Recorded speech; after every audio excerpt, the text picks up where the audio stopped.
Good morning, good morning, good morning. It is currently 10:50 a.m.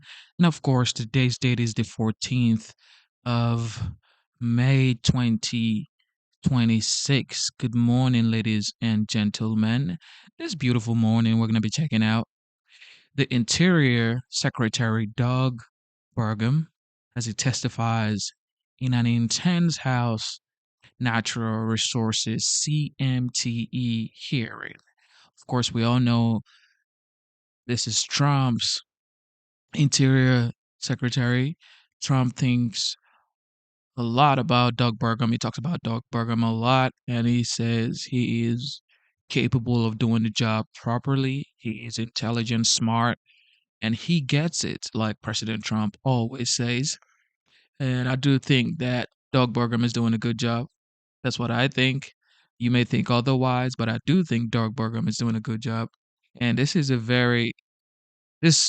became intense at some point, of course, because he is appointed and liked by most of Trump's supporters and, of course, Trump himself. A lot of people don't, well, a lot of people on the left, which would be, you know, yeah, we all know some part of the Democrats and liberals would definitely not give him a break and they would want to get their pound of flesh for sure. You know what I mean? They would want to get their soundbite in to rattle his cage and see if they could break him in a hearing like this. All right, we're going to be checking this out. It's about 4 hours. Ladies and gentlemen, thank you for tuning in. God is the greatest. Put a smile on your face, regardless of what you're going through. God is your strength. God bless you and your family. God bless America. And whether you're on the left or on the right, Republicans or Democrat, liberal or conservative, it doesn't really matter to me. What matters to me is you love the United States. What matters is you love your country. All right, with that being said, let's have a good time. The Committee on Natural Resources will come to order. Without objection, the chair is authorized to declare a recess of the committee at any time. The committee meeting today to hear testimony on examining the President's FY 2027 budget request for the Department of Interior. For purposes of planning, there will be a 10-minute recess at noon. There will also be food for members. Under Committee Rule 4F, any oral opening statements are limited to the chairman and the ranking member. I therefore ask unanimous consent that all other members' statements be made part of the hearing record if they are submitted in accordance with Committee Rule 3.0. Without objection, so ordered. I now recognize myself for an opening statement. Well, good morning and welcome. Welcome especially to Secretary Burgum to this important oversight hearing on President Trump's fiscal year 2027 budget request for the Department of Interior. Our abundant natural resources really are the backbone of our nation. Multiple uses of our public lands provide the food, the fuel, and fiber that benefit Americans across the country. Oil, gas, and coal and other energy sources developed on our public lands power our cars, our homes, and our businesses. Timber resources create jobs in rural communities and provide the raw materials necessary to build homes, schools, and businesses. Water is both essential for life and a vital source of power and transportation. The scope of our committee's jurisdiction is significant and carries with it profound responsibility. As stewards of our natural resources, it is imperative that we manage and conserve these assets, not only for our own benefit, but also for the well-being of future generations. The Department of the Interior and its agencies oversee more than 480 million acres of surface land, 750 million acres of subsurface and mineral estate, and more than 2.5 billion offshore acres. These lands and waters are expected to generate more than, or right up close to $20 billion for the American taxpayer in 2027. While awe-inspiring, proper stewardship requires strong leadership, something that's been a breath of fresh air under this administration. Building on the momentum of the working family tax cuts, committee Republicans have continued to unleash American energy and strengthen domestic mineral supply chains. To remain energy dominant, we must continue to unlock our resources and build the critical infrastructure needed to fuel our country and our allies. In 2025 alone, the Bureau of Land Management held 22 oil and gas lease sales across 10 states, that generated more than $355 million in revenue. These lease sales help us reduce our reliance on our foreign adversaries to create good-paying American jobs and boost local economies. Congress and the administration must continue to work together to unleash American energy, building our current momentum, and also so our nation can remain secure and energy dominant. We must also work together to prevent catastrophic wildfires, restore forest health, and protect communities. With more than 44 million homes at risk in the wildland-urban interface, the need to act quickly has never been greater. Across the West, snowpack is at its lowest level in more than 4 decades, an ominous sign as we enter the height of the wildfire year. That's why I'm pleased to see the administration's budget so closely aligned with our bipartisan Fix Our Forest Act, including creating a Wildland Fire Intelligence Center, tripling the size of existing categorical exclusions, and codifying emergency authorities. Secretary Burgum, I look forward to working with you to get this bill to President Trump's desk so we can give you the tools you need to address our wildfire and forest health crisis. In the West, President Trump and Secretary Burgum have made water delivery a top priority, reducing regulatory bottlenecks and streamlining the construction of water infrastructure. Republicans' working families tax cuts included a significant investment in Western water storage and conveyance project. Under the Secretary's leadership, the department has invested nearly $890 million in water projects to ensure reliable and secure water deliveries for farmers, ranchers, and households across the West.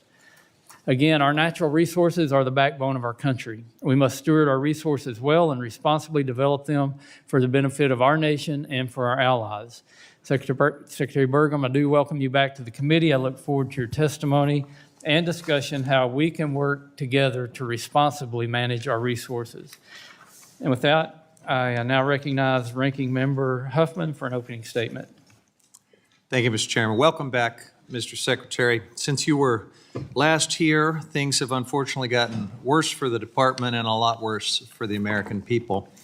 President Trump is gutting funding and personnel in the agencies that manage our public lands, ordering what's left of the beleaguered National Park Service staff to whitewash history, shutting down projects that are ready to bring cheap, reliable, clean energy to millions of families who are struggling with skyrocketing utility bills, and bullying the offshore wind industry into abandoning billions in investments that would bring even more affordable energy online. He promised big oil that he'd give them everything they want if they funded his 2024 campaign, and he has delivered on that by driving U.S. energy policy down a one-way street of fossil fuel dependency, blocking the off-ramps with his war on clean energy, and now crashing the car with the war in Iran. 15 months in, the reality of these decisions is setting in. Oil and gas prices are soaring. As America pulled back from global leadership on clean energy technology, China stepped right in to fill the void. And while your administration promotes oil, gas, and coal, the fuels of the 20th century, the rest of the world is looking to the future and rushing to buy EVs, batteries, solar panels, and wind turbines from China and others. Trump's policies have been terrible for our competition with China, terrible for working families trying to pay their bills. There is only one group that benefits from these policies, and that is the oil and gas oligarchs who funded Trump's campaign. Mr. Secretary, at every turn, you've helped all this happen. You have treated the public lands and waters that you've been entrusted with like assets on a corporate balance sheet so that billionaires, foreign companies, and political donors can profit. You've enabled a culture of corruption where people in your agency are making decisions that line their own pockets and enrich their families and friends. Under your leadership, the Department of Interior has been a billionaire's dream, but a nightmare for the public and a betrayal of our obligations to future generations. Families across the country right now can't even afford essentials like gas, health care, and groceries. But instead of trying to make their lives better, Trump has been obsessed with a raft of vanity projects, and you've been one of the principal enablers. You've fed his hyperfixation on buildings that glorify him, like the ridiculous gilded ballroom and the massive Arch de Trump that he's trying to build right in front of Arlington Cemetery. You even put his picture on park passes. You let him replace Martin Luther King Jr. Day with his own birthday as a free National Parks Day. Under your budget, which you say in your testimony is about fiscal responsibility, just about everything that benefits tribes, public lands, wildlife, and water is facing deep cuts, which makes the increased funding for Washington, D.C. beautification and the endless time and money that you seem to have for projects that stroke Trump's massive ego even more glaringly disconnected from the needs and reality that most American families are facing right now. This is the most nakedly corrupt administration in American history. My oath of office requires me to be very candid about that. One tally of cash and gifts received by the Trump family from selling the presidency comes to $2.6 billion, and that is almost certainly an understatement. Donald Trump Jr. invested in a small mining startup that has ballooned to 10 times its original value after Daddy bought a chunk of the company with taxpayer dollars, and then issued a Department of Defense loan for $620 billion more. In fact, Trump has been on a spending spree, buying chunks of lots of companies, including foreign-owned mining companies like Trilogy Metals, which is proposing a mine in the Alaska wilderness. And meanwhile, Trump appointees are making a mockery of ethics while reaping personal benefits. At the Fish and Wildlife Service, an official got her family business a permit for its captive animal breeding operation. Your associate deputy secretary inked an undisclosed $3.5 million water rights deal with a mining company. My colleagues and I have been working around the clock to keep up with this steady churn of scandal created by Trump and your Interior Department. But Mr. Secretary, you and your agency have stonewalled us at every turn. We're asking important questions, but the lack of transparency raises bigger questions. What are you hiding, and for whose benefit? Mr. Secretary, we expect truthful answers to our questions. The American people deserve that. They deserve to see that public office is a public trust, not an investment opportunity for billionaires and plutocrats, and not a vessel for one man's insatiable self-aggrandizement. The American people deserve better. I yield back. Gentleman's time has expired. I now will introduce our witness, the Honorable Doug Burgum, Secretary of the U.S. Department of Interior in Washington, D.C. Secretary Burgum, you're getting to be a pro at this. You've done it enough now, but I'll remind you that under committee rules, you must limit your oral statement to 5 minutes, but your entire statement will appear in the hearing record. To begin your testimony, please press the on button on the microphone. We do use timing lights. When you begin, the light will turn green. At the end of 5 minutes, the light will turn red. And I'll ask you to please complete your statement. And I'll recognize Secretary Burgum for 5 minutes. Thank you, Chairman, and thank you, Ranking Member Huffman. Let me add on top of my written remarks that, Ranking Member, I think that you would know that I would find your opening statements filled with factual inaccuracies and grossly misleading statements that I'm hoping over the time today that we'll have an opportunity to address those assertions. But as we know, this department touches the lives of billions of Americans. It manages America's vast energy supply and natural resources. We honor federal trust responsibilities and the unique relationship with tribal nations. We deliver water to the West, we fight fires, we enforce the law, and we steward our treasured wildlife refuges and national parks. And our efforts extend across the country to ensure border security. The department manages 41% of the southwestern border, as well as the safety of Indian country. This broad portfolio of tens of trillions of dollars belongs to the American people and should be managed, conserved, and put to use according to the law.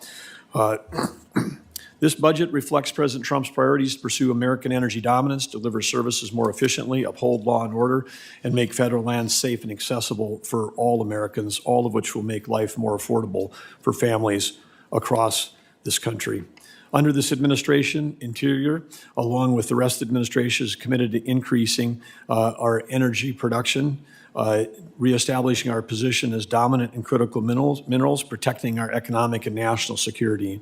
And by energy dominance, we mean selling energy to our friends and allies so that they don't have to buy from those that are waging war against our allies or waging terrorism against the world. We have eliminated burdensome, ideological, counterproductive regulations that undermine efficient land management while maintaining appropriate protections of our wildlife and environment. Ongoing regulatory reform to cut red tape will continue to secure supply chain, unlock American energy, reduce prices, deliver better outcomes for the American people and tribal nations, and secure sustainable financial returns for the American people on their federally owned land and mineral resources.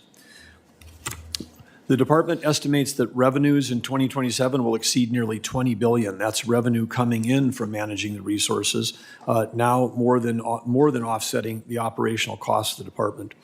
The department is also reducing costs by making our operations more effective. The budget includes 3 unification proposals, which we hope to have an opportunity to talk about.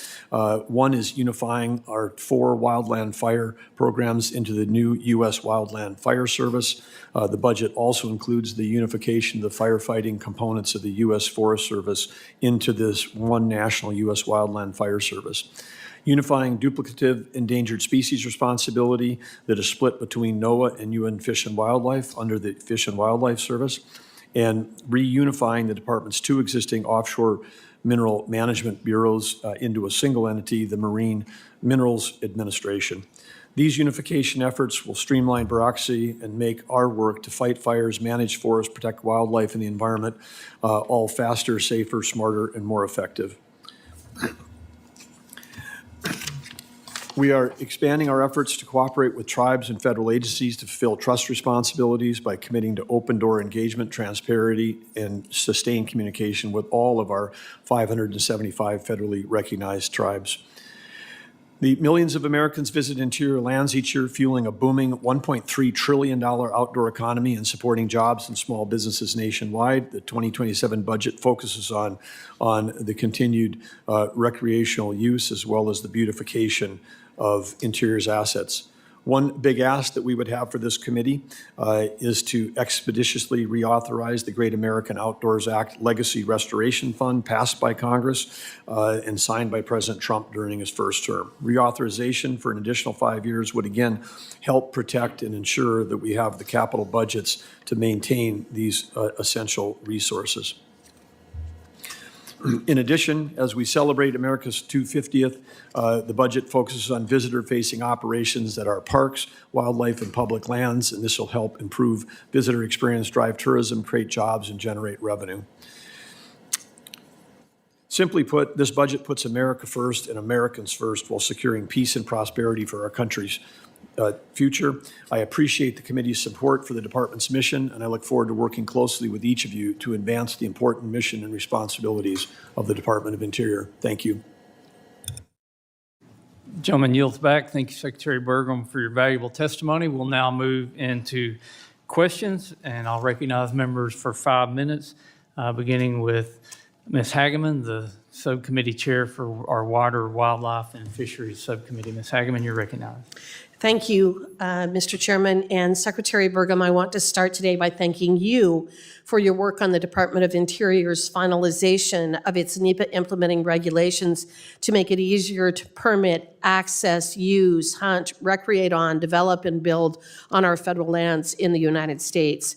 I co-led a letter with Western Caucus Chair Malloy thanking you for your work on these regulations and stressing the importance of permitting reform for our country's economic development and national security. And I also thank you for being an example to other federal agencies and leading the charge on rolling back bureaucratic overreach that is outside congressional intent. Mr. Secretary, your team has been terrific in helping my state of Wyoming have a better energy future with your support of our coal industry. Wyoming has led in coal production since 1986, and we now produce approximately 40% of the coal that is used in the United States. A February report from the Wyoming Energy Authority recently confirmed that after more than a decade without new federal coal leasing, domestic and international demand could outpace supply by 2030, which is a dire situation for this country. We need new coal leases and expanded production to prevent this scenario. And as you know, part of the coal leasing process, BLM must analyze the fair market value of coal to ensure that the citizens are getting a fair return. Our past administrations, most specifically Obama and Biden, who did not support coal leasing, they actually provided a return to taxpayers of zero, as they did everything in their power to destroy our coal industry. What is your team doing to ensure we develop a fair market value of coal that would reflect real market conditions but encourage leasing, as well as rooted in current market realities, so we can lease more coal in Wyoming? Thank you, Representative. Obviously, having affordable, reliable baseload energy is key to America's future and key to us winning the AI arms race with China. China was mentioned earlier. China added last year 93 gigawatts of coal. They're on track to do a similar amount this year. We know the technology exists in your state, my home state, to produce energy cleanly from coal. That coal also includes critical minerals, some of the highest concentrations of critical minerals that we need that we're now captive to China are in that coal. The co-production of critical minerals and thermal energy is essential to our future. And of course, we're getting back to our basics at the U.S. Geologic Survey, which we say is mapping is the core technology. We have gone through a preliminary assessment and estimated that the coal resources on federal land that belong to the American public are worth $8 trillion. $8 trillion. And so developing those provides return to our taxpayers. It lowers energy cost. We can do it cleanly, and we can help solve the critical minerals. So again, appreciate the support we have from you in the state of Wyoming to ensure that we can not only win the AI arms race, which requires power, but to get out of the stranglehold that China has on virtually the whole world regarding critical minerals. Well, the fact is that it is difficult to permit and lease coal in Wyoming and elsewhere, and it is a process that needs to be streamlined. I don't know if you are, it's also astronomically expensive, with years and years and years tied up in the permitting before any of our coal mines can actually start producing. The last coal lease was issued in 2014. As I indicated, 2030 is kind of a drop dead date by which we need to have some of this permitting done. I have introduced a bill that would address the bonus bid process for coal in the state of Wyoming and elsewhere. I'm not sure if you've had an opportunity to look at that, but I would really welcome the administration's support for that particular effort to make sure that we can continue to produce coal. But I also want to talk about some other things that you've done. In December of last year, the BLM amended a Biden-era BLM regulation to extend the phase-in date for compliance with the minimum bond amount for statewide oil and gas leases. In fact, what this rule would do is increase the cost of a single lease for bond from $10,000 to $150,000, and a statewide blanket bonds from $25,000 to $500,000, a 1,400% increase. Obviously, this will have an enormous impact. While this rule has been put back until June of 2027, it is still hanging over our heads, and it would have a devastating impact on my independent producers in the state of Wyoming especially. What is the administration or your office doing to attempt to address what was really a horrific rule coming out of the Biden administration, attempting to increase the cost of oil and gas development to the point that it became infeasible? Well, Representative, you're accurate that the purpose of those was to actually try to drive an industry out of business, an industry that we desperately need, an energy industry. And of course, you mentioned leasing. We do know that every president from Harry Truman, including President Obama, held the quarterly required legally required lease sales all the way through up until the Biden administration, where in the first 2 years they did not hold a single quarterly lease sale as required by law. That went to federal court. And the states prevailed.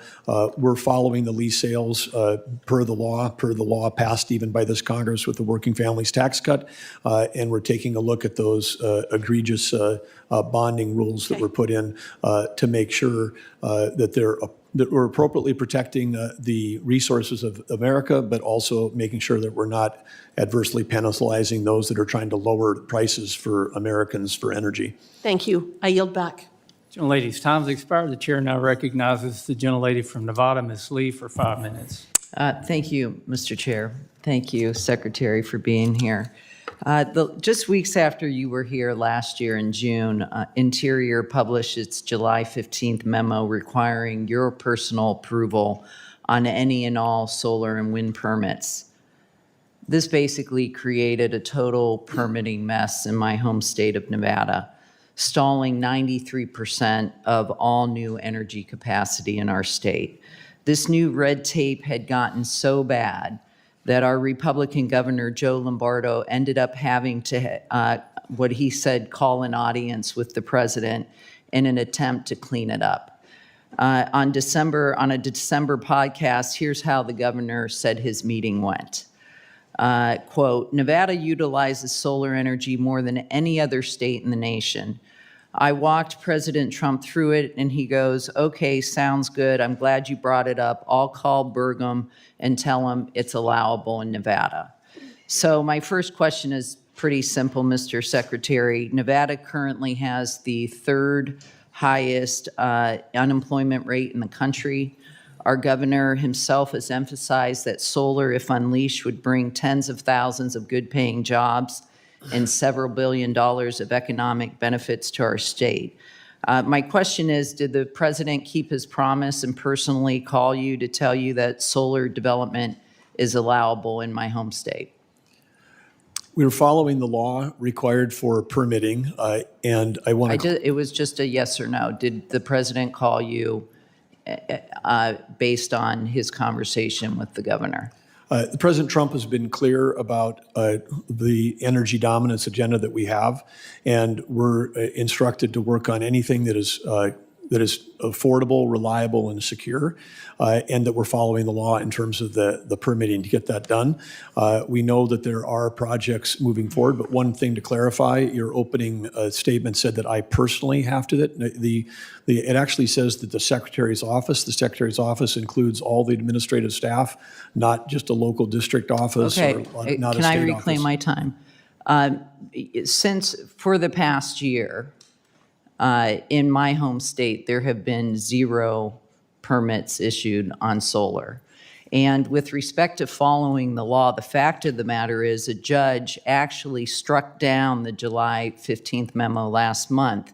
So regardless of whether or not you agree with the court order, I guess my question is, what's the immediate impact that that's having? Are you just not going to abide by the court order? Well, we had you're referring to a single district judge that felt that he had the authority to tell a federal So are you department. appealing it? Yeah, absolutely, because we reject the whole premise. I mean, the idea that a single judge could decide what the process that we're supposed to go through internally to make sure that we're complying with the law through a complex permitting process is absurd. And I think that you would object to a single judge telling this committee how to run the committee. I mean, we have 3 separate equal branches of government that each have their own responsibilities, and ours is to execute on the permitting responsibilities that we have. So with respect to that, I want to get back to your assertion that you're looking at all affordable types of energy. According to Lazard, the world's largest independent investment bank, when faced with a choice of what kind of new power sources to build, wind and solar are the clear cheapest choice when accounting for capital, fuel, operations, and maintenance costs. That's true even without the federal wind and solar subsidies that Republicans and the president have unwound in the GOP budget that passed in July. So my point is this. As you said, we are in an arms race, an AI arms race. In Nevada, our own governor has contended, it is a fact, that solar energy, 93% of our new capacity of energy in our state is on hold. And my only request is, based on what we understand the conversation to have been between the governor and the president, that solar development be allowable in our state. I mean, you're a businessman. To have projects and billions of dollars of investment literally be stalled in their tracks in a form of energy. And I have always been a contender that we should look at all forms of energy. But in my home state of Nevada, solar energy is the predominant, clearest choice when you look at new capacity of cheap energy coming online. And my only request of you and your department, whoever it is in your department that will make the decision, that we look at these and start to pass these permits along so we can get this development processed. And by the way, I'll just say this. When you're looking at permitting reform, the single thing that prevents it from happening is this memo, this July 15th memo that is stalling. If you would just rescind that memo, we could get permitting reform past this Congress, and we can start to talk about permitting all forms of energy. So I just ask, Mr. Secretary, that we work on making sure we can move solar development along. Thank you, and I yield. The gentlelady's time has expired. The chair now recognizes. Mr. Chairman, could I respond quickly on one thing? The Lazard analysis that suggests that this is the cheapest form of energy, all of these projects you're describing in Nevada have one thing in common. When the sun goes down, they produce zero electricity. And this nation over-rotated towards intermittent forms of energy. And the idea that we could add intermittent and shut down baseload is what put our grid at deep risk. And the idea that it's the cheapest, if you want to add intermittent, you have to keep everything else. And so we have to have a discussion about the total cost of grid, not the cost of the incremental, because it's true on an incremental basis. You may have an incremental source, but it doesn't work. The whole machine doesn't work when the sun goes down, and there's examples from around the world of this happening. And so it's cherry picking an analysis that doesn't look. We're looking at reliable, affordable, and secure. And I would encourage everybody here to get in a skiff and to understand that most of these components, very few of these components for the solar industry, are coming from the U.S. They're coming from China, and just like we had with Huawei equipment, there's modifications on those that would allow foreign governments to interfere with our grid. And I just want to have a rational discussion with everybody. This is not an ideological thing. It's about reliable, affordable, and secure. Those three things. I'm all for rational conversation about it. I'll just say we are not shutting down baseload energy to build solar.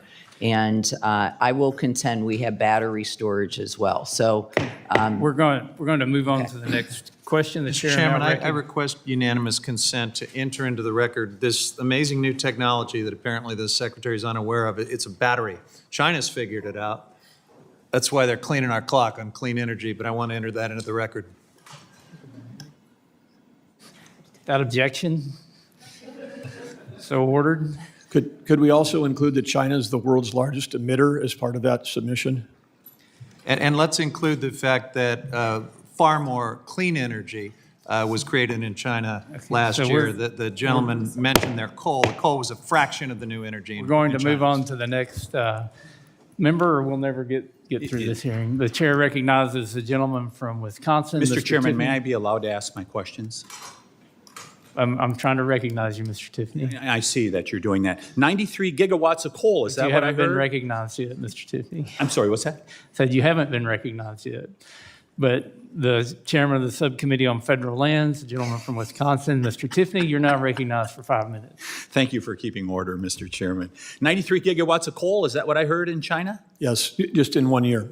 Yeah, so the witnesses stated it very well. Do you know how much the subsidies are that we pay for these intermittent sources of power? $50,000 an acre. We are destroying some of the most productive farmland in America as we speak, including in places like the great state of Wisconsin. And guess what's happened to the great state of Wisconsin and their utility rates since then?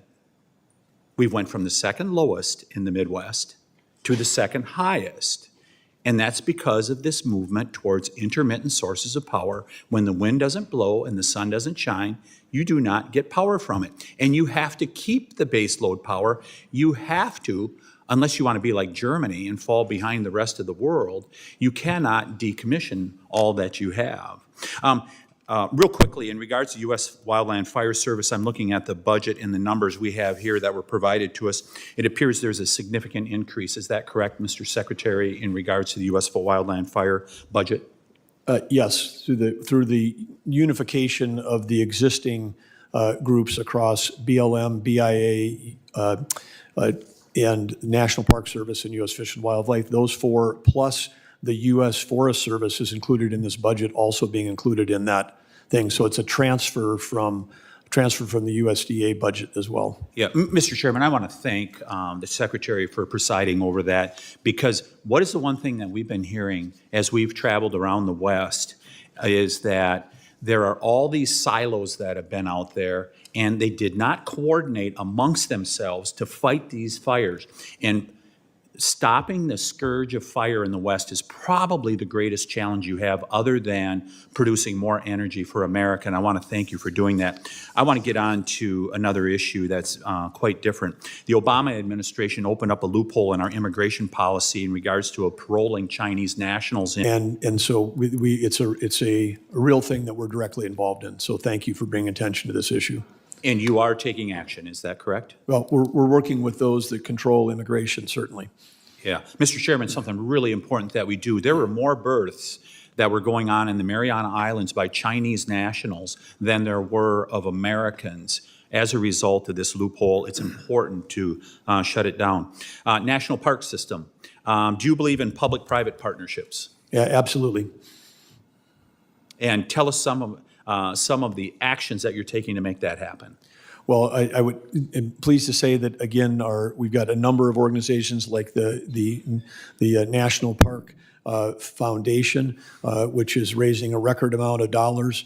We're excited, would invite all of you to join us around the 4th of July for the opening of the Theodore Roosevelt Presidential Library and Museum. This is a over $450 million project. 100% of that is non-federal money coming from the private sector.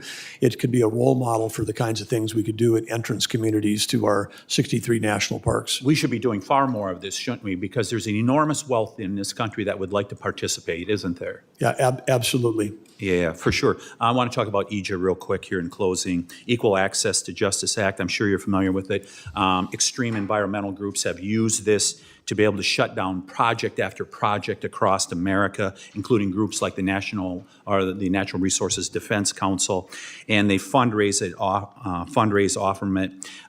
What actions has Interior taken, if any, to try and create better reporting and transparency around that, so these extreme environmental groups aren't ripping off the taxpayers of America?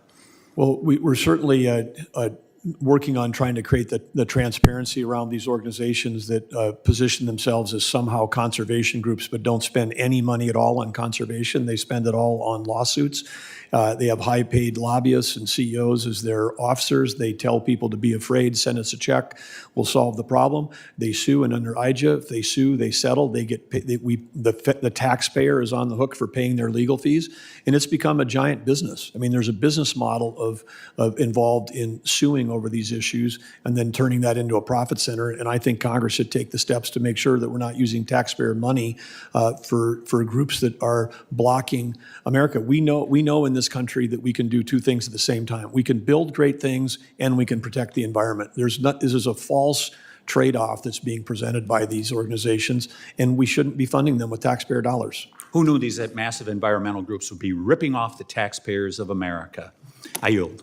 Gentleman's time's expired. The chair now recognizes the gentleman from Colorado, Mr. Neguse, for 5 minutes. Thank you. Thank you, Mr. Chairman. Thank you, Mr. Secretary, for being here today. I want to start first with a letter that myself and Senator Michael Bennett of Colorado wrote to your agency on April 29th. This was a letter of April 29th of this year in regards to the historically low snowpack that we're experiencing, as you know, in the Rocky Mountain West, including in Colorado. Obviously, very concerned about the wildfire season that is upon us. The letter makes a number of requests around pre-positioning assets, extending federal contracts for aerial resources. I would just ask for your commitment to respond to that letter, if you might be willing to make that commitment. Yeah, absolutely, and appreciate your attention to this. We are facing a potentially dangerous situation with the low water levels in the Colorado River Basin relative to wildfire, and that's why, again, we appreciate all the support we can get from you in unifying the new U.S. Wildland Firefighting Group. That's going to allow us to have essentially a joint chiefs of staff that can make the command and control decisions that you're asking us to look at. Thank you. Thank you, Mr. Secretary. And we look forward to your response on that front. I want to follow up on a point that the ranking member referenced. This is in regards to a decision that your agency made last year in December. As you know, removing the 2 federal holidays that honor Black history from the free entrance day list for the National Park Service. You're familiar with that decision? Yes. Yeah, okay. I believe those 2 days, by the way, are Martin Luther King Day, as you know, and Juneteenth. It's my view that Juneteenth provides all citizens with an opportunity to really recommit ourselves, renew our commitment to equality. Would you agree with that statement? Yeah, absolutely. I guess part of my confusion about why, given your agreement on that front, given the fact that as governor, you proclaimed Juneteenth back in North Dakota several years ago, why you would now allow the agency, or I presume you were involved in that decision, to remove those two holidays from the list. It just strikes me that that is not consistent with the view that you just articulated. And I would urge the National Park Service to reverse that decision. I think it is short-sighted, and I don't think it's in the best interest of the country. I recognize my colleagues disagree with me on the other side of the aisle, perhaps some of them, but that's my view. I want to ask you about one last topic.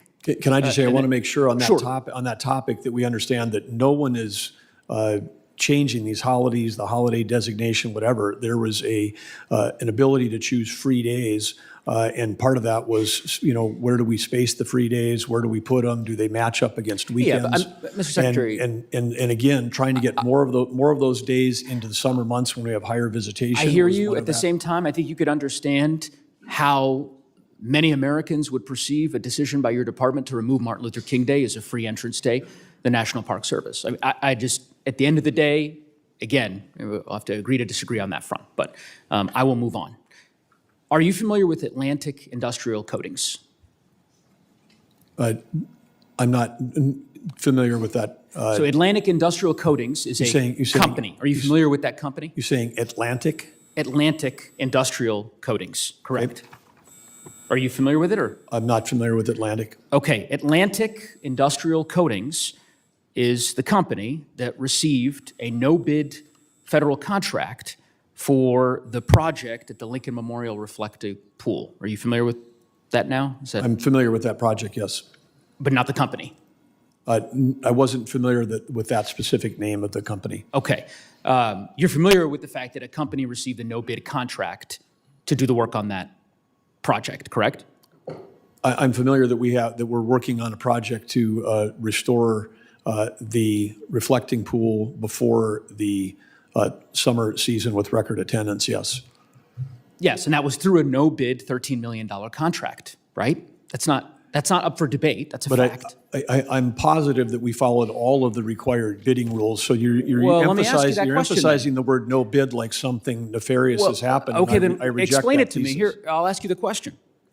My understanding of the federal procurement rules is that a no-bid contract is reserved for situations where, quote, any delay would cause serious injury to the government.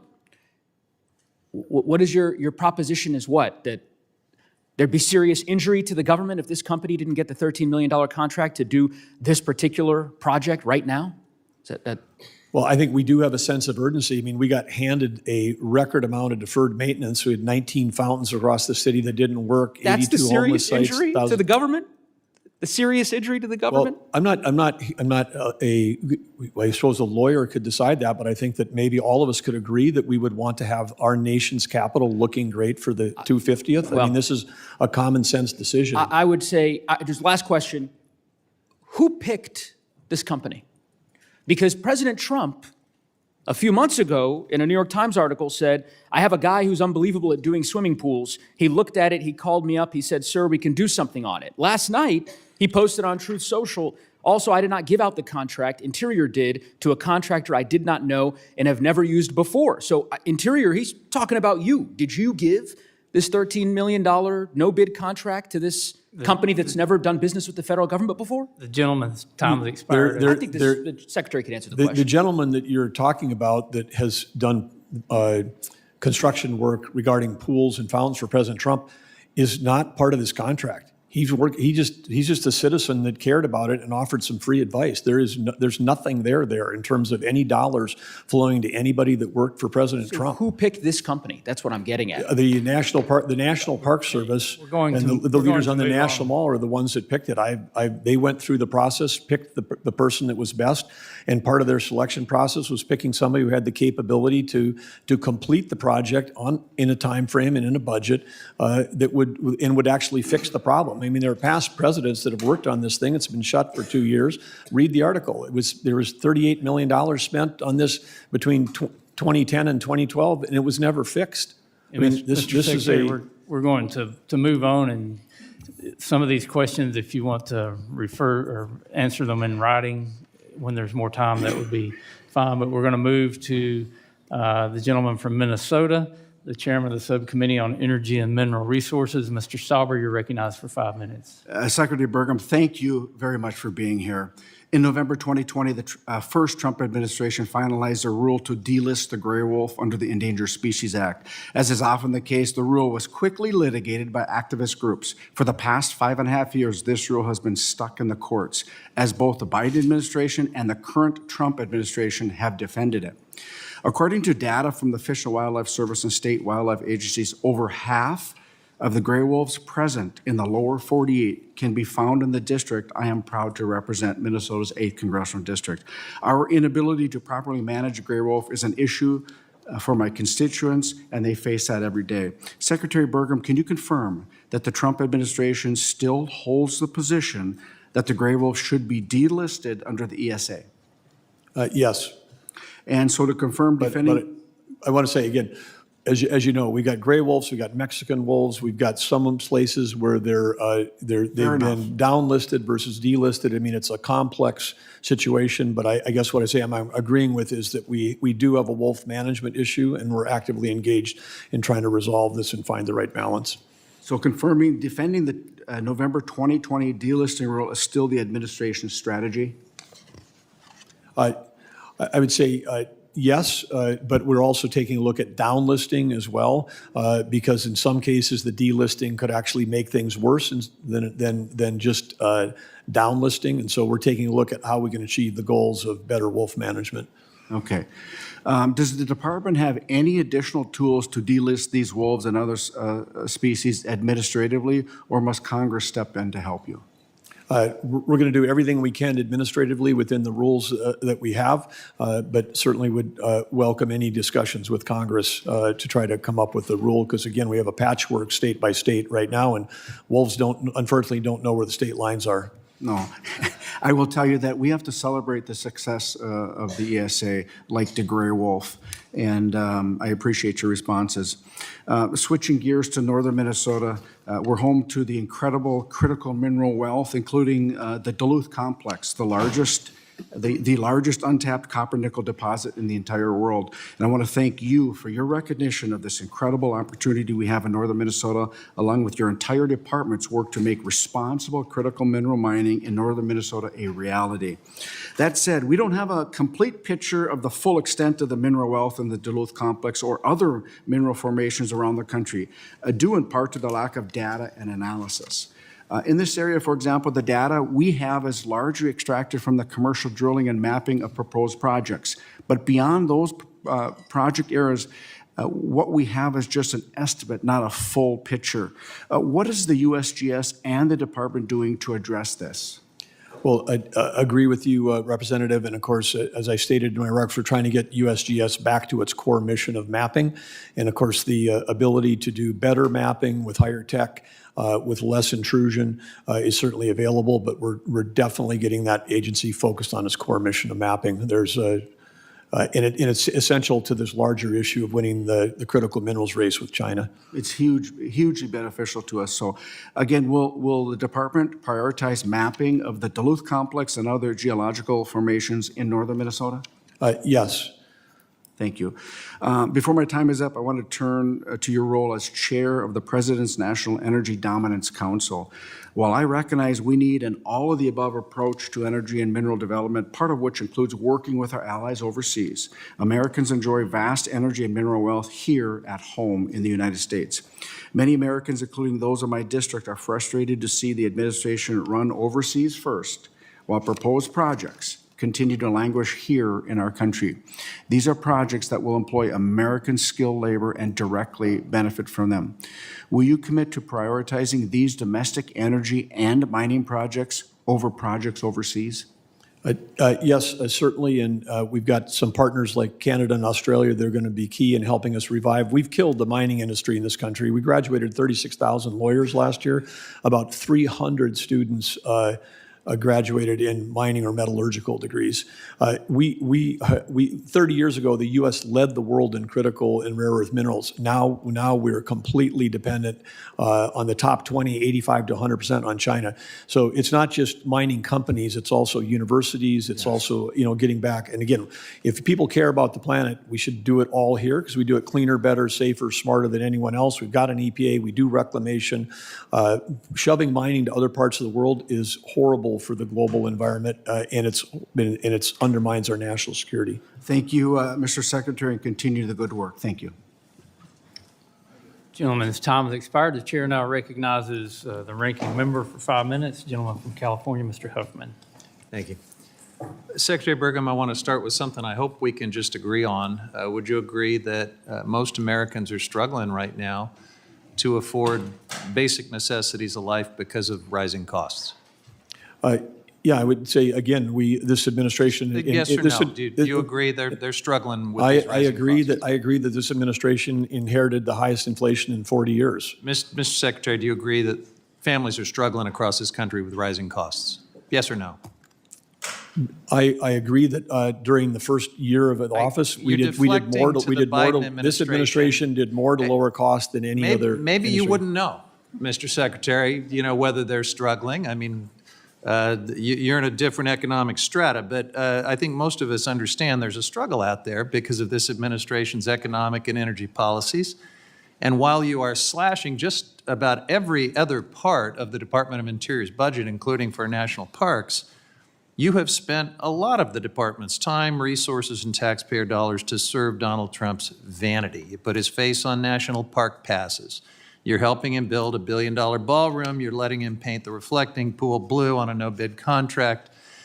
You're building a 250-foot arch to Trump that will overshadow our veterans' final resting place. And Mr. Secretary, it's hard to understand how these projects to stroke Trump's ego do anything for the American people with their day-to-day struggles to afford daily life. And the ballooning costs of these tributes to Donald Trump really speak to the lack of fiscal responsibility in this budget, not to what you said in your testimony, that this is all about fiscal responsibility. So can you just confirm, with this arch specifically, who is this arch for?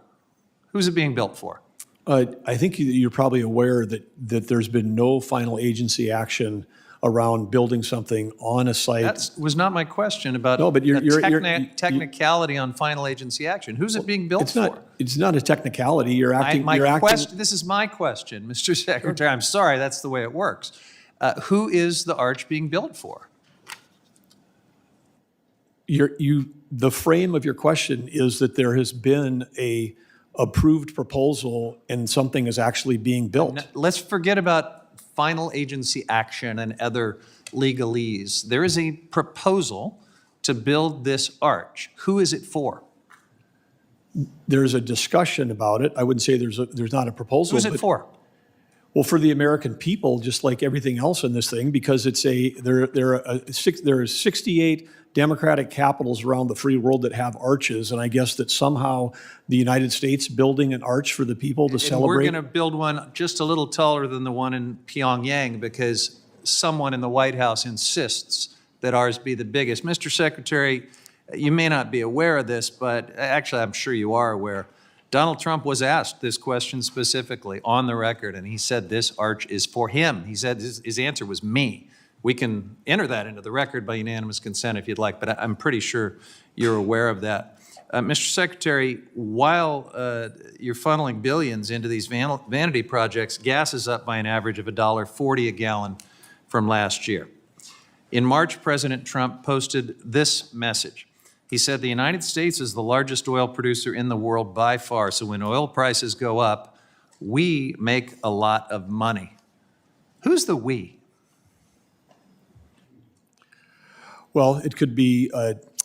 states, the federal government, the American people. We collect royalty rates on oil production on federal lands, and so if prices are higher, then there's more revenue coming into the system. So this is good for American families, that they're paying $1.40 more a gallon for gas? I'm not saying that, but I'm thrilled that they're paying. for the I'm government, thrilled that they're paying about $1 less than they were during the Biden administration. I mean, that's exciting, and these prices are going to drop quickly again because now we actually have supply. Prices are Mr. determined based Secretary, on supply. again, there's a real disconnect here. Americans are not celebrating this spike in gas prices that you seem to think is just great, and your only answer is to hearken back to the depths of the pandemic. It wasn't the depths of the pandemic. It was just a year ago, and it was a series. It was a series of energy subtraction. Americans policies. are paying $1.40 more a gallon, and there's no end in sight to this energy crisis created by the war in Iran. They're the ones who can't afford to keep the lights on and put food on the table. But the we that's making a lot more money are, let's be honest about it, it's the big oil billionaires. Mr. Secretary, you're the energy czar. I mean, is all of this proceeding according to your plan? Is everything going well? The fact that we've displaced 2/3 of the Russian gas in Western Europe, the fact that we've shut down Iranian exports and Venezuelan exports, which were creating record cheap oil for our adversaries around the world. You're feeling pretty good about our trajectory right now. I feel like that this president has changed the geopolitical structure of the energy wing, which has determined almost all conflicts for the last 47 years, has shifted from the Middle East to the Western Hemisphere.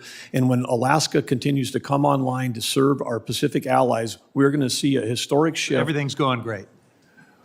What has been accomplished in the last 15 months to reshift the geopolitical alignment of energy production towards reliable, affordable, and secure energy of those countries, nothing short of remarkable.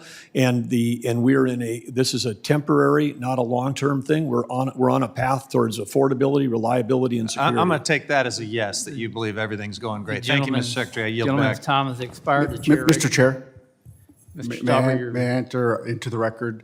I'd like to submit the record a letter directed towards California Governor Gavin Newsom, from Arizona's Democrat Governor Katie Hobbs, and Nevada's Republican Governor Joe Lombardo, which highlights concerns they have in regards to California state legislation related to refinery inventory supplies, which impacts these supplies and is causing higher costs for consumers and gravely impacting transportation infrastructure across the West. without objection. And, Mr. Chair, I have a unanimous consent request as well. The Secretary is keenly aware The of gentleman will pause without objection. Mr. Staubers Thank you. is recognized. Mr. Huffman, you're recognized. For unanimous consent, that the Secretary is keenly aware of the new coal capacity China has added. He neglected to mention, maybe he's not aware, that China added about 4 times as much clean energy in 2025 than coal. So here is an article from Ember entitled Chinese Energy Trends, pointing out those facts. Without objection. So ordered. Mr. Beggett, you're recognized. Can we include in that China still gets 60% of their electricity from coal, and so 2 out of 3 electric vehicles in China ought to have a bumper sticker that says powered by coal? Sure, as long as we include the fact that they're dominating EV sales around the world, and this administration has neutered the American auto industry, yeah, let's put that in the record too. Mr. Beggett, you had a submission for the record. I ask unanimous consent to submit to the record the fiscal year 2023 National Park Service budget justification showing the Biden administration's request for funds to repair the reflecting pool, which has had existing problems and is now finally being restored by President Trump. Without objection. So ordered. Chair now recognizes the gentleman from Colorado, the chair of the Subcommittee on Indian and Insular Affairs. Mr. Hurd, you're recognized for 5 minutes. Thank you, Mr. Chairman. Secretary Burgum, welcome. Good morning. I want to say I appreciate the department's continued engagement on the Shoshone Water Rights Preservation Project in Western Colorado. This is critical for ag, it's critical for rural communities, and for water supply in the West.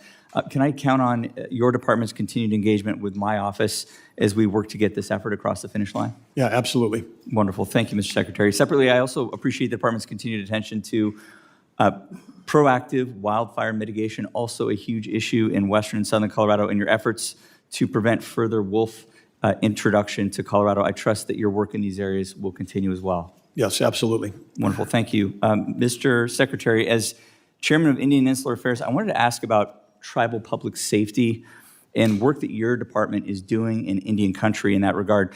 I continue to hear from tribal communities across the country about concerns they have, serious concerns about public safety, challenges facing Indian country from cartel activity, narcotics trafficking, and also violent crime. I want to thank you for the recent secretarial order that you issued, I believe it was earlier this month, honoring our commitment to protecting Indian country communities and your focus on opioid enforcement and stopping crimes against children. Can you tell us a little bit about how the department sees the Indian Country Violent Crime Task Force improving coordination among tribal governments, federal governments, state governments, and local governments over the long term? Well, yes, Representative, I think you know that we've got I'm going to say fall through the cracks or some gaps, and we know that the organized crime, including cartels that are involved in human trafficking and drug trafficking, know that sometimes they can fall into a pocket of tribal land and avoid state and local jurisdictions, and that at the federal government that we're sometimes not coordinated. And so having better coordination, obviously we've got a huge issue which we're addressing around missing and murdered Indigenous women, over 6,000 unsolved cases. We've got collaboration going with the FBI that we've never had. The FBI has put together a special task force related to this on these unsolved cases. And again, on the Violent Crimes Task Force, they're working.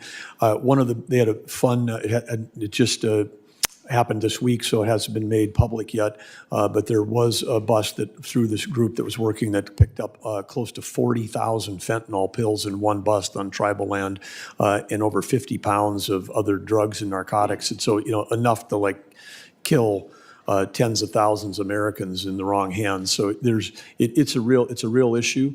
And I know from my time as governor when we were involved working on trying to stop cartels that were working out of Mexico, that were working with gangs in Detroit, that were coming by Amtrak into 3 tribes in North Dakota. We arrested 55 people in one day as one of those things. These are part of the things that we want to get back at doing at a regular pace. In a more intense pace than we have been, because the safety in Indian country is the thing. Any consultation is the thing that comes up.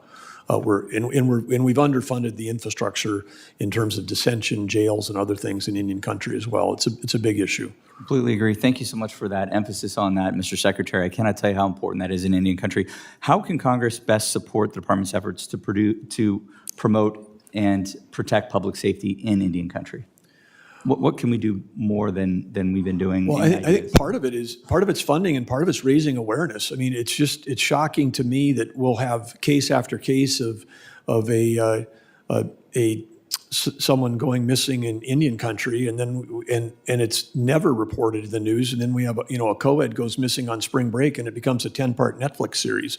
And so but yet we've got just this ongoing issue. And so again, for each of you in your districts, if you interface with tribal areas, again, people want to raise their hand, work with us. I mean, we need a whole of government approach, and we've got to figure out a way. In North Dakota, we created a lot of MOUs between state, local, and federal.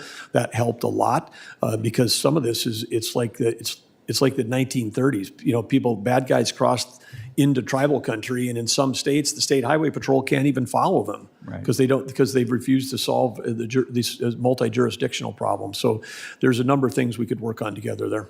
Well, as a representative of a lot of rural communities, I know just how important that cross-jurisdictional coordination is. What measures are in place to ensure coordination between the task force that we're talking about here that was in your secretarial order and local and state law enforcement? Well, this is it's a work in progress because of the complex jurisdictional things, and we've got some places in the country where it's working well, others not so well. But that's part of what we need to do is keep pushing to make sure we've got coordination everywhere. Great, thank you, Mr. Secretary, for your time and attention in this regard. Mr. Chairman, I see my time has expired. Gentleman's time has expired. The chair now recognizes the gentleman from California, Mr. Min, for 5 minutes. Thank you, Chair Westerman, Ranking Member Huffman, for holding this hearing. Thank you, Secretary, for coming back before this committee. In 2024, then candidate Donald Trump campaigned on cutting energy costs, promising to cut utility rates in half in his first 12 months in office. We are now about 16 months in, and residential electricity rates are at a 10-year high in the United States. Meanwhile, your department has refused to approve hundreds of wind and solar permits, preventing nearly 57 gigawatts of new energy from coming online, energy that could power millions of homes. In July of last year, the Department of the Interior announced it would require all wind and solar permits, nearly 70 types of permits, to be personally approved by you. But your department has effectively rejected every one of those applications to date. In fact, in April of this year, a U.S. District Court judge ruled in favor of clean energy project developers, agreeing that your department was, quote, slow-walking the approval of wind and solar permits against the law and issued a preliminary injunction against your department. Now, Secretary, I have reviewed your past testimony, and I would say it seems very clear you have a vendetta against renewable energy, a vendetta that you're making clear again today. You've stated, for example, that we, quote, have to have massive taxpayer subsidies to produce renewable energies because once the Working Families Tax Cut bill was passed last year and the subsidies ended, most of these renewable energy projects dropped off the queue. And in fact, that's a false statement. In fact, at the end of 2025, the queue for renewable solar, wind, and storage was over 6 times larger than that for gas. I would also note that if we're talking about subsidies for energy, some might say that the $75 billion and counting that we are paying right now for this illegal war in Iran is a direct subsidy for oil and gas, much larger than for renewables, along with the billions that we spend each year in the Middle East to maintain military bases. But I digress. I also want to point out that you once described wind and solar as unreliable, intermittent energy projects that hold America back from achieving U.S. energy dominance. Now, again, I would say this is a false statement because advancements in energy storage innovation, including batteries and long-duration storage, have allowed us to deal increasingly effectively with the energy variability of renewables while getting Americans the energy they need. But speaking of U.S. energy dominance, Secretary, I just ask you a simple yes-no question. Do you agree that China is also trying to achieve total energy dominance? Yes, no? Okay, that's not a yes-no. I'll reclaim my time. Do you know how much new energy China put online last year? New energy. Intermittent or baseload? And all energy. 543 gigawatts. Do you know how much of that was renewable? I do not know how much of it did not operate. It was 434 gigawatts. 80%, but only when the wind is blowing and the sun is 80%, shining. they put on 434 gigawatts annually. 80% of the new energy that they put online last year was renewable. 80%. You don't have to take my word for it. I'm Asian, so I'm good at math, but you can look that up. 80% of the energy they put up was renewable. Meanwhile, the United States, under your, quote, total energy dominance strategy of rejecting renewable energy, put up 53 gigawatts of new energy last year, less than 10% of what China put up. Now, your clear bias against renewable energy in the face of all evidence is harming our national security, harming our ability to have energy independence, and putting us further and further behind the Chinese. And the cancellation of Total Energy's offshore wind leases last year is a case study on your department's economically illiterate and unlawful energy strategy. In March 2026, Trump settled with Total Energies, a French oil company, for $1 billion in exchange for cancellation of its offshore wind leases. If completed, Total Energies projects would have produced enough energy to power 1.7 million homes in the United States. Furthermore, the administration paid this company $1 billion again from a fund strictly reserved for settlements resulting in active or imminent litigation requiring monetary compensation, which was not the case with Total, because in fact, in March 2026, the CEO of Total told CNBC that their company had approached the federal government for reimbursement after Trump had paused all offshore wind permitting. So again, a simple yes-no question for you. While constituents deal with sky-high utility prices, do you think it's appropriate that your department sent $1 billion to a foreign oil company to stop producing energy? There are so many things that you said that are false or misleading. I don't know where to start. But I will start with one thing, that Total was refunded their money. They essentially gave the U.S. government a interest-free loan, and their money was refunded to them. I know you've described this as a refund in the past. I'm not interested in semantics. You gave them $1 billion to stop producing energy. It's not semantics. It is semantics. You gave $1 billion out of a fund reserved for settlements. Is that not true? You gave them $1 billion out of a fund reserved for legal settlements. I didn't give them anything. We refunded their money, but only if you gave them $1 billion, right? How are you going to characterize it? Which they've already invested in energy. I'll reclaim my time. Thank you very much. They've already invested that money in energy projects in the U.S. Pause to a different question. Your department conducted a cost-benefit analysis before engaging in this refund. Gentleman's time has expired. Now I'm going to go to Mr. Gosar, the chairman of the Subcommittee on Oversight. You're recognized for 5 minutes. Thank you, Chairman. Thank you, Secretary Burgum, for joining us today. I also want to let out a special thank you to the subcommittee staff director, Michelle Lane, who organized this hearing and is embarking on her next chapter. This was next week. So I want to say thank you very much for all that you've done. You've been a passion for Arizonans all across the board. Secretary Burgum. Mr. Chairman, can we make sure that the mic is close enough so I can hear clearly there? Okay, thank you. Are you familiar with the Wallapai water settlement? I'm sorry, the The loan? Wallapai up by Kingman, Arizona. Oh, the Wallapai? Yeah, it's the only one outstanding right now. You're aware of it? I'm aware that we have a number of tribal water deals that are outstanding, if that's what you're saying. Yeah. If the settlement isn't fully funded by 2029, the United States will, for the first time in history, have failed to meet a statutory obligation to a tribe under a constitutionally enacted water settlement, and the settlement will become void in 2029. So thank you for including the $58 million in the settlement of the President's fiscal year 2027 budget.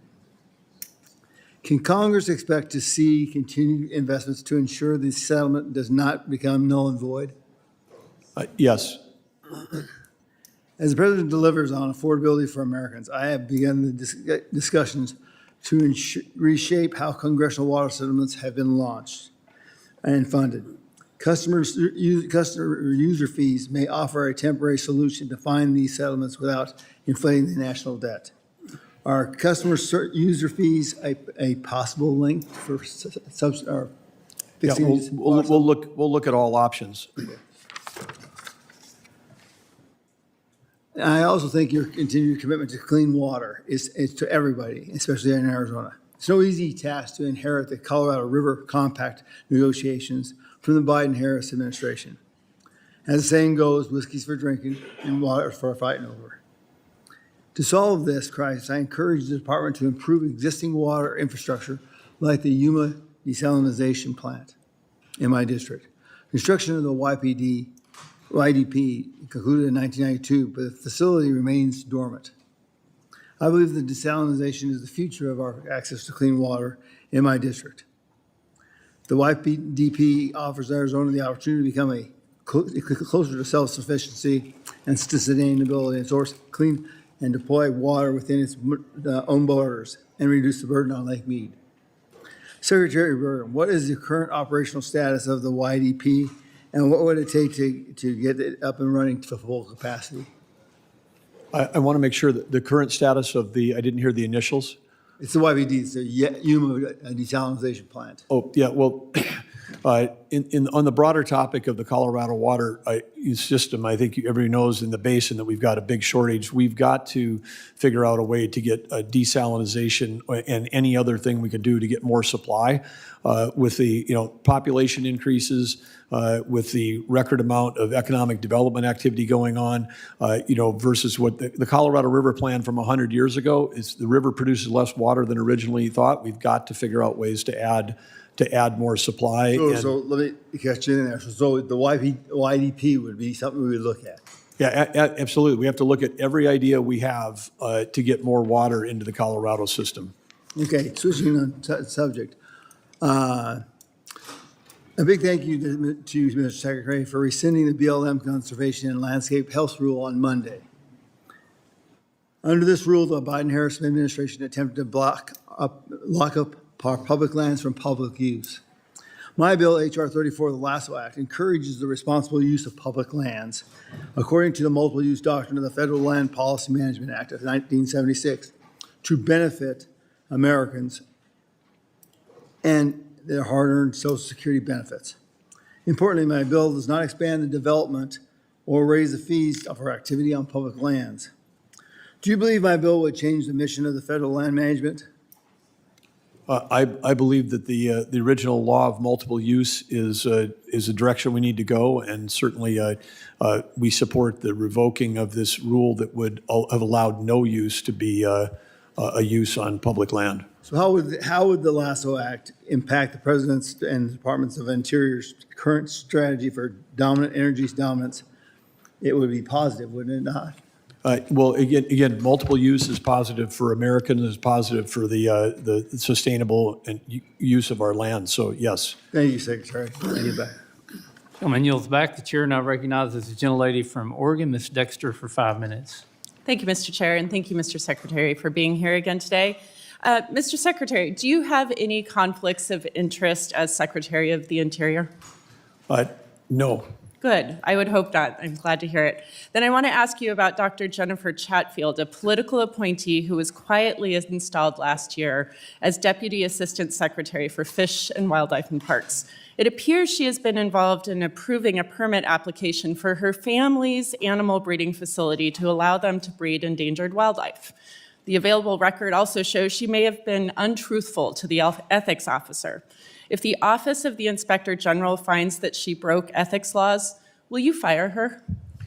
Well, certainly we'll take a look and follow anything that would come from ethics. But as far as I know right now, everything that is, all the guidance and rules have been followed. I just want to make sure. So if the Inspector General finds that she broke ethics laws, will you hold her to the same level of integrity that you're holding yourself to? I certainly will look at all the facts. One thing I learned as a governor is I can't prejudge an outcome until I see all the evidence. And Understood. Certainly, I agree with that. I don't have all the evidence. I just am talking about when that is concluded. So I appreciate that your commitment is to hold her accountable to ethics laws. So now let's talk about priorities. Mr. Secretary, the president's vanity projects are so out of control that they now require their own budget. Trump is putting his face on park passes and passports. He's carving his name into the Kennedy Center. He's repainting the reflection pool American flag blue. He's trying to put up a massive 250-foot arch to Trump in front of Arlington National Cemetery. And then there's the ballroom. First, the American people were told this ballroom would not disrupt public access to the east wing of the White House. That hasn't been the case. Then they said they would mostly be privately funded and only cost about $200 million. But then it was $250 million, then $300 million, then $400 million. Now, reporting suggests taxpayers are footing a whopping $1 billion bill for Trump's ballroom and White House upgrades. Mr. Secretary, your budget cuts the National Park Service by $1 billion, a 32% cut. If you put this $1 billion towards our national parks instead of Trump's ballroom, you could avoid that cut. That would benefit every single American. Mr. Secretary, at any time, did you object to this level of spending for the ballroom? I think a couple things. First of all, I want to be really careful with my time. As you know, we keep running out. So I want to be careful. You object? I want to be careful about what we're talking about because I think everybody in this room knows that there's a massive security complex. We're not talking about that, Mr. Secretary. We're talking about a $1 billion line item for White House upgrades. Yeah, in but the what do you have included in that line item? Okay, Is it so it's all clear this? to me and everyone here that you didn't Can do we anything to stop I'm Trump's sorry ballroom. to interrupt. But No, this is my time, Mr. Secretary. I'm going to take it. I'm sorry. Similar to how you did nothing to stop Trump from spending $13 million with a no-bid contract to paint the reflecting pool. So this is a question I think the public wants answered. When is it enough? At what point do you tell Trump no, Mr. Secretary? There is no painting going on at the reflecting pool. The reflecting pool leaks 40,000 gallons a day under the current let's just thing. refocus on the $1 billion Can we refocus for on the White House. not misrepresenting things? Because it's not paint. It's a talking liner. about the It's a East liner so the Ballroom pool doesn't leak. $1 billion investment. Can we not? I'm not sure why people keep calling it the President Trump's ballroom because it will be completed in time for all. Oh my goodness, Mr. Secretary, did you know that 90% of the American public supports our national parks? And 2-to-1, they do not support the investment in the East Wing and the new ballroom. So are you supporting Mr. Trump's vanity projects or are you supporting the national parks that our people in this country treasure? This is a false trade-off. It is not a false trade-off. It is absolutely a false Our budgets trade-off. are values documents, Mr. Secretary. You said this in your opening comments, that your priorities and your values are where you're spending money, and you are refusing to stand up to our president who is investing in vanity projects instead of our federal lands and our national parks. That is... I came in, I asked you to reauthorize the Great American Outdoors Act, which President Trump will sign, which will invest billions in our national Let's parks. talk about that. How many rangers need to lose their jobs before you stand up to these vanity project investments? If you want to talk staffing, I'm happy to talk staffing, because we've hired thousands and thousands of people into the national park system. And if any of you would look at the budget and see... So again, I'm looking at my time being part of the up, and reduction Mr. that you're seeing Secretary, in the national parks... I ask you to stand up for the American people and stand up against these investments. And I think we've heard all we need to do to hear today. You are failing to stand up for the American people. Gentlelady, I yield That back. is a Gentlelady's completely time and totally false assumption. Gentlelady's time expired. Mr. The Speaker, chair or recognizes- Mr. Chair, may I ask unanimous consent to enter into the record an article from 2012 during the Obama administration's titled DC's Not So Reflecting Pool is Full of Algae After $34 million renovation. The second one was these renovations were so bad, in fact, they had to enter another article into the record showing that the Biden administration's National Park Service had to shut down the reflecting pool every year to clean out trash, debris, and goose droppings. And finally, the third, I'd like to enter in the record an article from Political from this year. This article says the initial estimates for the reflecting pool projects were upwards of $300 million. DOI is now getting this project done for a fraction of the cost, ahead of schedule, in time for the 250th anniversary of this great nation. And I ask unanimous consent. Without objection, so ordered. Chair now recognizes the gentleman from Virginia, Mr. Whitman, for 5 minutes. Well, thank you, Mr. Chairman. Mr. Secretary, thank you so much for joining us today. I'd like to thank you and the President and the administration for all that you're doing to really look at and roll back burdensome regulations that have prevented or greatly inhibited access for our hunters and anglers. We know how incredibly important that is to this nation, and we appreciate, too, your effort and your order to go to the agencies to ask them to identify any provisions there that would be inhibitory to access for our outdoors, and specifically for anglers and hunters. Those things, I think, are critical. These lands belong to the taxpayers. They belong to our citizens for them to be able to use. Those things, I think, are critical. We're happy, too, that this committee was able to pass the Protecting Access for Hunters and Anglers Act, which is a way to make sure that we're looking specifically at instances where policies are limiting access for hunters and anglers, especially with carte blanche bans and things that actually take away the ability for folks to use things like lead ammunition and lead fishing sinkers, all, when used properly, are responsible uses of our environment. Wanted to just get your perspective on if there are additional ways that you're looking at in balancing the stewardship responsibilities for these federal lands with access for the citizens, the owners of these public lands. Well, access is a key focus that we have. And of course, public lands were meant to be accessible by the public. That's why they're called public lands. And we inherited a situation where in many cases, essentially the switch was turned to off and you had fight to get public access. We've sent out a secretarial memo to all of the people that manage it and say the presumption should be that that these public lands are open to the public unless deemed for other reasons, whether it's for fire danger, environmental reasons, something has to be closed or closed temporarily. But we have opened up hundreds of thousands of acres to hunting and fishing access. We're reviewing millions of acres more and trying to figure out a way to how do we get the red tape out of Americans actually having access to the lands that are theirs. And we know, of course, if you care about conservation, the largest donors to American conservation are hunters and anglers. And I'm not talking about billionaires. I'm talking about the people that shop at Bass Pro Shop, the people that do checkoff huntings, the people that, that contribute to conservation groups, whether it's Delta Waterfowl, Pheasants Forever, Rocky Mountain Elk Foundation. The average American that is working on the land, hunting and fishing on the land, they're the ones that support conservation. And when we provide public access, we're supporting a $1.3 trillion outdoor recreation industry that employs 3% of America. So it is really appreciate your comments, and absolutely anything you can do or this committee can do to help ensure public access, we appreciate it. Well, thank you, Mr. Secretary. I want to now talk, too, about the energy dominance agenda. and the things that need to be done to make sure we're unleashing the energy here in this country, especially things that are underutilized, things like nuclear power, natural gas, the renewable energy sources here. It needs to be an all of the above energy policy. That's the only way they're going to meet this demand. And as I go around and meet with electric co-ops and electric providers across the Commonwealth of Virginia, what I hear is a very gray scenario. And that gray scenario essentially means that there will be times where there will be power shortages, there will be brownouts, and I think people will be surprised by that because we signed 4 executive orders last year. We've revived the entire nuclear industry. There's over a dozen different companies competing in this country on small modular nuclear.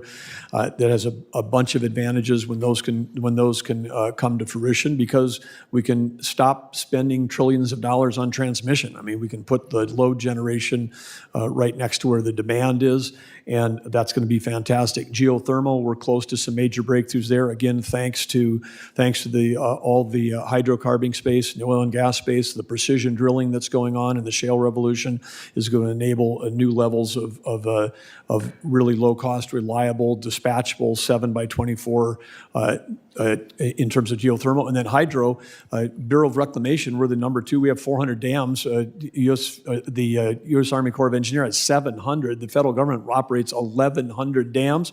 Many of them haven't been repowered in the last 30 or 40 years. I think we can get 20 or 25% more power out of that without coming to Congress, because we can probably get some of those done with private-public partnerships. But all of what I'm talking about is dispatchable base load to help counteract the over-rotation towards the intermittent weather-dependent sources. Mr. Chairman, I yield back. Thank you. Gentleman's time has expired. The chair recognizes the gentlelady from Arizona, Ms. Ansari. You're recognized for 5 minutes. Thank you, Mr. Chair. Secretary Burgum, hi. As you are aware, the Colorado River is in a historic drought that is impacting water users throughout the entire basin. In my home state of Arizona, the drought is not only impacting municipalities and tribes, but threatening American semiconductors, national security, and critical agriculture production that rely on water from the Colorado River. As you're well aware, earlier this month, the 3 lower basin states of Arizona, California, and Nevada proposed a 2-year comprehensive package for near-term operations that will commit a minimum of 3.2 million acre-feet of lower division water savings, helping stabilize the entire Colorado River. Regardless of whether a larger 7-state deal is reached, the federal government has tools currently at its disposal to help mitigate the drought. The Deputy Commissioner of the Bureau of Reclamation testified at a Senate hearing in March that there is still approximately $1 billion available from the Inflation Reduction Act for drought mitigation in the Colorado River. To that end, will you commit to working with me and my colleagues in the Colorado River Basin to expedite the expenditure of remaining IRA funding, as well as identify other funding for durable projects that will help mitigate the drought basin-wide?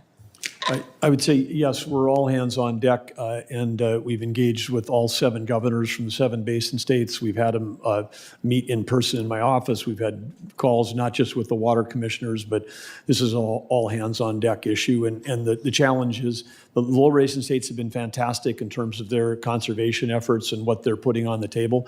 But as you know, we've not been able to reach a 7-state agreement. And so we did execute under the drought authorities that we have through Interior and the Bureau of Reclamation to put a plan in, so at least the water users know what the plan is for this year, so that people can start planning. But yeah, the low snowpack this year comes at a time when we were already short, and so it's going to be the one thing I know for certain is that we're not going to have enough water for any of the 7 states.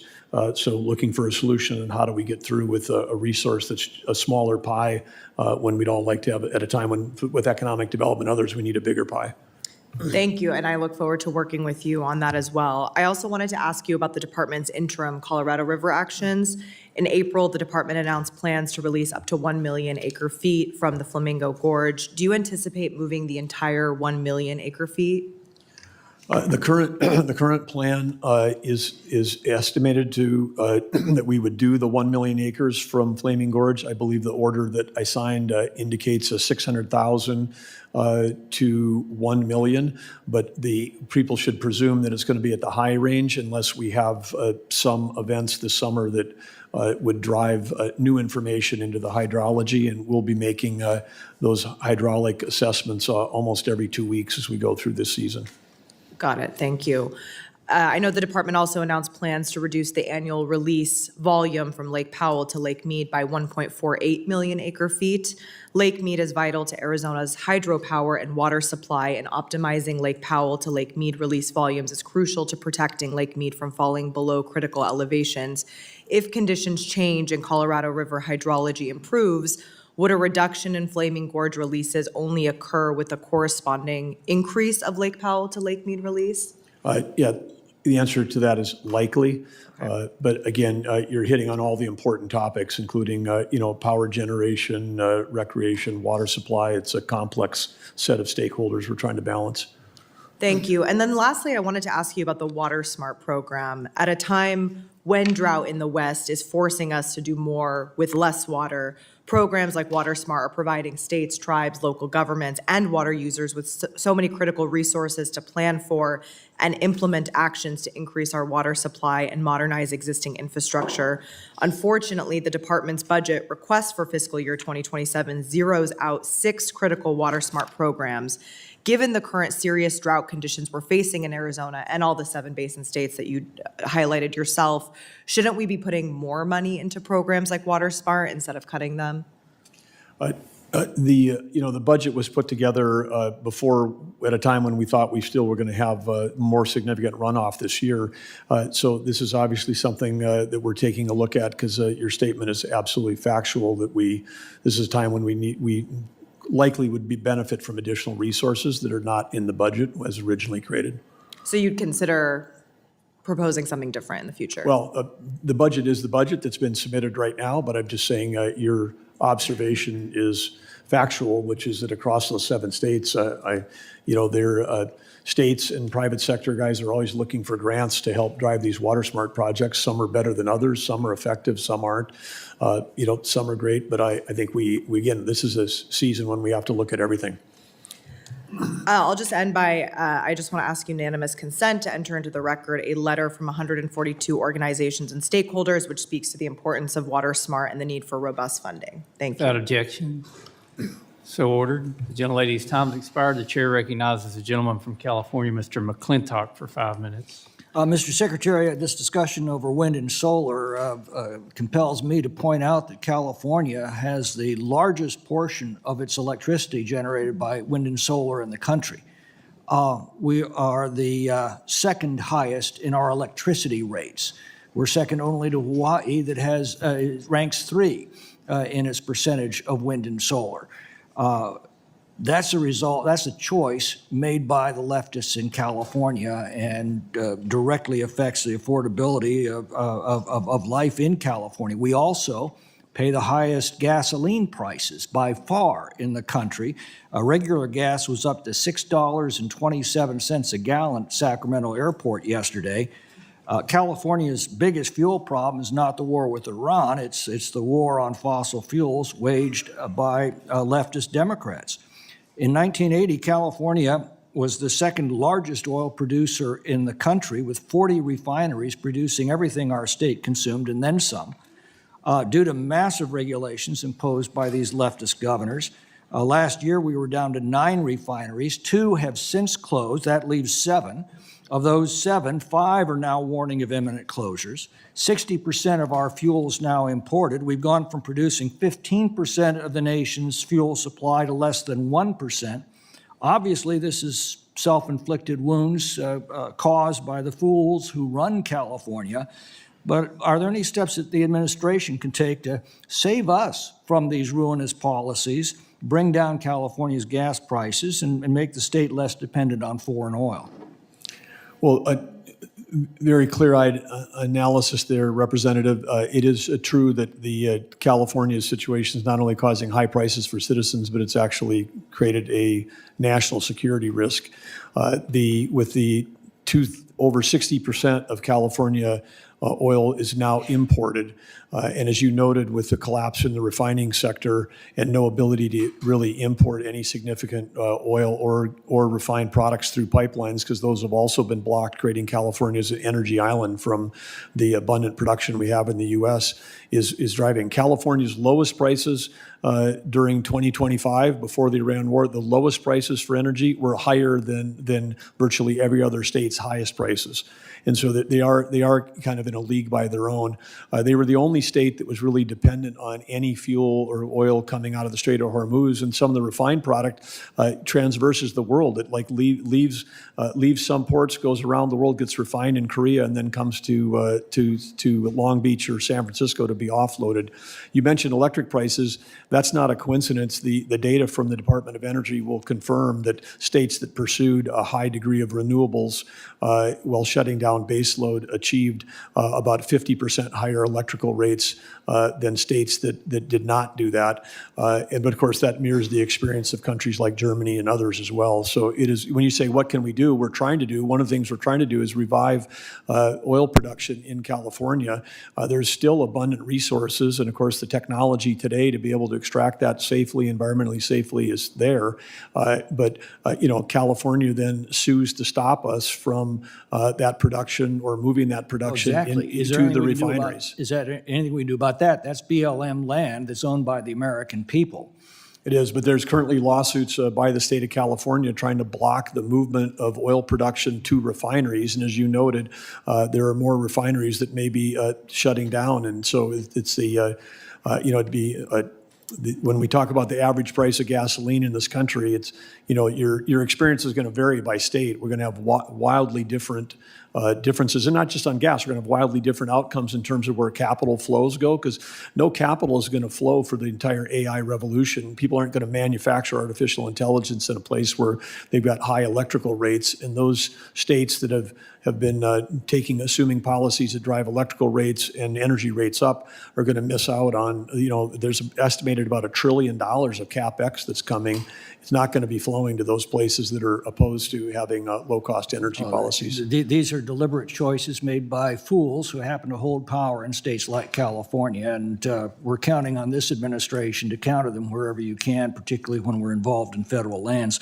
I also just want to thank you on a personal note for responding to so many concerns regarding Yosemite management. We'd suffered a succession of incompetent superintendents who'd tolerated gross inefficiencies. They ignored many suggestions from gateway communities to improve the visitor experience. Under Yosemite's new superintendent, Ray McPadden, these deficiencies are finally being addressed. He's instituting a large number of improvements that have been advocated by the gateway communities for over a decade.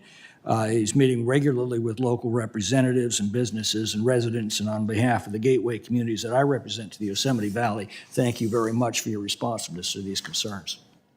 Gentlemen, the time has expired. The chair now recognizes the gentlelady from Michigan, Ms. Dingell, for 5 minutes. Thank you, Mr. Chair. Good to see you, Mr. Secretary. As co-chair of the Great Lakes Task Force, I know that the Great Lakes are far more than a natural resource. They're more than 20% of the world's, not the United States, the world's fresh water, and they're an economic engine for 2 countries and many states. They are our drinking water, our economy, our jobs, our recreation, and a way of life. More than 30 million Americans and Canadians rely on the Great Lakes for clean drinking water and their livelihoods. Mr. Secretary, we need to protect our drinking water and our economic security. I think you believe that's the case also, but budget cuts might indicate otherwise. How can we work with you to make sure we are protecting the Great Lakes, which budget cuts are not going to do right now?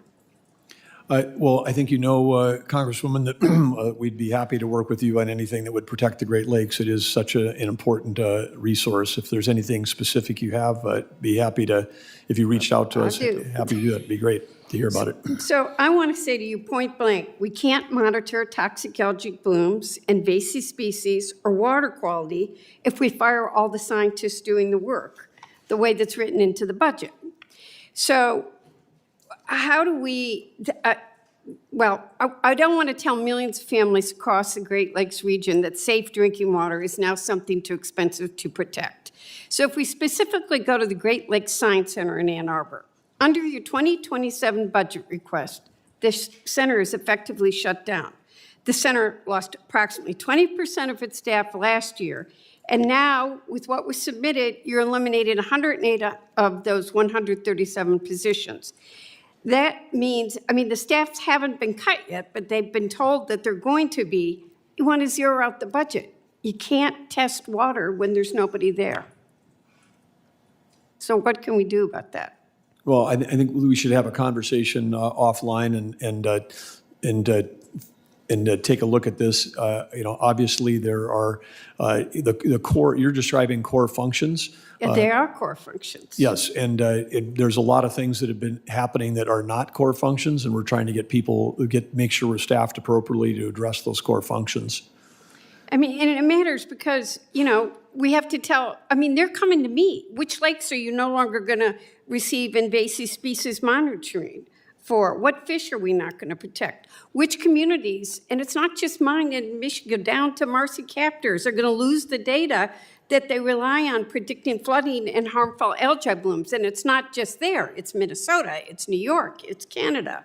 So, and I'm going to say this to you. You often talk about running government like a business. The Great Lakes fishery supports a $7 billion economy. The Great Lakes Science Center costs $15 million annually. I don't consider that a waste when it's protecting the drinking water of 30 million people and a $7 billion economy. The ROI is nearly 500 to 1. So do you believe it's good business to jeopardize the $7 billion economy and the region's source of clean drinking water just to save that $15 million? What I'd like to do is work with you to make sure that we're supporting all the key core functions that need to occur out of that science center. Okay. There are a lot of issues, and I want to know what I'm going to say to a lot of people who are really upset in all branches. So I'm going to count on that. Actually, Mr. Wahlberg and I are going to invite you to Michigan, too. But, Mr. Chairman, for the record, I somehow have become, not somehow, I care about gray wolves and bats. So I'm going to ask unanimous consent to enter into the record a Wall Street Journal article published 2 days ago reporting that the White House is moving forward to reduce protections for gray and Mexican wolves as an economic handout to the cattle industry, which of course means that reduced protections are not based on the best available science. Without objection, so ordered. Thank you. And I'll yield to the ranking member, Mr. Huffman, my 42 seconds. I thank the gentlelady. Mr. Secretary, just very quickly about Freedom 250. I want to just ask if you directed anyone at the National Park Service or anyone else at Interior to form the Freedom 250 LLC. Did that come from you? No. Do you know who did? It happened under your watch. It involves your agency. Who made that decision? Who ordered that? I'm not aware of the final decision maker on Freedom 250. Would you get that information to us, please? I think that's significant. Sure. Yeah. Thank you, sir. Yield back. Time has expired. The chair now recognizes the gentleman from Florida, Mr. Webster. You're recognized for 5 minutes. Thank you, Mr. Chairman.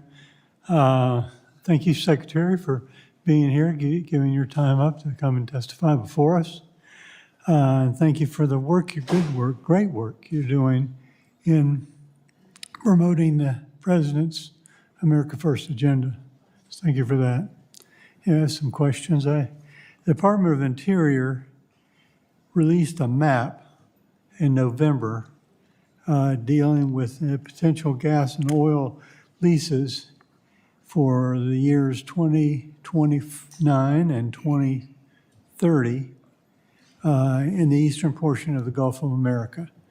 How will Department of Interior balance those interests with Floridians and with the necessity of maintaining American energy dominance? Relative to the Gulf, of course, as you said, the balancing is key. And I think as we go through that long-range planning, there's a process where you start with a big scale and it keeps winnowing down. We're in the middle of that process right now. If there's specific input that you have, we'd love to hear from you as we go through the next round following the law in terms of us holding required leases for offshore energy production.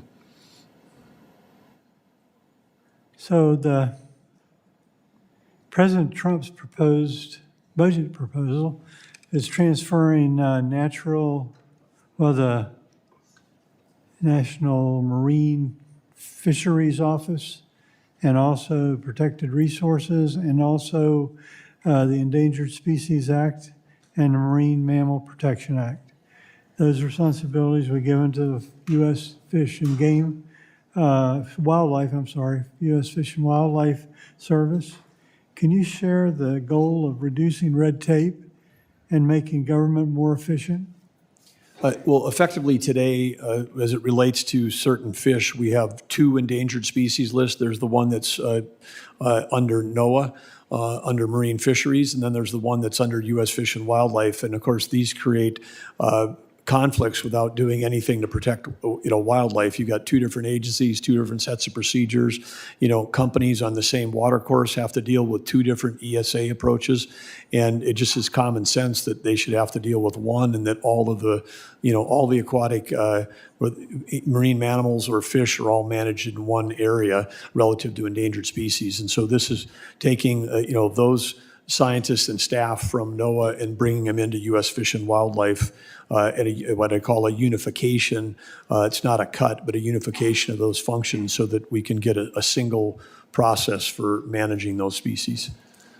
So do you think that'll reduce redundancies and streamline efficiencies? Well, absolutely. I mean, the objective is to, protect the species, but it's also to make sure that we're not creating duplication and redundancies. And this is a poster child for redundancy, because in the same water course, you could have 2 different federal agencies coming up with 2 different sets of rules. It's very confusing for states, for counties, for water boards, and for, wildlife organizations. I mean, it's a long overdue simplification. Okay, what permitting reforms do you think are needed for pipelines and gathering systems, export facilities, transmission and infrastructure, supporting oil and gas production? Well, I think permitting for all projects in this country has become incredibly burdensome, and there's an estimated $1.5 trillion of capital that boards of directors, states, companies, small businesses have committed to spend, but they're waiting to get a permit to get it done. I mean, we're creating a huge logjam through red tape that is preventing our economy from really reaching its fullest potential and adding really no value. And so, again, I know there's legislation in front of Congress. I would encourage everybody to keep driving forward on that, because if you care about affordability and care about all the things that people say about the economy, about working class people, then one of the biggest things that Congress could do is pass a permitting reform bill that would allow us to build the infrastructure which lowers the cost for Americans. Thank you very much for your presentation. Yield back. Gentleman yields back. The chair now recognizes the gentlelady from Washington. Ms. Randall, you're recognized for 5 minutes. Thank you, Mr. Chair. And thank you, Secretary Burgum, for appearing before the committee today. I represent Washington's 6th District, which includes the most popular national park in our state. In 2024, Olympic National Park welcomed over 3.7 million visitors, contributing $380 million to our local economy and supported almost 3,000 jobs. A huge impact. Tourism and natural resources-based jobs are the foundation of our community and are critical for my neighbors in the 6th. However, peak hiking season is just around the corner, and our local partners are worried that they won't have the staff they need to keep trails open and keep hikers safe this summer, let alone be able to empty trash cans and take care of bathroom facilities like this that we've seen on Cairo News lately. Last year, the Trump administration doged 4,000 national park workers, and you're requesting a 25% cut to the National Park Service in the president's FY 2027 budget, eliminating another 3,000 jobs. For example, Olympic National Park is down to only 1 permanent staffer on their fisheries team. 12 federally recognized tribal nations also reside and thrive on their ancestral lands that are part of my district. And as Secretary of Interior, you manage federal lands, natural resources, national parks, and wildlife, and you are charged with honoring this country's promises to tribal nations and carrying out our trust and treaties responsibility. Mr. Secretary, you are not meeting the mark. I'm deeply concerned about the state of deferred maintenance across all of our parks, staffing reductions, and upholding our commitment to tribes. And I'm hoping you will commit to working with me to better serve the American people. Secretary Burgum, you've been very clear as you cut Park Service staffing and budget that you want to redirect resources from headquarters in Washington, D.C. and regional offices to the field so that visitor experience is maintained. Is that a correct characterization? Yes. Thank you. And so I'm surprised by this budget request because it seems to me that you are more focused on DC over roads, trails, and buildings in our national parks across the country. For example, your budget asks for $10 billion for a new, and I'm quoting here, presidential capital stewardship program for priority construction and beautification projects in and around Washington, D.C. At the same time, your budget asks for less than $3 billion for repairs and maintenance in parks in the rest of the country next year. So that's $10 billion for new preservation in DC and less than $3 billion for parks and maintenance across the country. You're proposing that the vast majority of funding for park construction be spent in DC at the direction of President Trump, not in our communities. This is wrong. It's misguided. Here's a photo from one of my neighbors hiking on the North Fork of the Quinault Trail in the Olympic National Park. This is a popular trail taken by young families and is very clearly a safety hazard. There's a backlog of $300 million in deferred maintenance and repairs needed for Olympic National Park alone. And we have another photo, AI image that President Trump posted about a beautification project that he wants done in DC. This project would drain the reflecting pool at the Lincoln Memorial so the bottom can be repainted or resurfaced in blue instead of white. And you're actually in this image, Secretary Burgum. Of these two images, which do you think should be the higher priority? Fixing a bridge that is a safety hazard for hikers or changing the bottom of the reflecting pool? Well, my answer would be both, and that's why we're encouraging this committee and Congress to pass the GOA. Please don't dodge my simple question, Mr. Burgum. Which is the more urgent I'm not dodging. maintenance? I'm not dodging. We have deferred maintenance issues all over the country. Yes, we do. You are prioritizing $3 billion for those nationwide deferred maintenance projects and $10 billion for capital preservation in DC. I can tell you that my neighbors. This is my time, thank you. And I believe but if you most ask me Americans, questions, am I not allowed to answer? Or is this I just asked you work? a simple question. You decided to Well, go off on a you tangent. answered a question with a false hypothesis. It's my time, Secretary. Most Americans think that it's much more urgent to improve public safety in the national parks and make sure everyone can safely enjoy the outdoors. But in fact, you find President Trump's vanity projects more important because you waive procurement rules to issue an emergency no-bid contract worth over $10 million to repaint the reflecting pool. And I see that my time has expired, so I will end by asking for unanimous consent to enter into the record these two articles from the New York Times, reflecting pool repairs to cost $13.1 million. Trump had promised 1.8, and reflecting pools repairs uneven and behind schedule.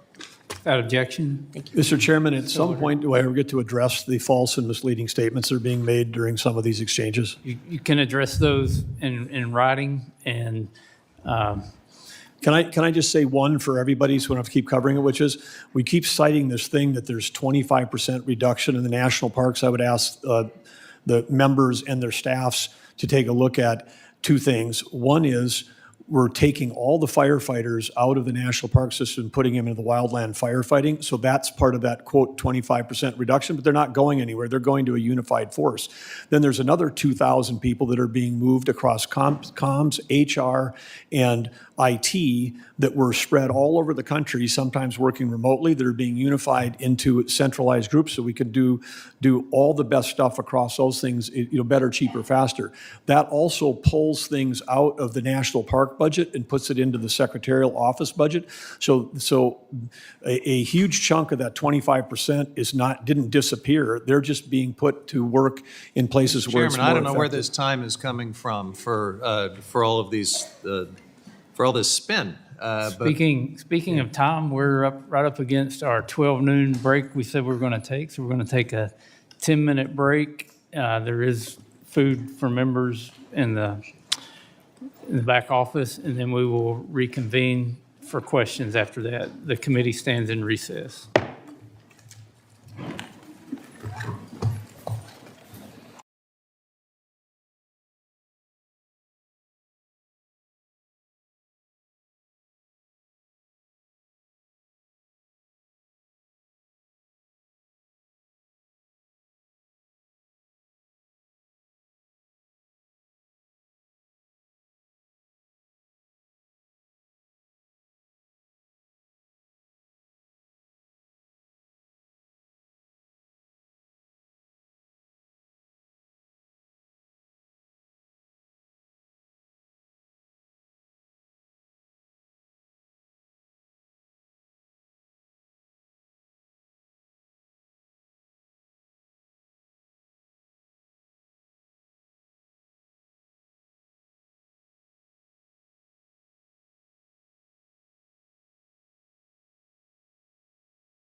hearing will come to order. We will resume questions, and I'll just remind members, when you ask a question, please give the witness an opportunity to respond to the questions. We do need to stay on schedule. I'm going to recognize myself for 5 minutes. And Secretary Burgum, again, thank you for being here.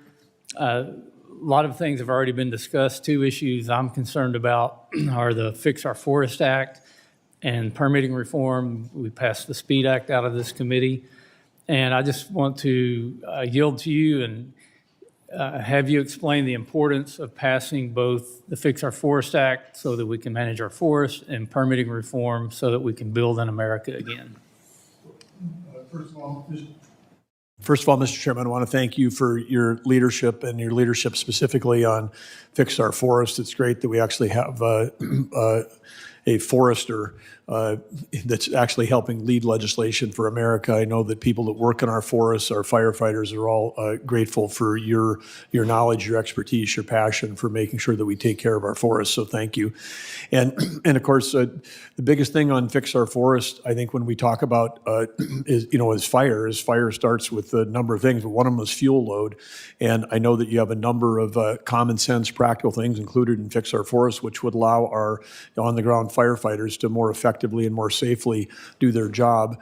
And then, of course, as it relates back to permitting and stopping all the red tape, one of the things that we, as a nation, we now, we last year in BLM, we spent 9 times more on firefighting dollars out the door in BLM than we took in timber lease sales revenue coming into the citizens of America. We spent 9 times more with revenue from taxpayers going out to fight fires. Those 2 things are actually correlated. If we get the private sector back in, we can revive their timber industry, revive rural communities with the advances, as you know, that are occurring in whether it's in the timber side and the lumber harvesting, or whether it's actually in the lumber mills have gone very high tech. It's a very high tech industry, and we can get great things done. We import now about the same amount of timber that we used to harvest in America. So again, in an effort to quote, protect our forests, some cases turning them into wilderness areas also just almost turns them, it's like a death sentence. 25 years later, after they become a wilderness area, we're going to have the fuel load is so high that they're going to burn. And then we got rules where a person can't go into those wilderness areas, a firefighter with a chainsaw or a wheelbarrow, because that's considered equipment, and that is illegal to use in a wilderness area. So we set ourselves up to cause these catastrophic fires, which of course are the biggest contributors to air quality issues in the country. So we solve a lot of problems when we fix our forests. You're focusing on the upstream end of it with the legislation, and that's absolutely fantastic. And on the permitting side, as I said earlier, this is one of the biggest things that Congress could actually do, is to actually get permitting reform done so that capital can actually get spent in this country. We need to be a nation that understands that in this era of abundance that we can actually build great things, do them cleanly, safely, protect the environment, and make sure that we've got putting our resources to use to make life affordable for Americans. We can do both of those things at the same time.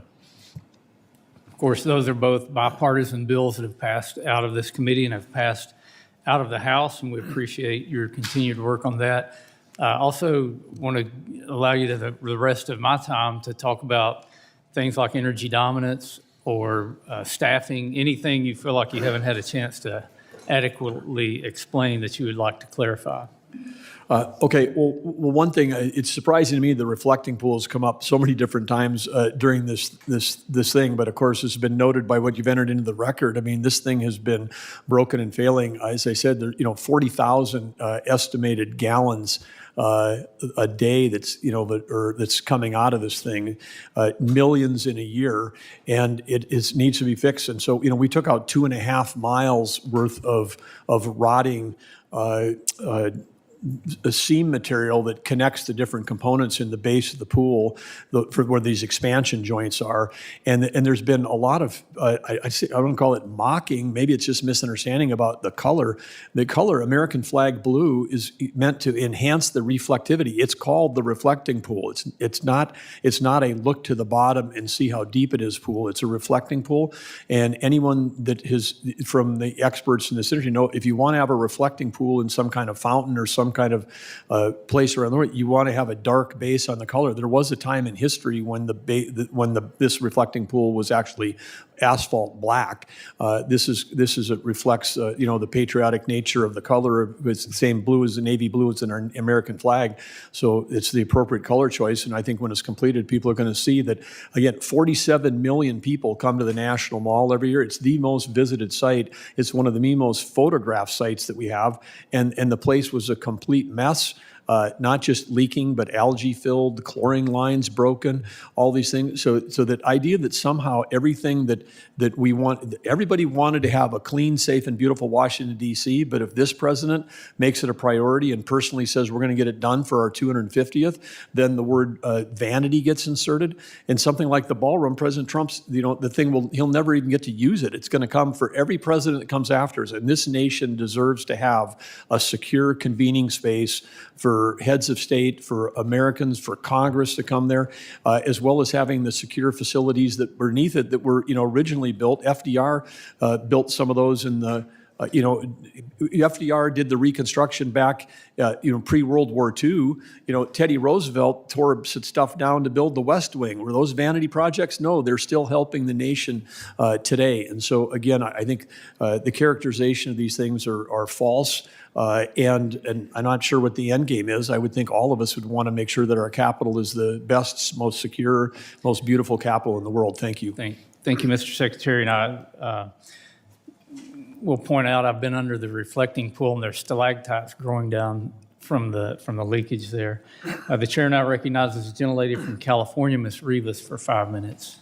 Thank you, Mr. Chair, for recognizing me. I ask for unanimous consent to enter an article from the Santa Barbara News Press published on May 11th, 2026, titled "Two People Suffer Minor Injuries in Carpinteria Natural Gas Rig Fire." Without objection, so ordered. Thank you. Earlier this week, news outlets reported that emergency crews responded to a fire on the Platform Habitat in the Santa Barbara Channel. Platform Habitat is an offshore natural gas rig. The U.S. Coast Guard reported that 26 crew members were safely evacuated, with 2 people reporting minor injuries. Thankfully, due to the quick work of the U.S. Coast Guard and the local fire department, first responders were able to contain the situation quickly and prevent further harm. It's essential that the Bureau of Safety and Environmental Enforcement be allowed to do their job and conduct a thorough and complete investigation. The families along the California coast deserve answers. The Bureau of Safety and Environmental Enforcement, or BSEE, has been successful in improving safety and ensuring environmental protection in the offshore energy industry. Despite the risks, the Trump administration is proposing the haphazard merger of the Bureau of Safety and Environmental Enforcement and the Bureau of Ocean Energy Management, a move that would weaken its ability to respond to crises like the rig fire in the Santa Barbara Channel. The country has experienced catastrophic disasters involving offshore rigs that have cost billions of dollars in damage to the economy, public health, and the environment. There are still communities in California that are still recovering from these oil spills, fires, and explosions. Currently, the separation of the 2 bureaus is purposeful. It's an approach that puts our environment and people first. BSEE focuses on safety and environmental protection, while BOEM focuses its time for developing resources in an environmental, responsible way. However, the Trump administration continues to ignore history and put our country at risk. President Trump's proposed budget would have the 2 bureaus merged as the newly created Marine Minerals Administration. This sounds like a government efficiency budget decision. However, there's a catch. The merger of these 2 essential bureaus actually means less staff and less resources. Budgets will be slashed by $95 million and a staff cut of 224 employees. This means an inability for the country to enforce safety and environmental protections. As you cut safety and environmental protections, you're also increasing offshore oil drilling, such as through the 6 offshore lease sales off the California coast between 2027 and 2030 alone. Secretary Burgum, can you assure the American people that merging these bureaus while cutting staff and resources will not increase the risk of another catastrophic offshore oil disaster off the California coast or anywhere in the country? Well, the key here is that we're unifying, not merging. And of course, if you talk to those, which we have, that work in both these agencies, they do work in collaboration. I think the key thing on safety is inspections. And through the unification, if we can eliminate redundant overhead, in many cases, these two agencies are actually, on the same floor or different floors of the same building, but we've got different layers of overhead. The intention here is to, just as it is with other parts, get more people that are actually in the jobs that actually matter. So get more inspectors, more inspections happening, less people. You're saying more inspectors, but you're cutting staff to those bureaus. Well, we can, and you're saying that you're unifying for efficiency, but I'm talking about the people and our environment, right? Which are now at a risk of harm because there will be less people overseeing these environmental disasters or preventing them. The goal in all cases is to have more people actually doing the important work that you're describing, and less people in HR, less people in comms, less people in overhead jobs, less managerial jobs, more people actually doing the work. So we can accomplish these two things. We can have a more effective delivery of the things that matter. I have significant concerns with this haphazard proposal for merging these two bureaus. Well, I think first of all, there's nothing. These changes are a recipe for another environmental disaster off our nation's coast. That's a false assertion. As a Californian, I think this proposal will result in more risk for our coast, less staff, less funding, all of this being done just to ensure that Trump's polluting donors have another large check to Completely cash. and totally false. Thank you, and I yield back. But Mr. Chair, I seek unanimous consent to enter into the record 3 additional items. I ask unanimous consent to enter into the record this 2008 report from the Office of the Inspector General, which finds, and I quote, "The single most serious problem our investigation revealed is a pervasive culture of exclusivity exempt from the rules that govern all other employees of the federal government. We also discovered a culture of substance abuse in the royalty in kind program, both within the program and in concert with industry." Without objection. I ask for unanimous consent to enter into the record the official report to the President on Deepwater Horizon, which recommends the creation of an independent agency to oversee offshore oil and gas safety, which of course became BSEE, which you are now getting rid of once again. Without objection. And finally, I ask unanimous consent to enter into the record this Federal Register page on expected rollbacks of the well control and blowout preventer rule. Of course, the Deepwater Horizon disaster stemmed from the failure of a blowout preventer. Without objection.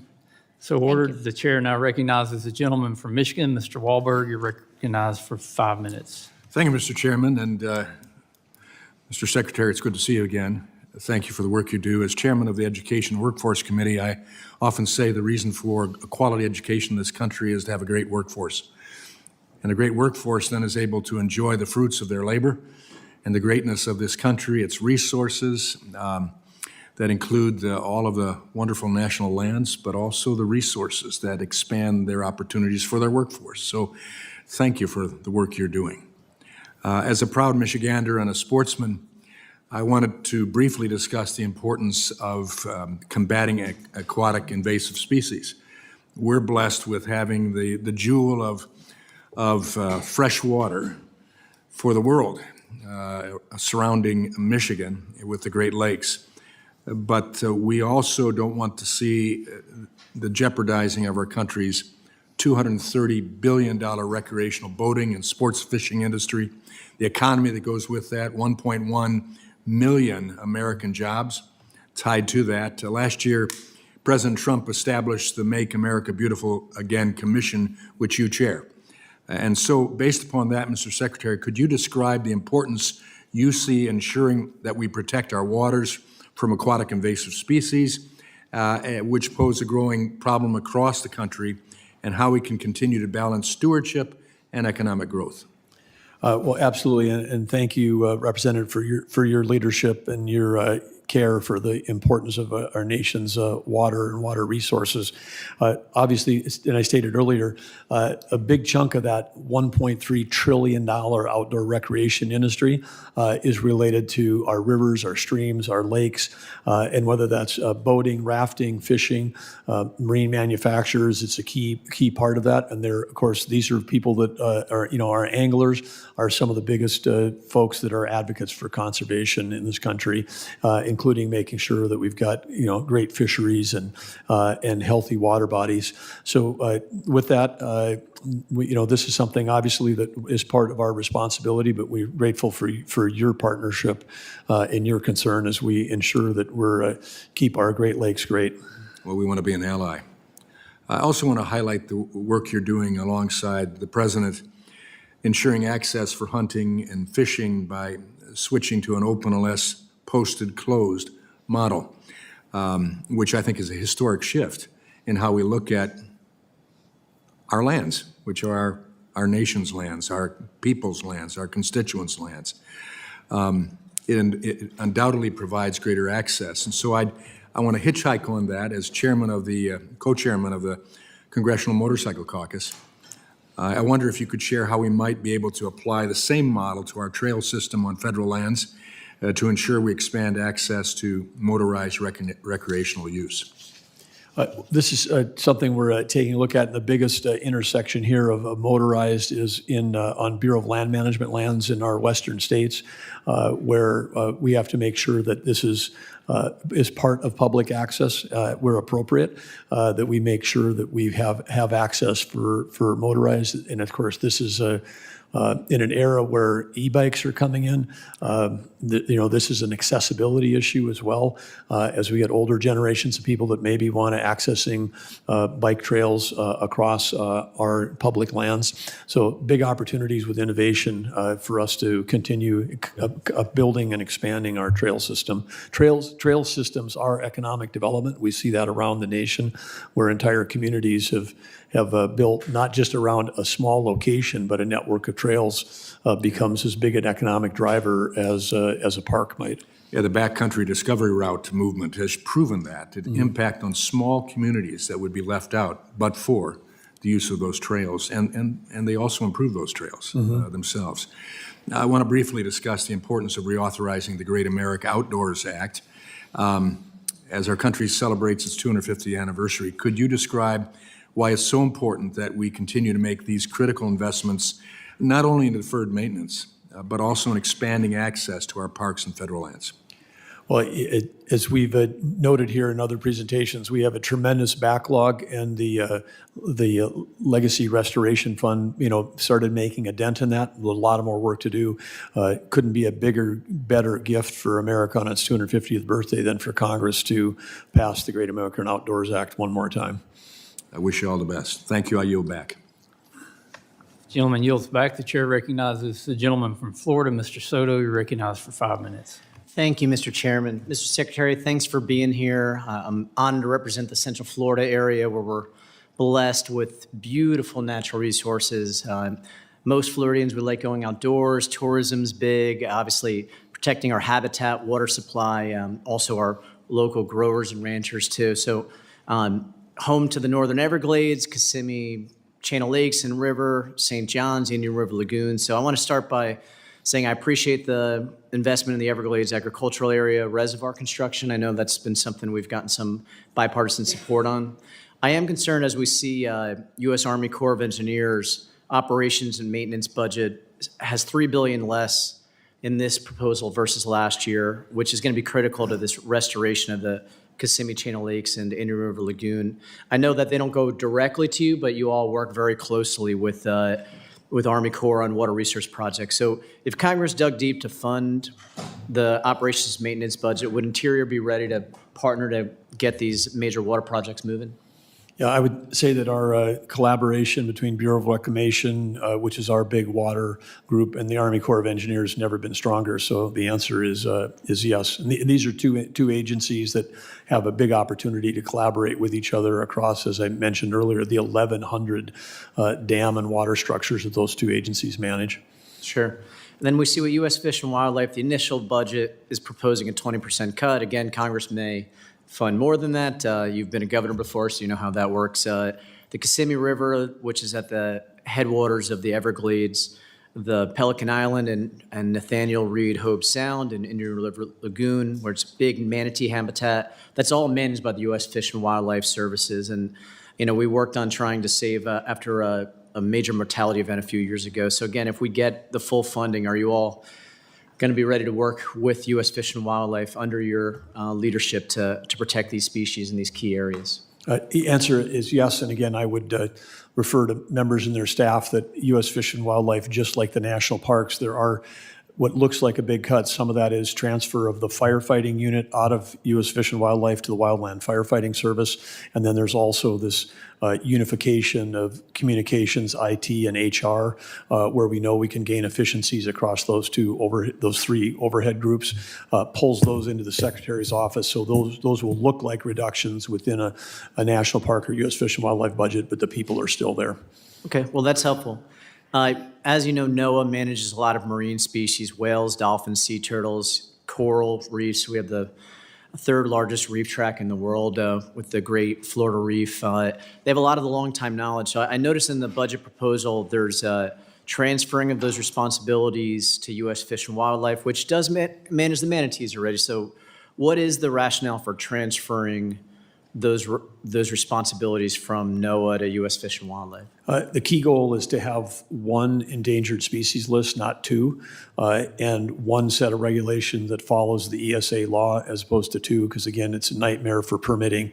Literally in the same water courses, we'll have one fish that's quote a U.S. Fish and Wildlife fish, and then we'll have another aquatic fish or mammal that is under NOAA, and companies don't know where to go, and then they face two different permitting regimes. And all this does, it doesn't protect the fish or the marine mammals, it just slows things down and hurts projects, and it's complicated for whether you're a city, a state, an NGO. This is a common sense thing where we could do a better job of protection for the environment and do a better job of ensuring that projects get completed. If that were passed, would NOAA experts then transfer over to U.S. Fish and Wildlife so we don't lose institutional knowledge? Yeah, absolutely. I believe that there's about 180 people from NOAA that they wouldn't have to physically move, just organizationally they would be unified with the U.S. Fish and Wildlife ESA team. Well, I'd ask you to work with the Florida delegation on this. Obviously, we have a different water problem than you all have out west when you were the governor of North Dakota, in that we have a lot of water and we need to manage it correctly. Last thing I want to talk about is, there are some proposed cuts to the Bureau of Indian Affairs. Obviously, being from North Dakota, you know how important this agency is. We're seeing rising unemployment in the Native American community at about 8.8% rural, which is areas that you're familiar with, and that we have some both urban and rural with the Seminole tribe. So what can we be doing to improve and lower that unemployment rate, increase economic activities for rural Native Americans? Well, economic development takes capital investment. It always takes labor force. One big victory we've got is that in 2025, we did have the highest graduation rate in recent history across the BIE K through 12 school system that we operate through the Department of Interior. So that's a plus. But there's more we can do, particularly when it relates to workforce preparedness. So those graduates, and then matching that with capital to come and do projects. But part of that is federal permitting. We make it hard for private sector to invest on tribal lands. It's difficult. That's why you see a lot of capital investment happening just outside a reservation as opposed to inside, because our permitting environment. So we have to attack both of those vectors. Thanks, yield back. Gentleman's time has expired. The chair recognizes the gentleman from Idaho, Mr. Fulcher, recognized for 5 minutes. Thank you, Mr. Chairman. And to the Secretary, thank you for spending time with us today, for your testimony. I want to thank you for just your leadership. In this great state of Idaho, we've got a lot of federally controlled land, and we do a lot of interactions with Interior, and the communication and just interaction has been much better under your administration. I want to thank you for that. We've got a wildfire year coming up that we're worried about. This is with low moisture and low snowpack. We're fearful that there's going to be a very significant wildfire year in Idaho and the Pacific Northwest in general. And under the newly restructured firefighting organization under Interior. Of course, we still have the National Fire Center in Boise, but there's yet some organizational things that need to be worked out, it appears, and just one of the concerns in our state is that our State Department of Lands might be somehow disadvantaged in terms of just the coordination with this new firefighting structure and organization. And our State Department of Lands has been pretty effective given the responsibilities that they've had. Can you provide some comfort that with the firefighting management generally being rolled under Interior, that there's going to be ample or even possibly better provisions for involving our local Department of Lands in those decisions and the operations? Yeah, excellent question, Representative. And obviously, coordination with local and state firefighting is key. Just like wolves, fire doesn't know where the boundaries are. And of course, across the West, we know we've got this checkerboard of land that's often, one section's federal, the next section's state, the next section's private. We've got to make sure that we're coordinating. And I think one of the key elements in this unification is that we'll now have, if you got your frontline wildland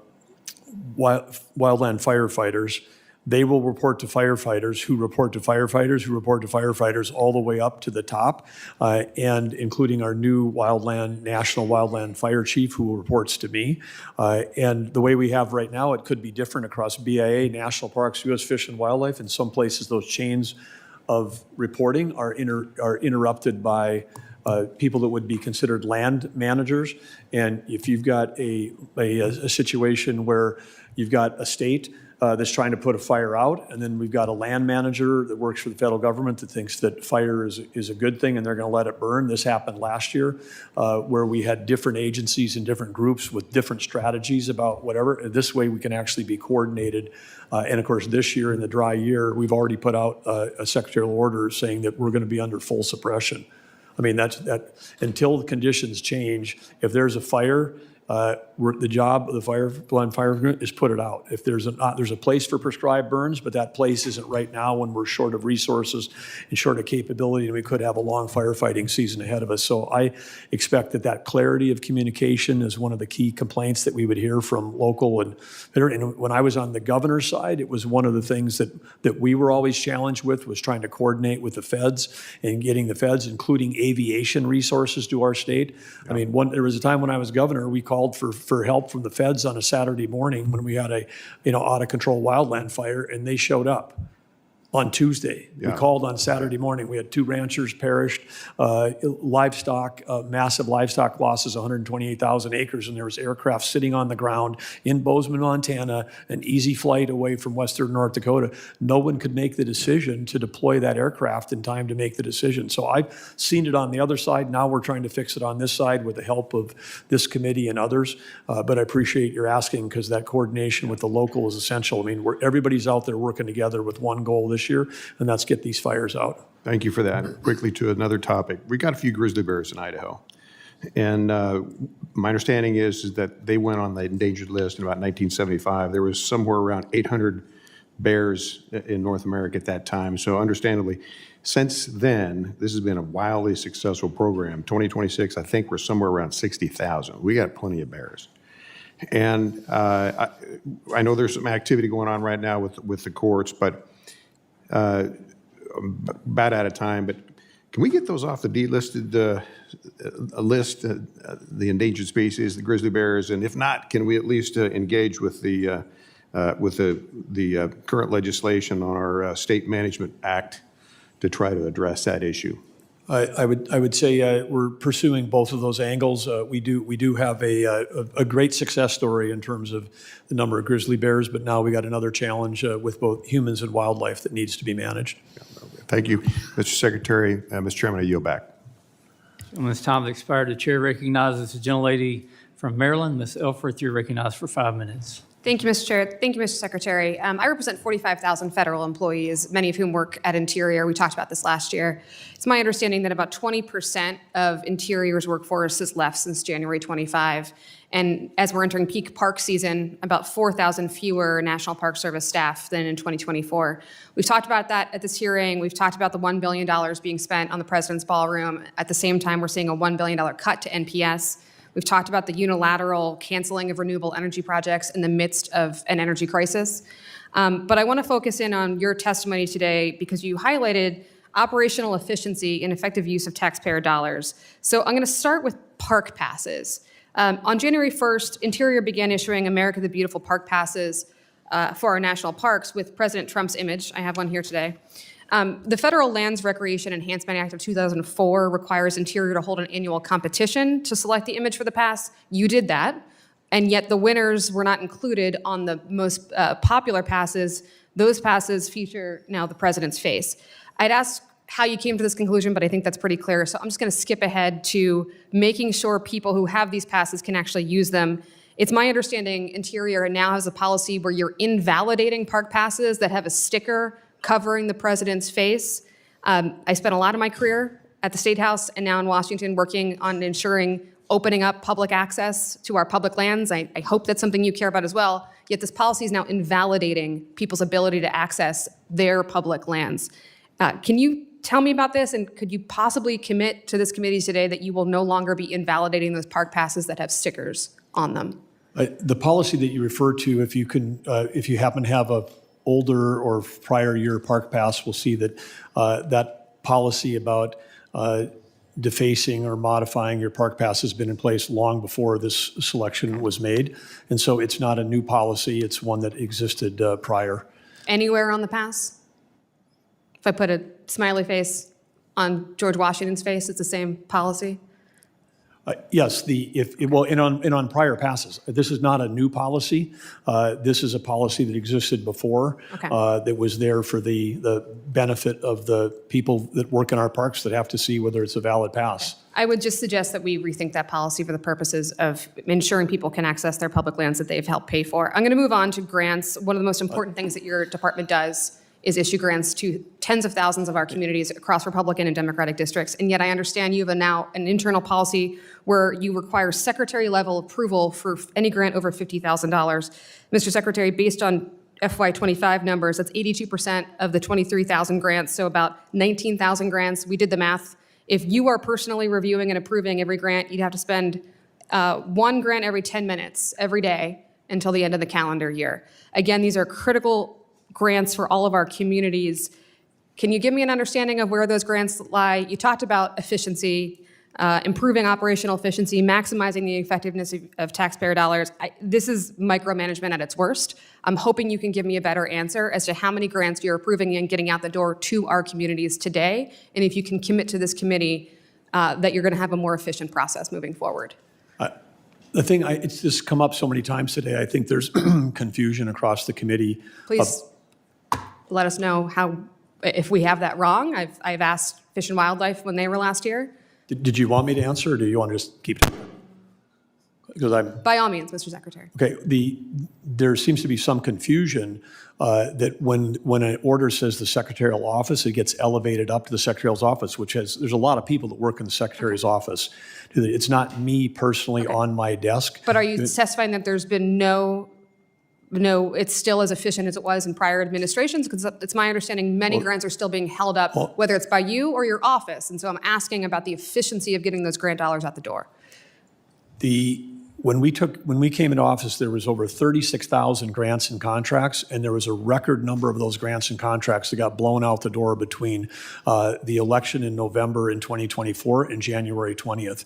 Many of those were going out that in my mind were a poor use of taxpayer dollars, weren't thoroughly reviewed, they were greenlit, and so we put in a policy that said, hey, if we're going to stop blowing billions of dollars out the door at the end of administration for without going through the thorough review, then we should take a look at those. And by putting that policy in place and this team that we had looking at those, we uncovered all kinds of egregious conditions that were happening. If my Uncle Yogi were here, he'd say that I asked you where you're going and you tell me where you've been. So I'm just asking you to tell us the efficiency today moving forward, not what happened in past administrations. Well, we have saved billions of dollars. There's been a lot of discussion, billions of dollars that have been saved because we've stopped projects that were going out for grant programs that were not for their intended use.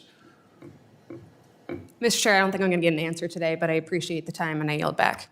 Ladies, time has expired. The chair recognizes the gentleman from North Carolina, Mr. McDowell. You're recognized for 5 minutes. Thank you, Mr. Chairman, and thank you, Secretary Burgum, for being with us today. In the past, you've spoke about the essential role that hunting advocates like the National Wild Turkey Federation and the Rocky Mountain Elk Foundation and Delta Waterfowl and others play in preserving the outdoors. Can you tell us more about the work that the Department of Interior is doing to partner with these groups to further hunting and conservation efforts? Well, a great example was last night I had an opportunity to meet with the U.S. Fish and Wildlife Foundation, NIFWF, if it's known, one of the most successful organizations in the country in terms of raising private sector dollar, hundreds of millions of dollars a year. And of course, at their event last night, all of the groups that you described were in attendance, plus many more, including, Everglades, all of these great groups from around the country. And with those groups, one of the things, again, what goes back to permitting, if we have a project that needs to get done, and if it's going to take, goes through the federal process, and it's going to take 3 to 4 years at double the cost, where these folks can raise private dollars, put them out to one of these organizations, they can do a conservation project often at half the time and half the price. And so again, that's super efficient use. And if there's ways, again, where we can do private-public partnerships to support that activity, it's a win-win. It's a win for the taxpayers, it's a win for wildlife, it's a win for conservation. How important are license revenues that are generated by sportsmen to conservation and habitat restoration efforts nationwide? It's essential, and I would tell you that as former governor, at both the federal and the state level, whether it's a federal duck stamp or whether it's state licenses or permits that are put out there, that's a key part of that foundation for conservation projects. So on permitting, what impact do prolonged permitting timelines have on energy prices and domestic manufacturing competitiveness? And they raise the price of everything and often accomplish nothing. So can you explain why permitting reform is especially important for critical mineral projects that are tied to defense, semiconductors, and advanced manufacturing? Well, it's absolutely essential for that, and I think some people get confused. Critical minerals, rare earth minerals. You just have to think about it as, do you own a cell phone? Do you drive a car? Do you look at a flat screen at any point in time during the day? Any of these things that we just take for granted, including your refrigerator and your microwave, will include components that would fit under the 60 identified critical minerals that the USGS puts out as the critical minerals list. And the fact that we don't control them, it is a national security risk, but it also raises the cost, the price of everything, which is why we've just got to get back in our country and to stop demonizing things that we can do well here, cleanly, safely, smartly, and protect the environment, like mining, like forestry, like grazing, like oil and gas production. We can do all of those things without and do it better for the global environment than if we outsourced it to another country. And when we do that, we're going to improve national security and we're going to lower prices. So if you want to champion affordability, then you should be championing permitting reform. A lot of my colleagues have done something I've found to be interesting. They've chosen to ask you questions and then not given you the opportunity to respond to them. So I'd like to give you the remainder of my time to address any of those questions that you've not been able to answer. Okay, well, I appreciate. Thank you for doing that. There was a discussion earlier regarding the merger of BOEM and BSEE, or I should say the unification of those two agencies to get more people actually doing the work, which the Congresswoman and I would agree on. We want more inspectors. We want increased safety. We want to do that. The assumption that somehow that this is was going to defer all that. There was in the early report 15 years ago that said there was an issue with the revenue generating component being tied with the regulation. That revenue generation component work is done by a group called honor with no H, the Office of Natural Resource Revenue. That group, honor, is still separate. So any potential conflicts of interest between who's collecting royalties, which she mentioned in one of the submitted articles, is not this combination of the people that are actually doing the safety and inspection work. Because again, if we're going to issue a permit to someone, guess what? We need the safety and inspection people out there for exactly the reasons that she described.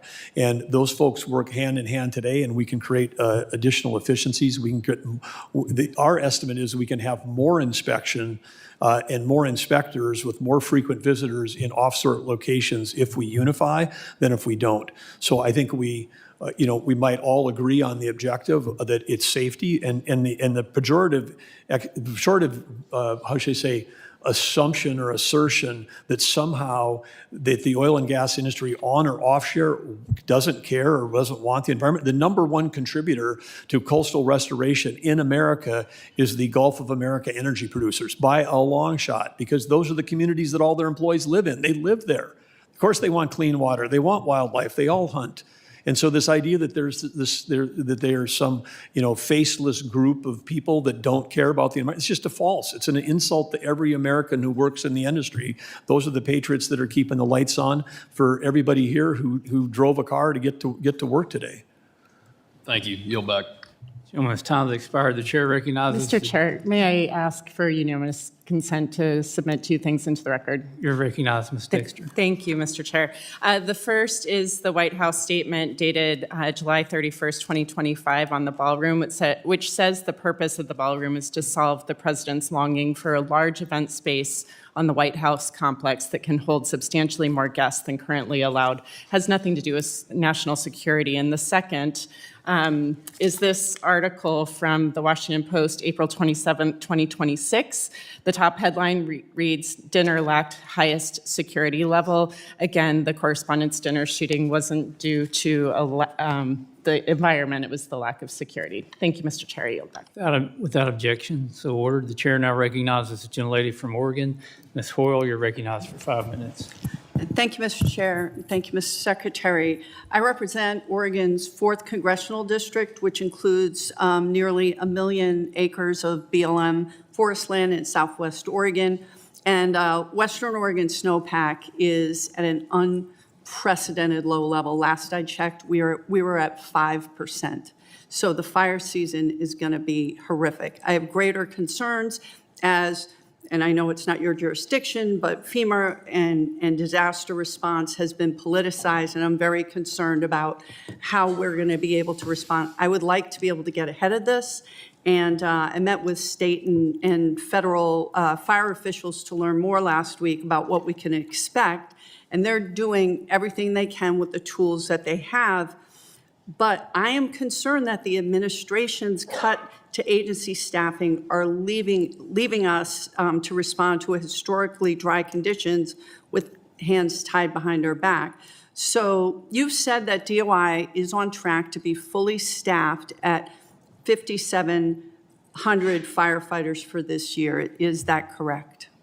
I believe that's permanent. There's much more seasonal that would go into that number. Okay, yeah, and seasonal would also include some of the red cards that you use, although we have 11% of them that have been dismissed or left DOI, so there's some staffing issues. But was that last year's number of people that took the early retirement last year? Yeah. Yeah, because we're staffing up. We got open recs, hiring, summer hiring, and hiring's going really well this year across parks and across wildland fire. That's good. Thank you. Now, the 5,700 firefighter number, I believe, is based on the National Fire Management Analysis System. And the last time the department conducted an analysis under that system was in the 90s. And as you well know, I mean, you were governor, fire danger is significantly greater. And I think that we're in a wildfire crisis much greater. And what is the plan to address the discrepancy and add more wildland firefighters than we thought was appropriate in 1990? And I mean permanent staff firefighters. Well, staffing is one of the components, but of course the other thing I spoke of just not long ago is that this year, because of the extreme conditions, which you and I both agree on, is it's important that we're under full suppression from the get-go, because you don't need, if you find a fire and put it out in the first hours or definitely in the first day, you don't need as many firefighters, where we end up really taxing our resources, flying people around, flying teams from other states is when these giant fires get occurring, and part of that has occurred when we've decided that, we're going to try to let them burn to manage fuel load. And you and I agree on fire suppression when there's danger. But I'm saying the faster we put them out, the more efficient we use the resources we I understand. have. We don't disagree on that. So talking about the 11% of DOI's workforce that departed, we lost nearly 200 staff from BLM alone last year in Oregon. In addition to another 200 from other DOI agencies. And I want to know, those people tend to fill gaps on the incident management teams. What are we doing to fill those gaps so that we can be responsive? Well, I would have to get down at the state-by-state level, but to make sure that we're talking about the same numbers, because some of the people that may show up as not in BLM were also the same thing. Comms, HR, IT folks were unified to the Secretary's office, and then the wildland firefighters were pulled into the separate wildland firefighting. So again, this repetitive thing that we're down a bunch of headcount is they're still there. They're just counted in different areas. I have a very short amount of time. I would love to talk to you more about that offline. BLM announced its plan to revise the Western Oregon Resource Management Plan, which covers 2 million acres of Oregon ONC's lands, mostly in my district and Cliff Bence's district. And it says BLM is seeking historically higher levels of timber production. Can you be specific about what annual harvest volume you are seeking? And will BLM be planning to make old growth eligible for commercial timber harvest in Western Oregon?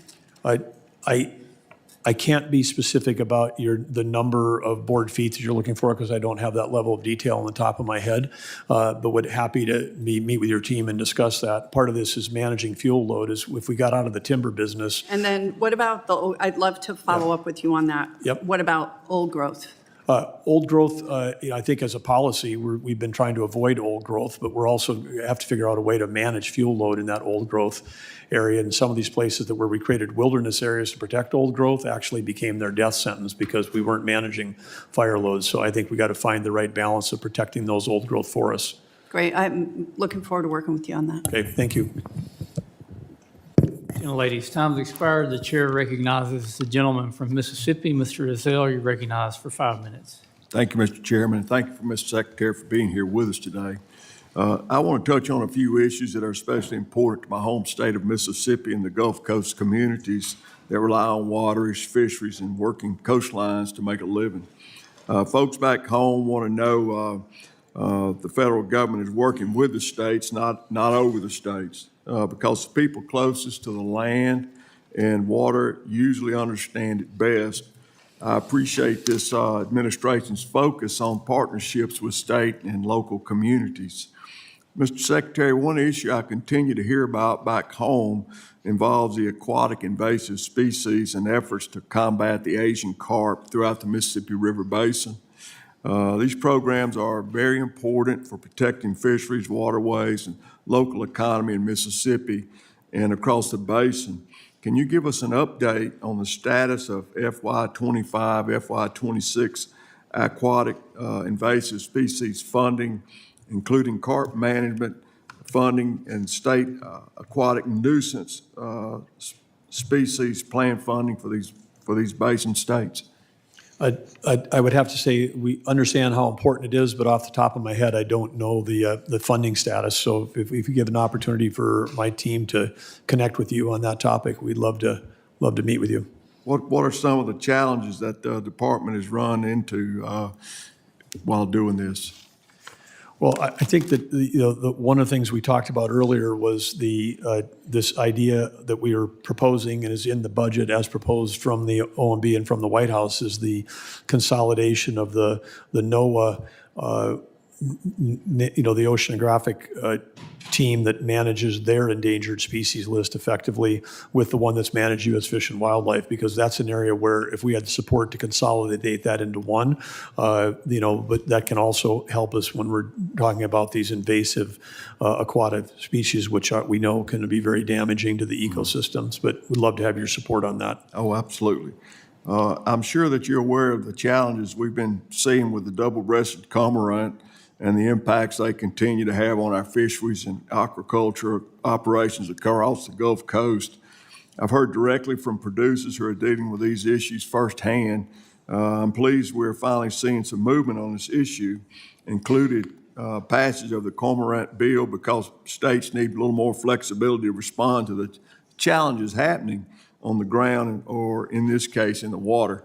Can you speak, Department of DOI is working with the Gulf states. Can you speak a little bit about working with some of our stakeholders and improve coordination and provide a little more flexibility on cormorant managing efforts?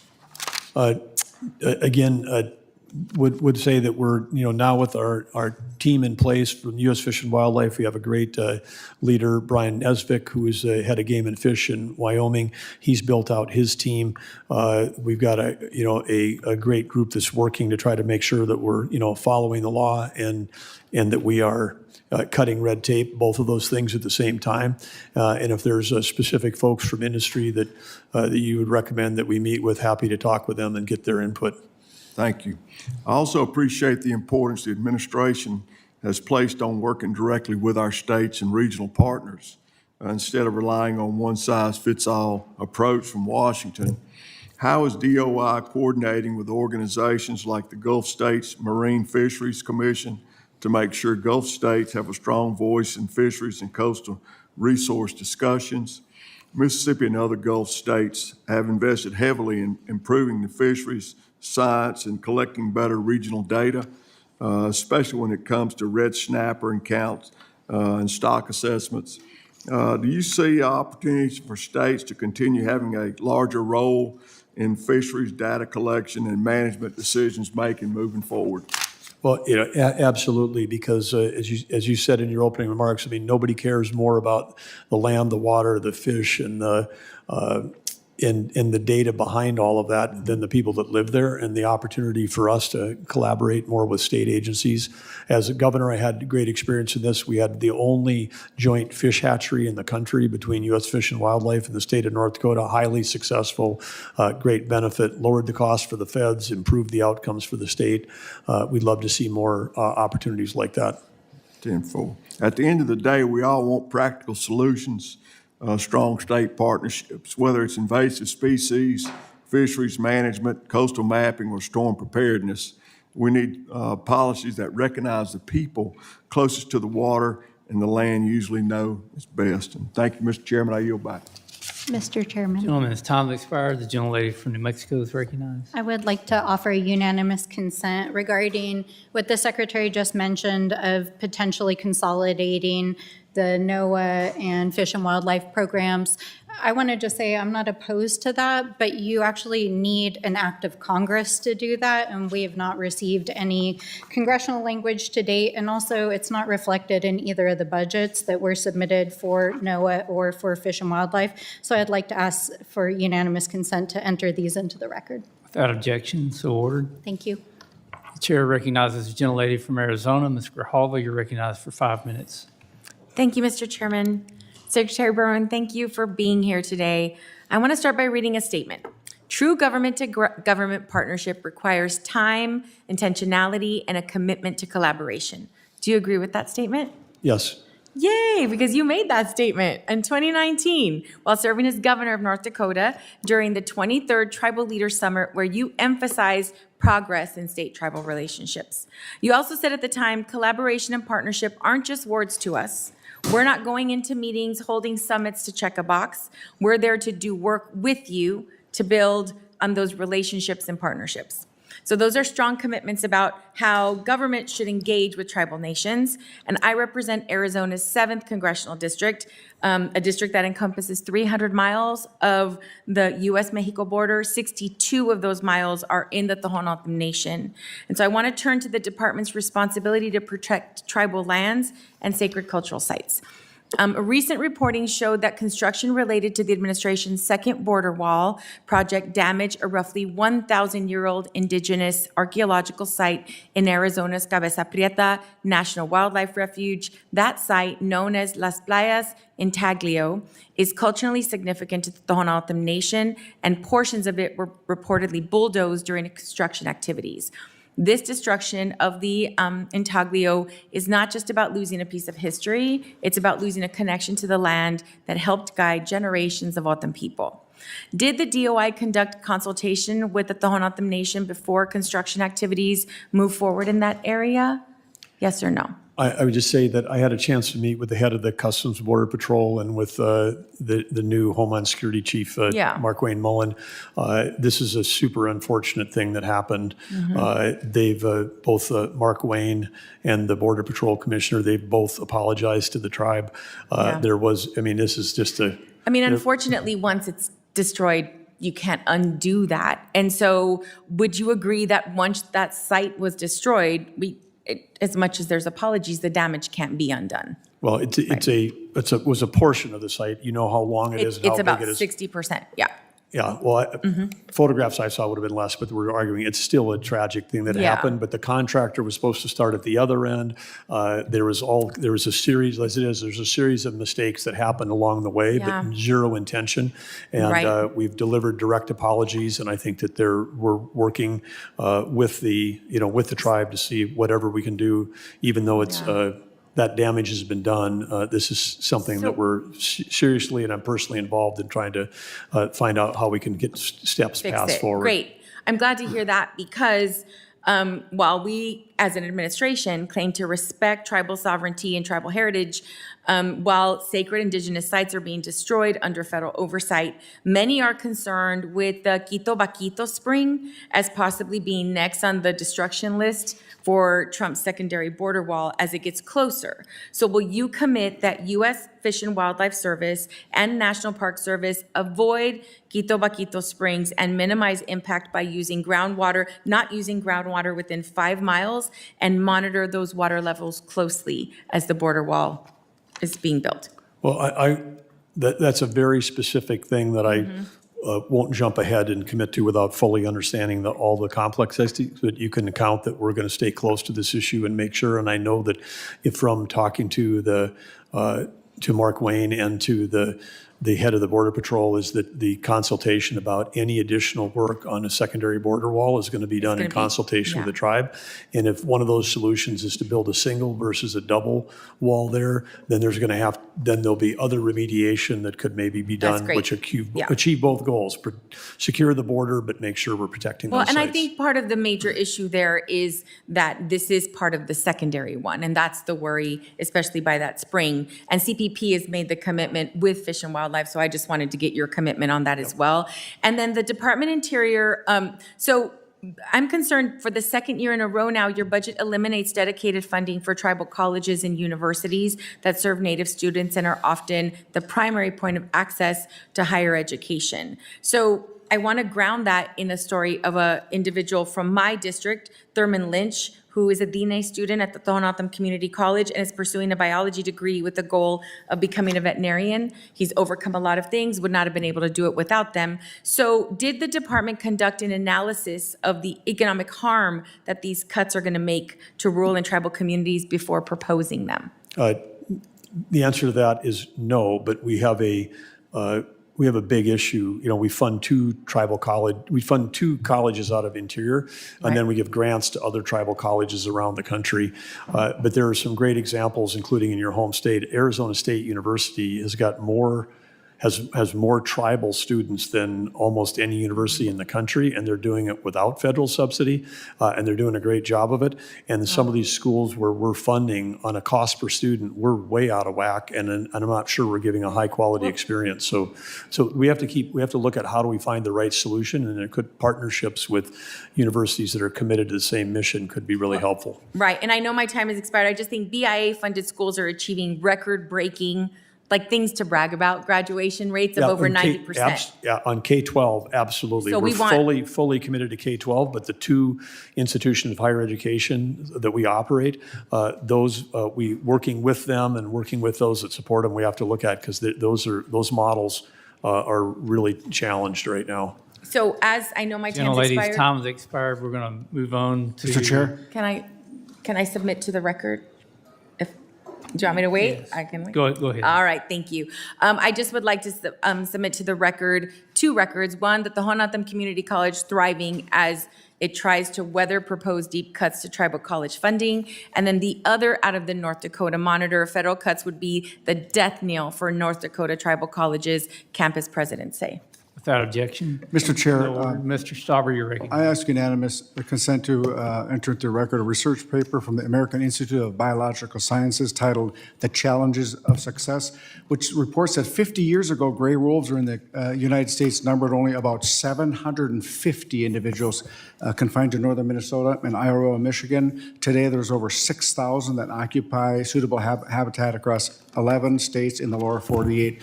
That does not include Alaska, which has estimated 7,700 to 11,200 wolves. And I'm entering this into the record on behalf of, because my good friend and colleague from Michigan stated something quite different, and I yield.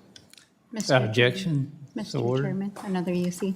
Ms. Stansberry, you're recognized. Mr. Chairman, I would like to ask for unanimous consent to enter into the record the Department of Interior's budget and brief, in which it outlines how K through 12 education for tribes are cut by over $250 million and how secondary education is cut by $105 million. I would hardly call that support for tribal education. Thank Without you. objection, so ordered. Mr. Vince, you're recognized. Mr. Chair, I'd like to ask unanimous consent to enter a document into the record.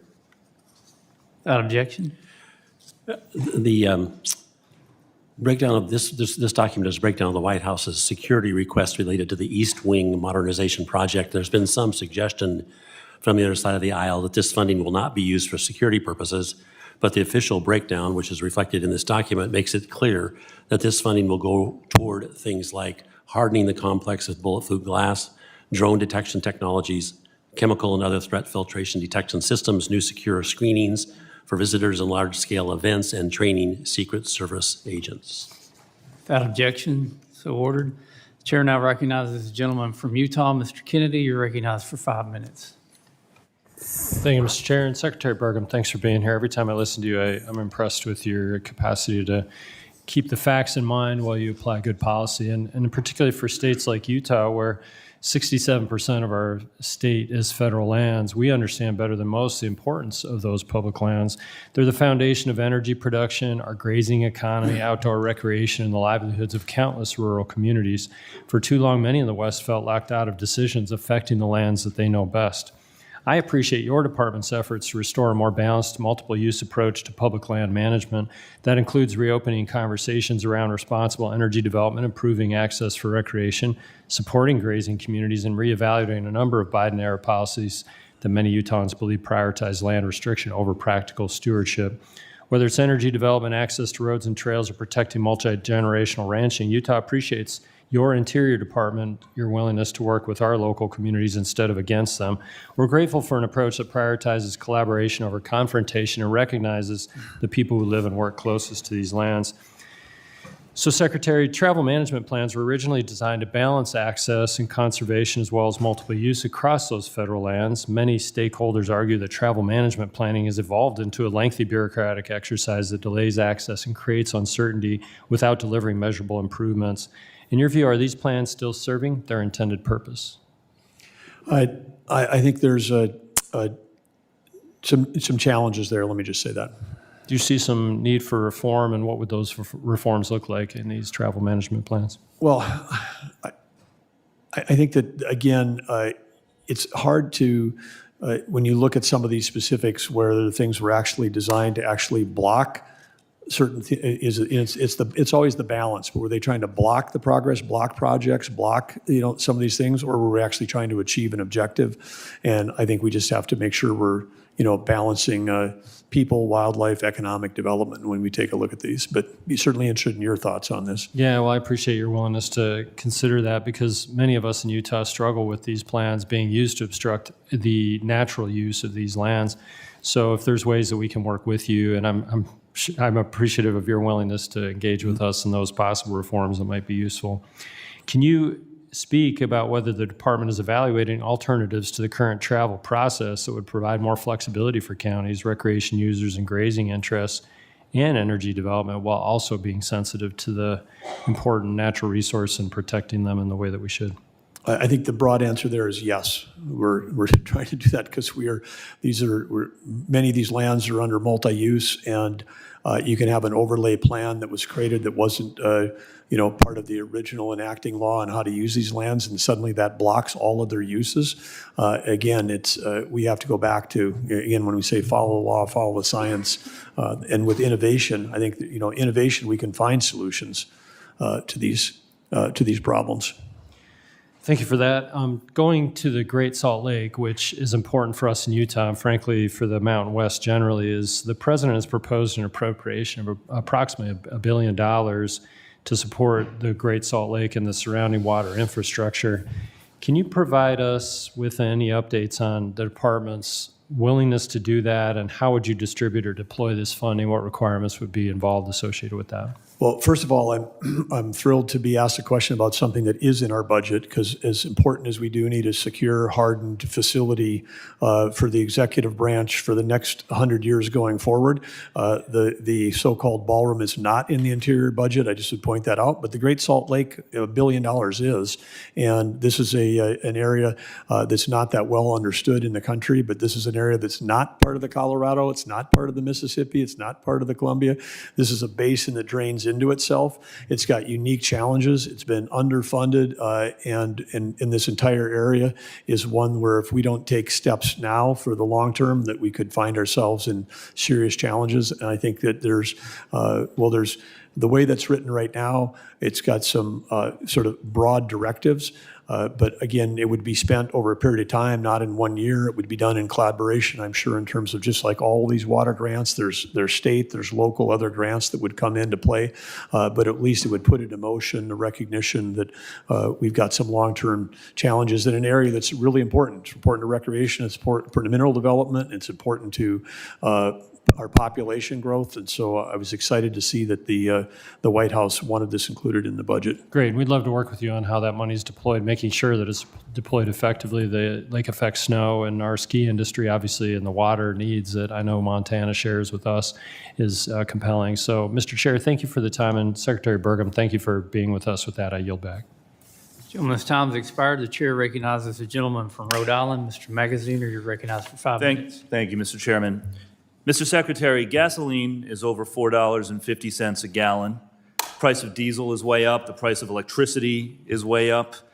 The American people can't afford their energy bills. People are having to decide whether to put gas in their cars or food on the table. People can't afford health insurance because their energy costs are so high. And yet you have been blocking dozens of wind and solar energy projects from coming online. Clean energy projects that will expand our energy supply and lower costs for consumers. And what frustrates me about this, Mr. Secretary, is that I know you know better. Please run the video.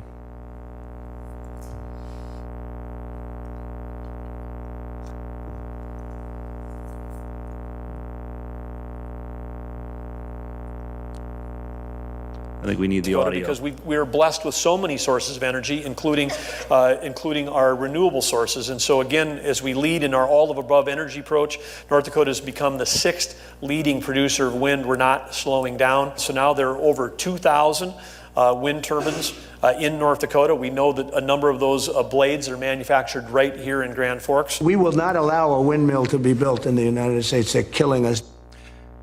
So my question is simple. Who is right about wind energy, Governor Burgum or President Trump? I would just say the thing that I've heard many times today is that this is the lowest source of energy, and that's not true. Well, let me ask you, were you wrong then as governor? When you were governor, North Dakota became what, number 6 in the country for wind energy? I would, One of the highest in the I would country? like nothing better than for you to play the entire hour of my speech, I which watched includes. it. But let me ask you this again.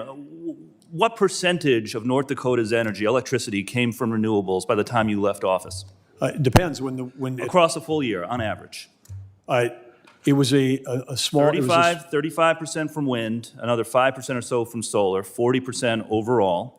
One of the highest in the country. No. Yeah, that is the You're data using from rated. Ross. You're using the rated number, not the actual Exactly. production. So number. reclaiming my time, I'll just say again, were you wrong as governor in North Dakota to expand wind energy? I wasn't wrong because we expanded. Exactly. And it's not No, wrong. because we expanded And it's base not load. wrong. We did not Reclaiming my time. over-rotate. Yeah, but as a percentage basis, renewables expanded during your time as governor. And so again, why don't other states around the country deserve the same?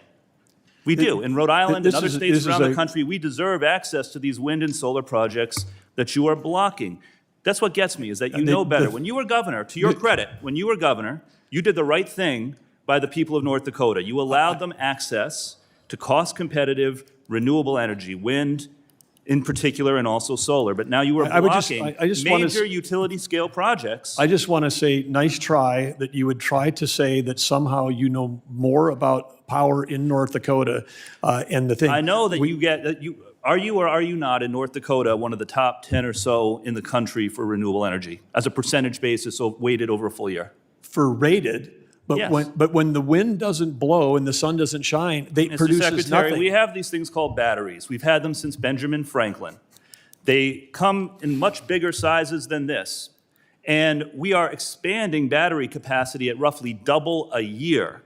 We add the equivalent of 5 or 6 power plants a month worth of battery storage, which makes solar and wind useful not just off-peak, but on-peak as well. And so listen, I'm just going to say, if you know all this about batteries, so could you but share with me? You are blocking projects that would bring down prices. People can't pay their bills right now. People's electric bills are too high, and you are blocking projects, and you know better. Because you know better, what I do I'm going to know- ask you to help clear up a few things for us. President Trump said, what I if do you have a know, windmill sir, near your house, the noise causes cancer. True or false, Mr. Secretary? False. The noise does not cause cancer. According to the American Cancer Society, they have not found any evidence that any kind of noise causes cancer, particularly noise from wind energy. China has very, very few wind farms. True or false? The answer is false. China added more wind generation last year than the rest of the world combined. They get 15% of their electricity from wind, which is almost as high as North Dakota. The most expensive form of energy ever, wind and solar, says the president. True or false? That's true. And not according to the Department of Energy. Under the Trump administration, the EIA under this administration projects that over the next 5 years, solar $58 per megawatt hour on average, wind $56, combined cycle turbines, including natural gas, $77. So according to the administration's own data, that is not true. Enough of the games. The American people want lower energy costs. They want lower prices. Okay, They want these projects not blocked. And the last thing I'll say is this. Chairman Westerman, to his credit, has been working with both sides of the aisle to pass permitting reform, something that we need to do. The number one thing preventing that from happening is the administration playing games, blocking clean energy from getting to the grid. I'll yield back. I just have a question. Can you explain why the states that have pursued the policies you're describing have the highest power prices in the country? Does North Dakota have one of the highest power prices in the country? Because you have one of the highest percentage of renewables. We weren't pursuing a policy of let's shut down our base load and go with renewables. No one's talking about it. You have 40% renewables. The It's hearing- not the right thing the when you were meeting will come governor. to You knew order. it was the right thing when you were governor. Why isn't it the right thing now? We're going to move on to the next False, question. false. The data doesn't lie, Mr. Secretary. No, the data doesn't lie. States that have high renewables pay the highest prices. Does North Dakota pay the highest price? Iowa. Okay. Chair recognizes the gentleman from Colorado. Mr. Crank, you're recognized for 5 minutes. Thank you, Mr. Chairman. Mr. Secretary, thank you for being here today. Just one quick question. Do you know why my colleagues weren't overly upset or concerned when the average price of gas in June of 2022 was $5.01 a gallon? Would it be who was occupying the White House at that time? I don't know why they weren't concerned. I don't know why, and this, but it's true. It's true that the administration that got the energy prices down the fastest in the shortest amount of time was President Trump during his first months in office. In 2022, the United States produced, in 2019, we produced 12.3 million barrels of oil a day. In 2022, we produced 11.91, a significant reduction. In 2021, 11.26, almost a million barrels of oil per day less produced. And now today, we produce 13.3 million barrels of oil per day. Any thoughts on that? Yeah, the energy transition was always a lie. It was energy subtraction, and the idea that you could take base load energy and replace it with renewables without maintaining all of the base load, without adding trillions of dollars of transmission, which are not included in the numbers that were required, that were described there. That's how you end up with higher energy prices for the so-called renewables, because, and again, it's not, what's the price of what do you pay for the price of an Uber when you don't know if it's going to get you to your location or not? It may not have enough energy to get there. We have to have, the key to the energy grid is having power that runs 24 hours a day.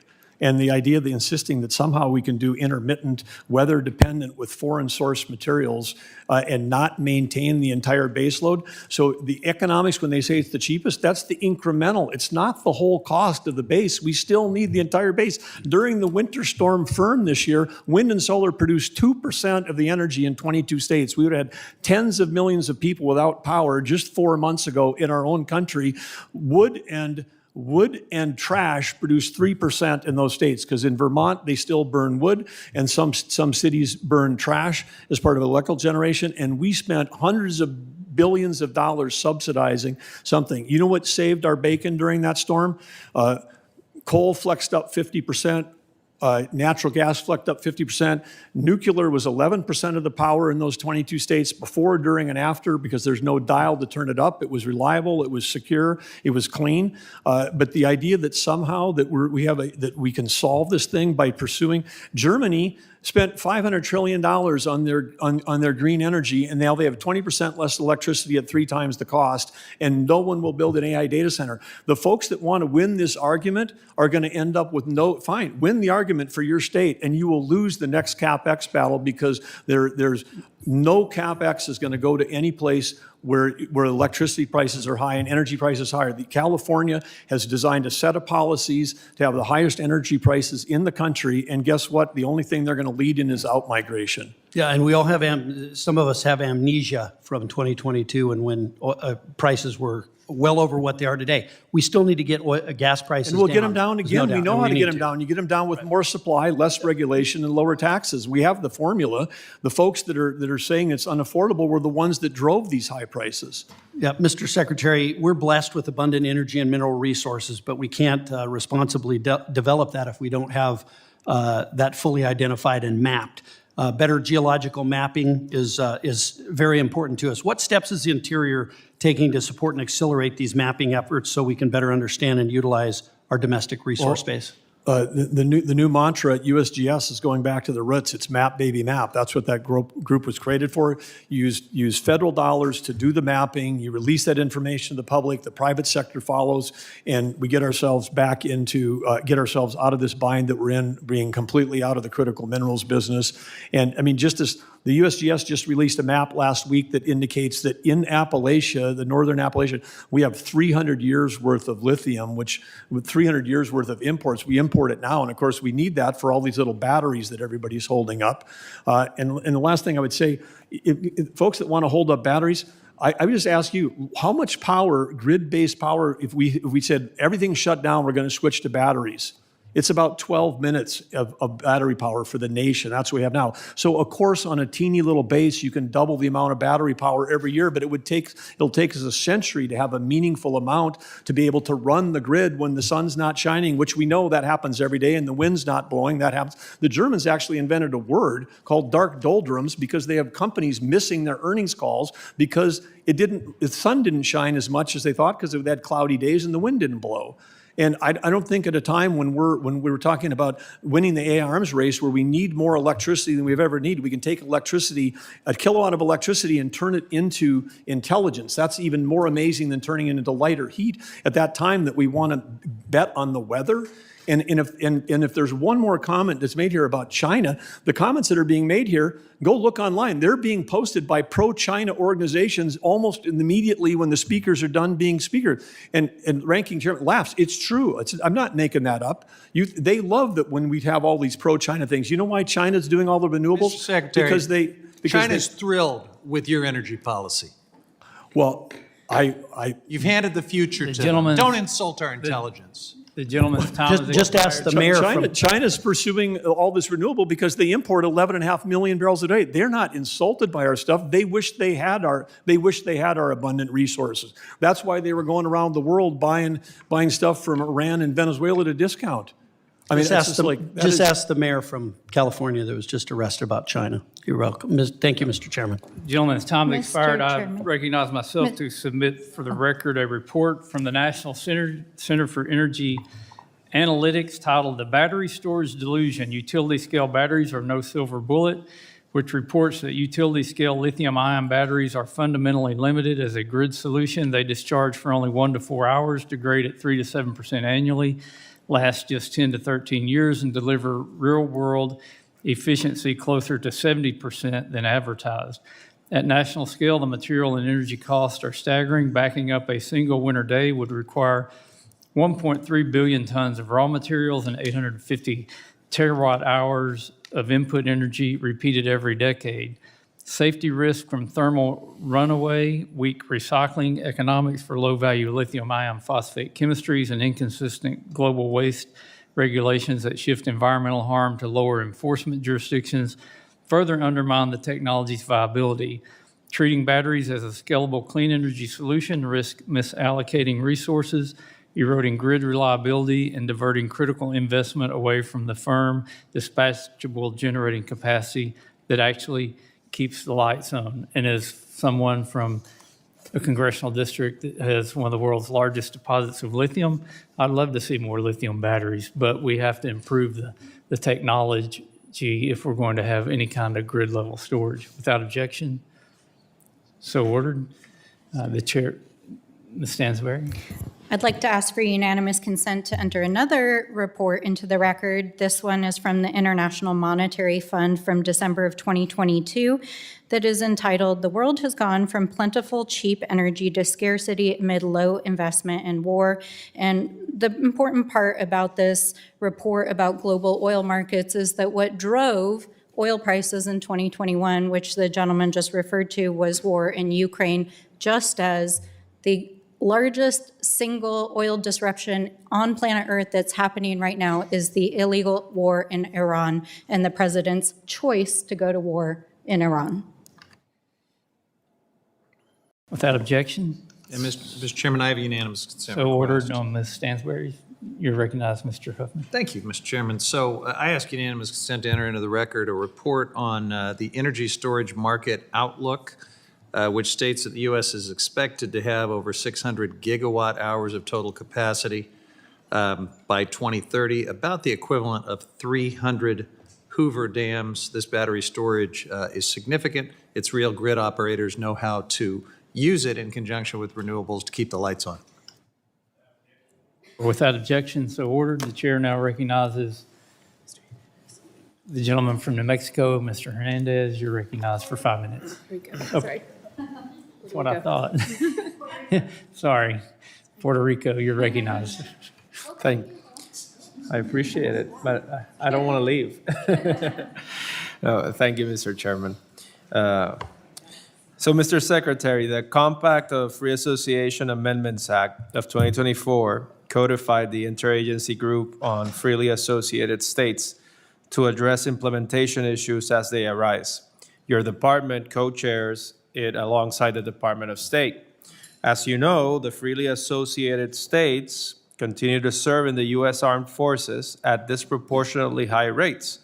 Yet many veterans living there still must travel thousands of miles at personal expense to access earned care benefits. VA's explanation for why veterans in the freely associated states still cannot access services like telehealth, mail order pharmacy, and beneficiary travel benefits has shifted over time. Initially, VA indicated it lacked legal authority to act. More recently, VA has suggested appropriations may be the issue, yet implementation still has not occurred.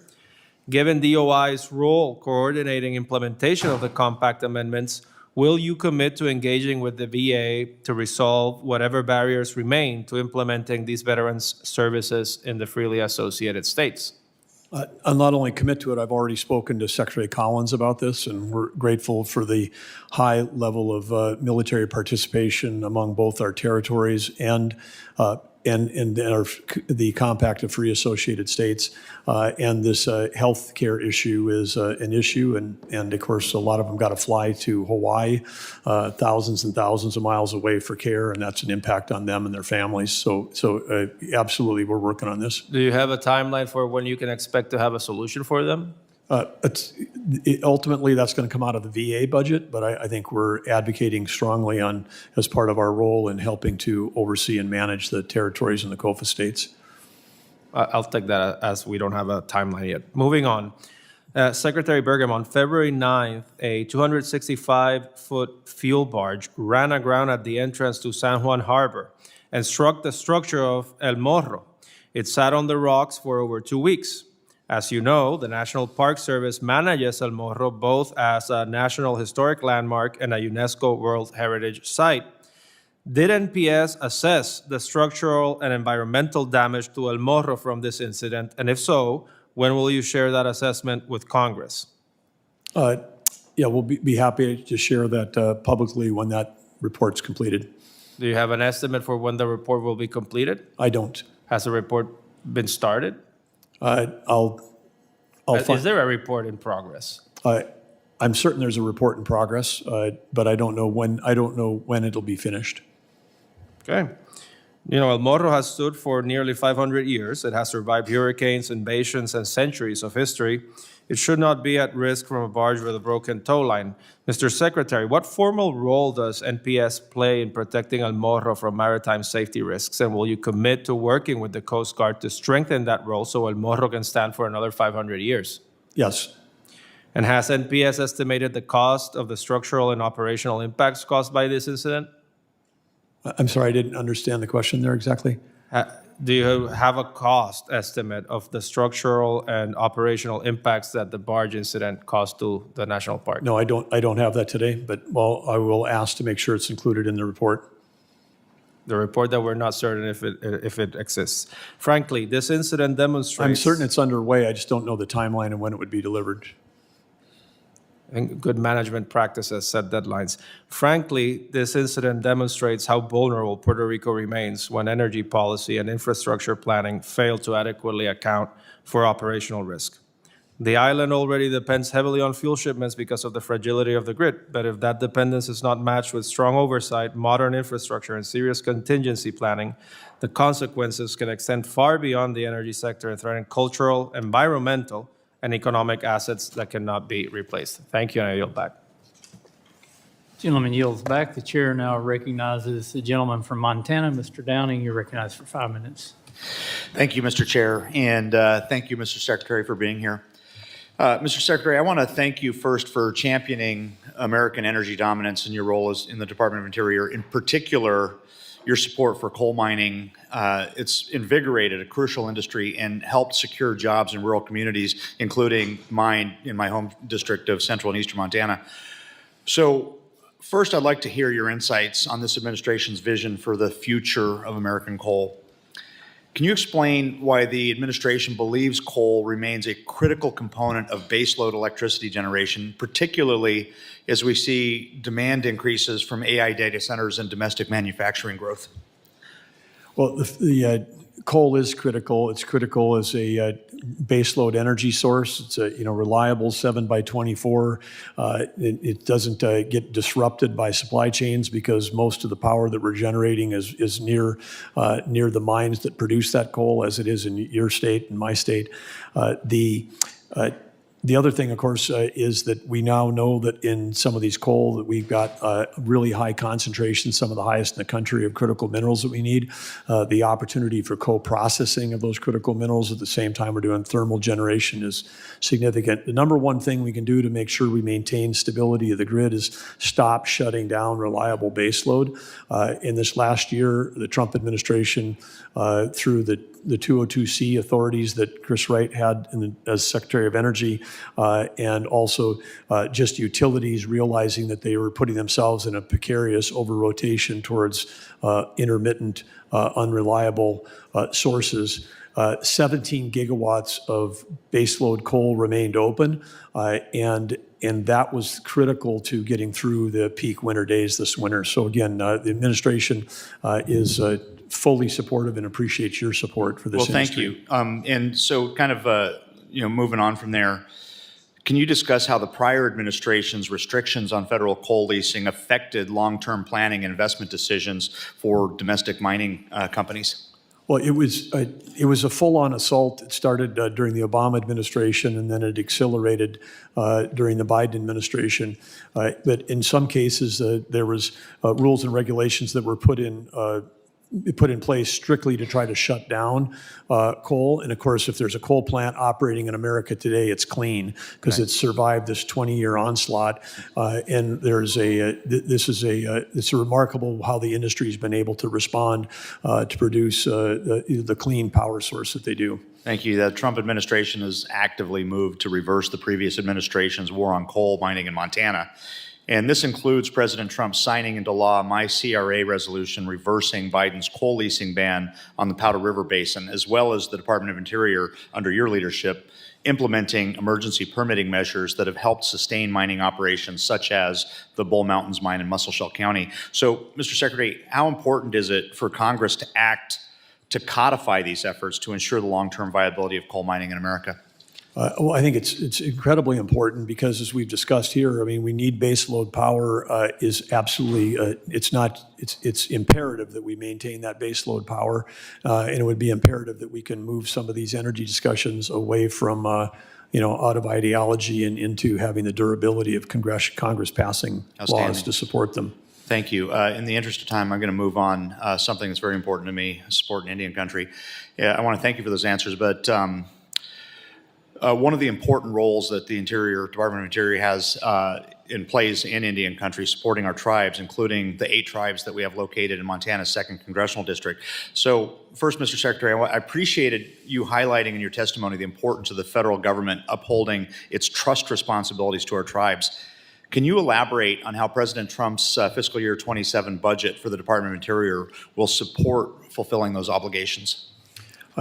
The key thing here is driving towards supporting sovereignty, and part of that is making sure that we're creating the right kind of environments for tribes to have to be self-sustaining. And so, again, reviewing programs that are ineffective and laden with overhead versus making sure that we're getting dollars in the place that actually helps the tribes. Thank you. What steps can be taken both at a congressional level and administrative level to ensure that the Bureau of Indian Affairs serves tribes and fulfills its obligations in a timely and efficient manner? Well, I think that, the number one area for Congress to focus on is ensuring that we've got appropriate funding and staffing for BIA law enforcement, because again, we're finding that there's cartels and other organized crime are using these as safe havens. Yeah. Unfortunately, Mr. Secretary, I've run out of time. So on that, Mr. Chair, I yield. Mr. Chairman, I'd like to ask unanimous consent to enter into the record. Tribal leaders say the Trump administration failed to consult with them on education department changes. And so while we're saying that we're committed to strengthening tribal education, the administration has failed to consult with tribal nations on significant restriction of tribal education. This article also highlights concerns that the BIE does not have the necessary capacity to support the transfer without education department staff. Without objections, so ordered. The chair recognizes the gentlelady from New Mexico, Ms. Stansberry. You're recognized for 5 minutes.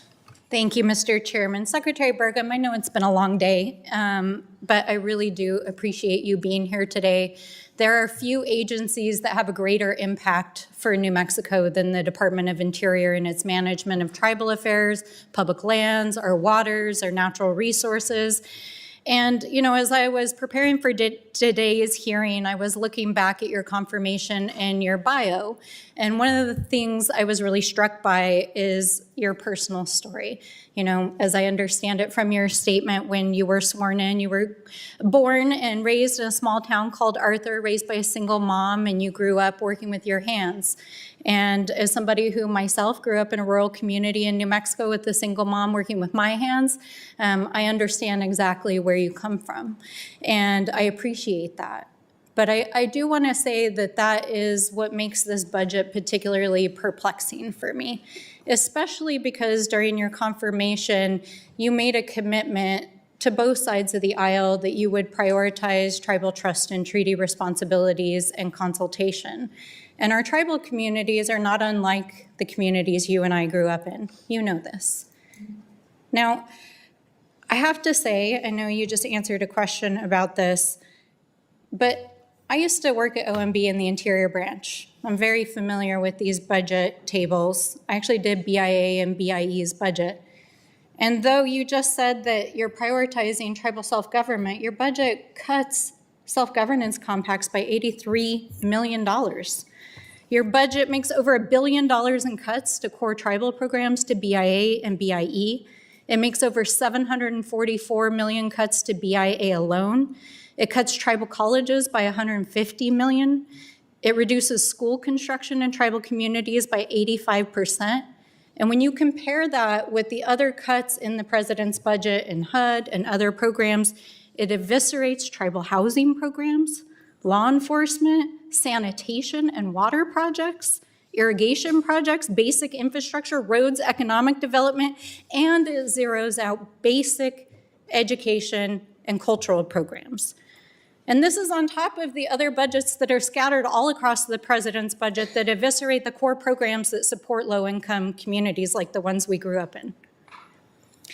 On top of that, I'm sure you're aware, or I hope you're aware, that the Department of Interior is not doing well by tribes right now. It isn't. Tribes are not getting phone calls back from the Bureau of Indian Affairs. They cannot get appointments with you. You won't see tribes when they come to Washington, D.C. BIA regional offices are not approving contracts. Tribes have been unable to process basic paperwork to protect their tribal lands, to put land into trust, management of drought operations during the worst drought in recorded history. It's bad. This is the worst most tribes have seen it in their lifetime since the self-determination era began in the 1970s. And when I looked at your budget, I actually went back and did my homework. These are the largest single cuts in tribal funding since before the Reagan era. I don't know how you defend that. I also don't know how you can say that you consulted with tribes when your Department of Interior is seeking to open up one of the most sacred tribal landscapes in the state of New Mexico right now without any tribal consultation, which is Chaco Canyon, which is right behind me.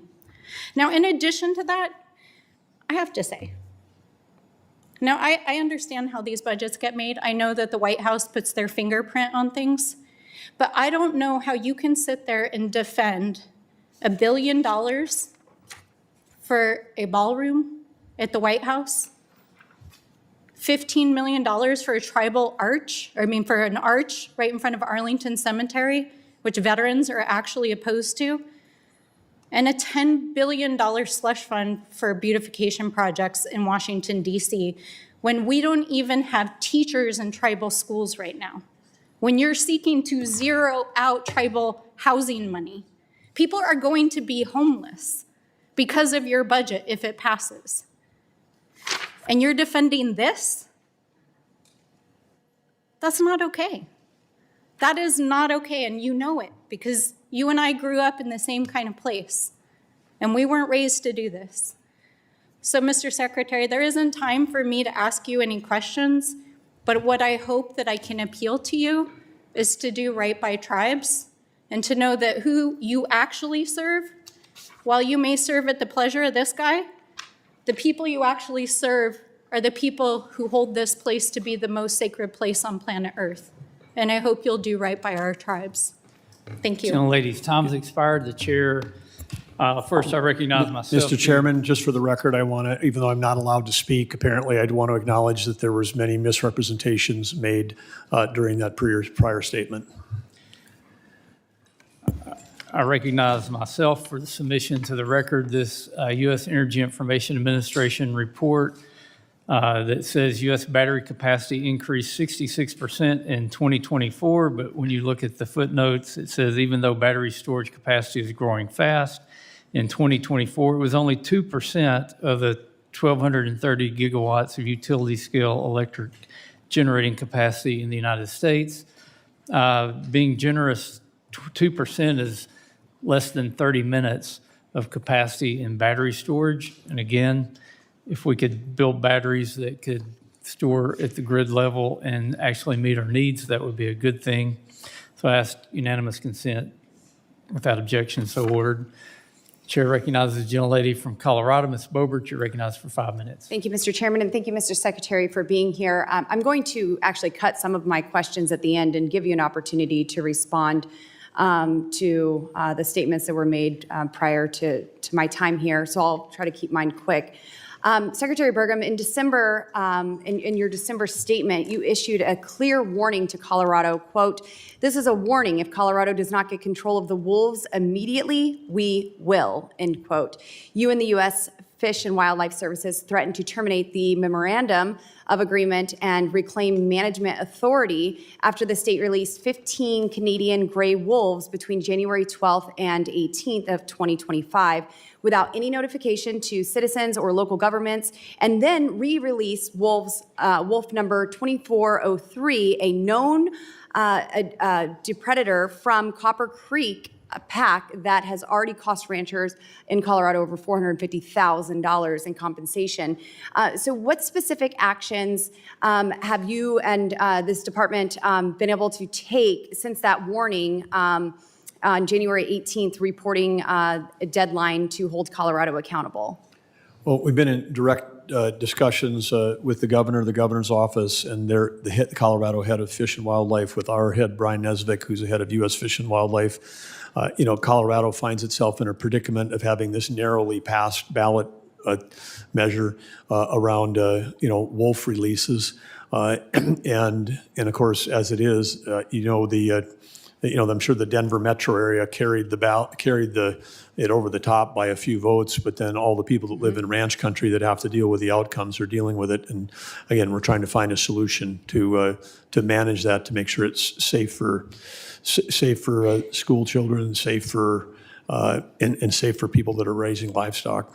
Yes, thank you. And did Colorado provide the complete reporting on wolf activities from December 2023 onward as demanded in the FWS letter? And if they haven't, or if their reporting is insufficient, will the department terminate the Biden-era MOA and 10J experimental population agreement and take back federal management of the wolves in Colorado? I don't want to be predeterminate, but all options are on the table in terms of making sure that we get the wolf situation under control in the West. Yes, I do want to note that I'm grateful to my neighbors in Wyoming every time we get a phone call and they say you have a caller to pick up. But I recently detailed in a letter to the Fish and Wildlife Service how the current 10J rule is failing ranchers. How is the department addressing CPW's pattern of re-releasing or translocating problem wolves and sidelining local counties and our ranchers? Yeah, releasing wolves that were known to have predatory prior action is not a good idea. And of course, if the U.S. Fish and Wildlife gets involved, that's something that would not be happening. Okay. And, ranching families in my district, we are stewards to 32 million acres and over 4.5 million head of cattle. They're seeing mounting verified depredations, compensation claims exceeding $1 million annually and outstripping funds plus indirect losses from herd stress, reduced weight gain, and expensive non-lethal measures. I introduced HR 7487, the rural jobs, I introduced my Pet and Livestock Protection Act, and that has passed the House. We would love for that to pass the Senate and help you in this. And I do want to jump ahead just quickly to my hydropower bill here that I would hope that you'd be supportive of in this administration, and that we could get it over to the White House and have that signed into law. But I introduced the Rural Jobs and Hydropower Expansion Act to amend the Reclamation Project Act of 1939 and give the Bureau of Rec exclusive authority on non-federal hydropower development within the reclamation projects. How would granting reclamation sole authority under my bill reduce these delays that we have seen in the past and unlock more clean, reliable hydropower energy? Well, hydropower is key to this country, and Bureau of Reclamation operates over 400 dams. We think that there's a big opportunity to repower those to generate more power. Thank you. And I don't have a lot of time to give you, but I would love for you to have a response since you had 5 minutes to just sit and listen to someone lecture you. I yield to the Secretary. The gentlelady. Oh, she went 30 seconds over. Give him 30 seconds to respond to her, if you will, Mr. Chairman. We've given a lot more than that. We're going to have to stay on schedule. The chair recognizes the gentleman from California, Mr. Gray. You're recognized for 5 minutes. Thank you, Mr. Chairman. Good afternoon, Mr. Secretary. Nice to have you here. You may remember on your last visit that my grandparents farmed in Cooperstown, North Dakota, and my mother grew up there, and I have very fond memories of visiting your state. But you also may remember that I represent the largest agricultural valley in the world, in California, San Joaquin Valley, most productive, over $21 billion annually in production. And California water policy, especially as it relates to agriculture, is extraordinarily complex. And the Central Valley Project remains one of the most important water infrastructure systems anywhere in the country. Last year, you and I discussed the need for better outcomes for the CVP and the importance of making real investments in water infrastructure. In fact, when the reconciliation package came through this committee, I offered an amendment to spend $8 billion on 20-some projects throughout California that would actually add 2 million acre feet of water to the system and really help the western states in a significant way. Unfortunately, this committee rejected that proposal.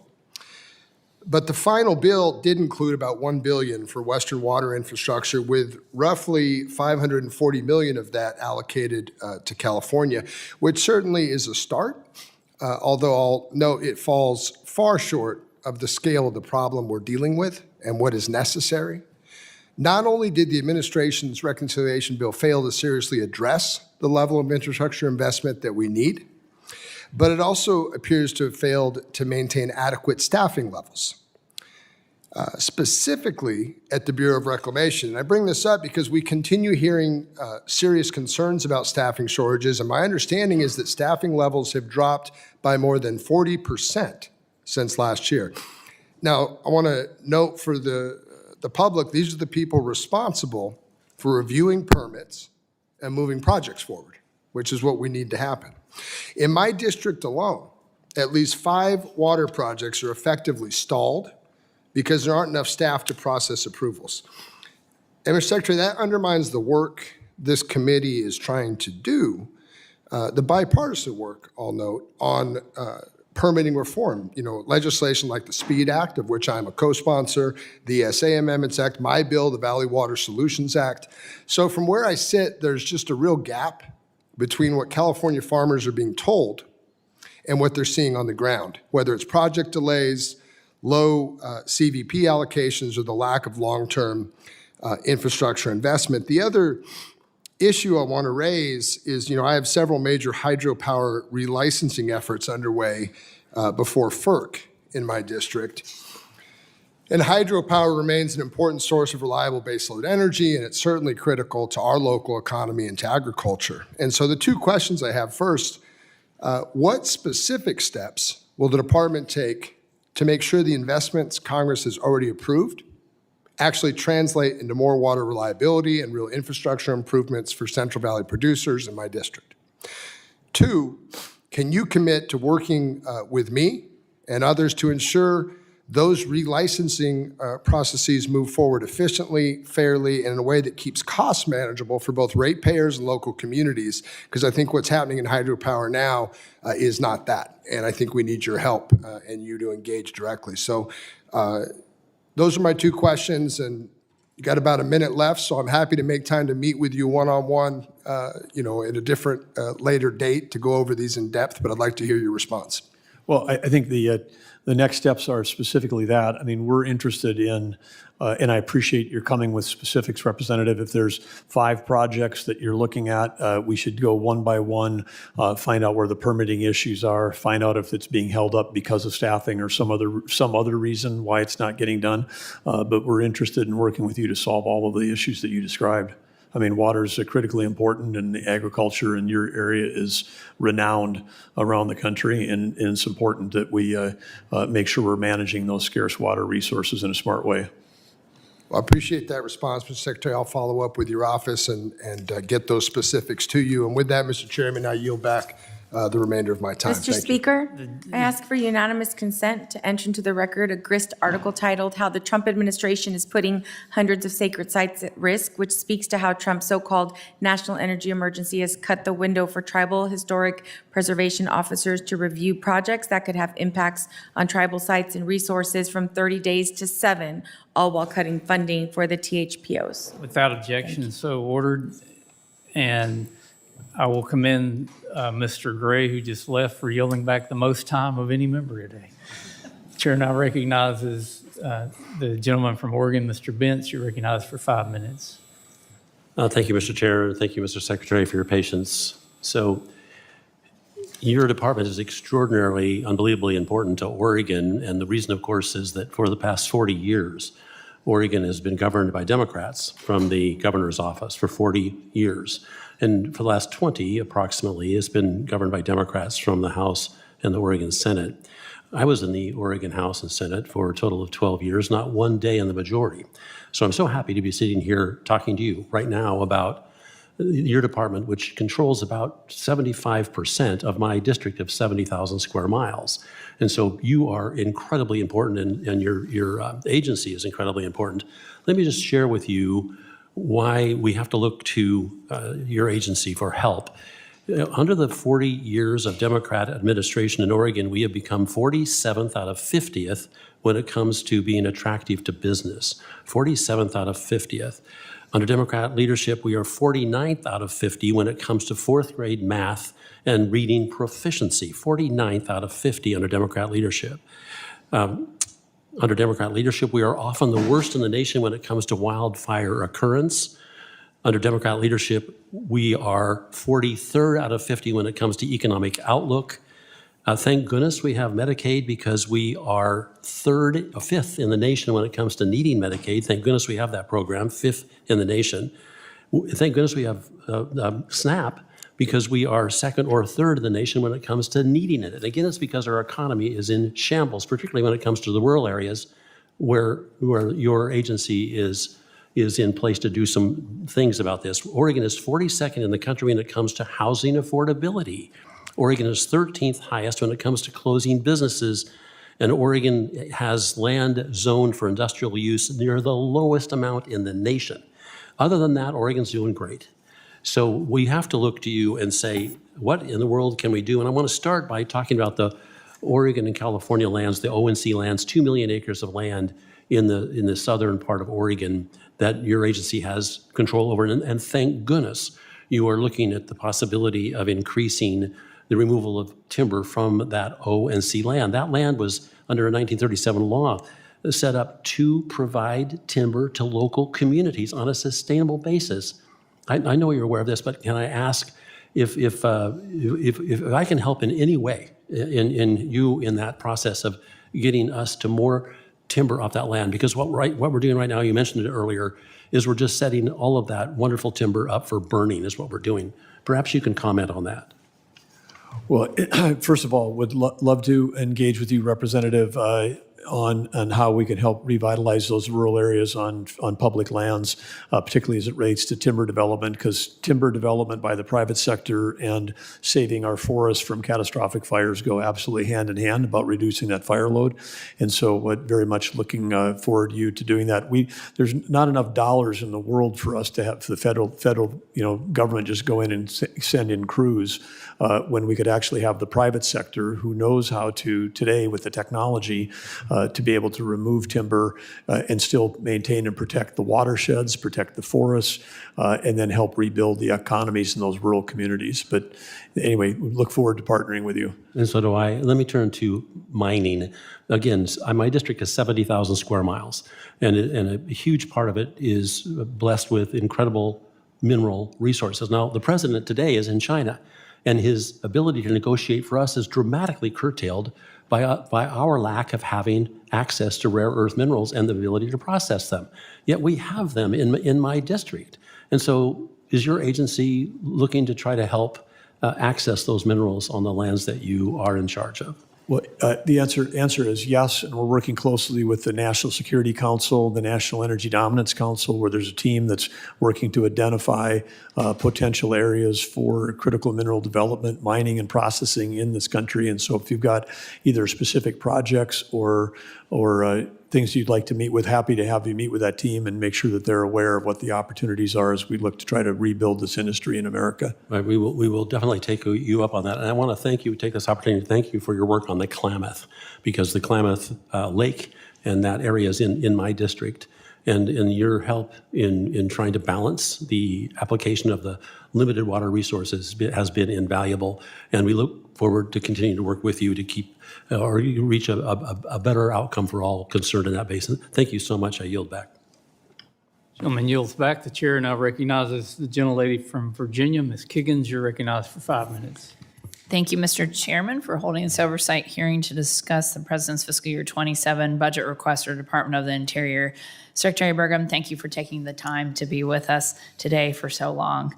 As you know, I have the privilege of representing Virginia's 2nd Congressional District in Southeast Virginia, home to the mouth of the Chesapeake Bay, the entire Atlantic coastline of Virginia, and our East Coast master jet-based Naval Air Station Oceana, and one of the highest densities of military personnel and installations anywhere in the country.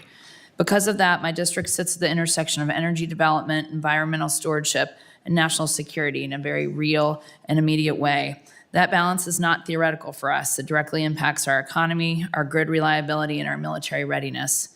As I reviewed the 27 budget request, I took note of several proposals aimed at streamlining permitting and improving efficiency, including the consolidation of BOEM and BSEE into the proposed Marine Minerals Administration.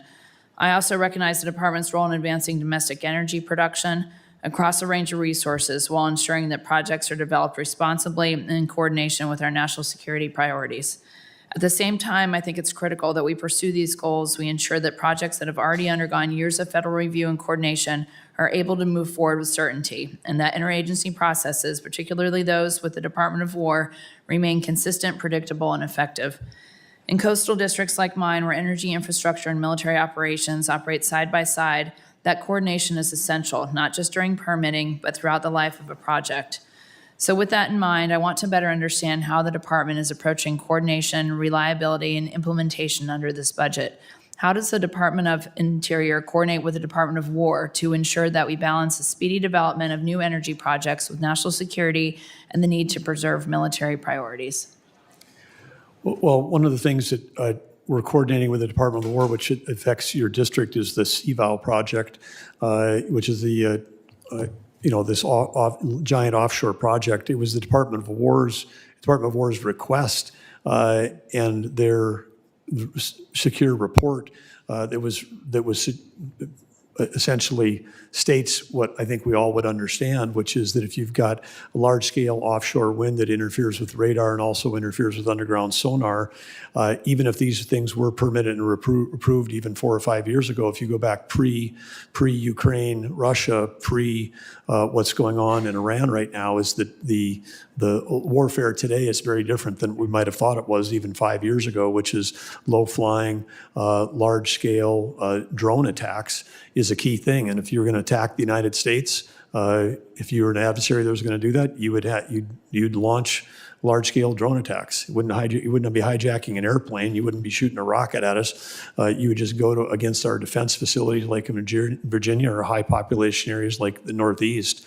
and you would be launching those drones through that. So it is, I know people keep saying it's ideological. It's not. There's a real actual national security risk, and so the request for us to review those actually came from the Department of War. So we supported them in that request.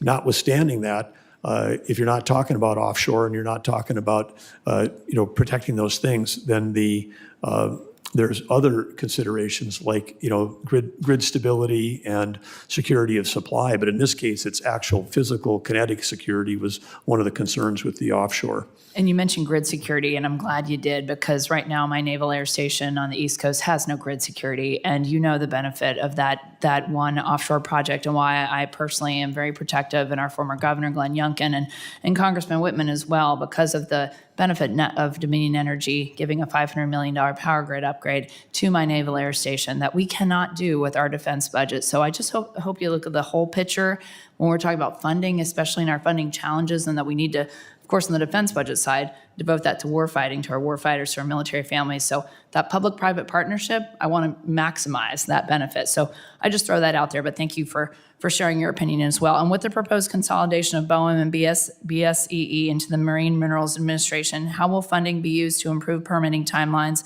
and provide more certainty for projects already in the pipeline? Additionally, how will this new structure improve coordination with the Department of War for some of those offshore energy projects? Well, the key here is a unification where we, increase our ability to do not just permitting, but also inspections once projects are up and running. And with the unification, we can do that. So it's reducing overhead, whether it's HR, communications, IT, but more people on the ground doing the actual work, and then separating what was Honor, the offshore natural resources revenue group, keeping that separate, but BOEM and BSEE coming together, because those two work hand in hand today. And if we can send one person to a platform instead of two to do the job, we're not sacrificing any outcome, but we're being more efficient, do more inspections, visit more sites. And I know my time has expired. I appreciate that. I just ask that we, again, take a look at how we can integrate national security and the concerns that you listed with the benefits of some of our energy projects that we have, especially in Virginia. Thank you, and I yield back. Ladies, time's expired. The chair recognizes the gentleman from Alaska. Mr. Beggett, you're recognized for 5 minutes. Thank you, Mr. Chair. First of all, Mr. Secretary, I want to thank you for the outstanding job that you and your department are doing with respect to tribal consultation in Alaska under the previous secretary. There were a number of groups in Alaska that attempted to get meetings with Interior and were unable to do so, and we appreciate you prioritizing our tribal membership in Alaska, so thank you. I'd like to talk a little bit about a challenge that's facing Alaska's southeast communities. The sea otter population in southeast Alaska has expanded dramatically, and while that is a conservation success in one sense, it is coming at a steep and growing cost to shellfish, crab, and mariculture operations that Alaska Native communities and commercial fishermen depend on for their economic survival. Sea otter predation is devastating these fisheries. One important management and cultural tool is the licensed tannery system under the U.S. Fish and Wildlife Service, which enables Alaska Native artisans to process sea otter pelts consistent with the Marine Mammal Protection Act. There is a critical shortage of licensed tanneries, and a primary driver of that shortage is the federal reporting requirements are simply too burdensome for small operations to sustain. The result is that this cultural and management tool is functionally unavailable to communities that need it most. My understanding is that the Secretary has the administrative authority to calibrate tannery reporting requirements. Would you commit today to having your team engage with my office on this issue, specifically to explore whether reporting obligations for small tanneries can be right-sized to maintain appropriate oversight while making participation operationally feasible? Yeah, happy to make that commitment. Outstanding. Mr. Secretary, I want to take a moment as well to give you the opportunity to speak directly about what this administration has accomplished for Alaska. The NPRA lease sale in March was historic by every measure, the most revenue ever generated in the NPRA, the most tracts receiving bids in a single lease sale under a predictable leasing schedule that the previous administration simply refused to maintain. The work on the PLO 5150 conveyance, the Anwar leasing schedule, the permitting process reforms at BLM, the King Code Rove, they're all tangible wins. In fact, the Financial Times just yesterday named Alaska as the hottest oil play anywhere in the world. Can you walk this committee through the headline accomplishments Interior has delivered for Alaska under this administration and give us a sense of what is in the pipeline for Alaska? Well, I would say you've touched on a number, Representative, but I just want to talk about the geopolitical importance of Alaska. Alaska, of course, we've got our traditional Pacific allies, South Korea, we've got 29,000 troops there. Japan, we've got 50,000 troops. Our U.S. territories, our COFA states, where we've got troops in places like Guam, where the military is the biggest economic developer or employer. All of those states and all of those countries that are our allies are highly dependent on energy coming from the Middle East. That could all be displaced by energy coming from Alaska. The interest in Alaska being a supplier to both our territories, our states like Hawaii, and include California in that as well, that we have an opportunity to be supplying U.S. territories and states and allies. This is sell energy to our friends and allies, sell energy to ourselves, as opposed to don't have to buy it from our adversaries that are holding the world hostage. Alaska plays just an incredible role. And when you talk about a renaissance, the lease sale, the reason why it was a record lease sale is that the private sector, ahead of the USGS, is uncovering the fact that we've got reserves in the National Petroleum Reserve, Alaska, not a wilderness area, not a national park, an area the size of Indiana that was set aside to be a National Petroleum Reserve, that the reserves there could be multiple folds larger than anybody ever anticipated. And so whether it's oil or gas, the future for Alaska is very bright. We just have to be able to build that infrastructure and get the permitting done to be able to build it out for Alaskans and America and our allies to benefit. Thank you. And it is such a refreshing experience knowing that we have an ally, again, with Interior. Alaska's 365 million acres, and more than 60% of that is owned by the federal government. In order for Alaska to benefit and for our nation to benefit, we've got to unlock the oil and gas and other energy resources of our state, the minerals resources of our state, and every other resource that we can offer and to make our industries self-reliant in this country again. And I appreciate your leadership at Interior. I look forward to seeing you in Alaska in the coming days, and I just can't tell you how much we appreciate as Alaskans your commitment to the prosperity of our state and our nation. And with that, I yield back. Gentleman yields back. Looks like the dais is pretty much emptied out, but Secretary Burgum, I want to thank you again for being here, for enduring several hours of questions, and for your candid answers, and also a bit of an apology for the questions you got with no time to respond. And we got one more round of questions for you. That's Ms. Malloy is here right at the bell.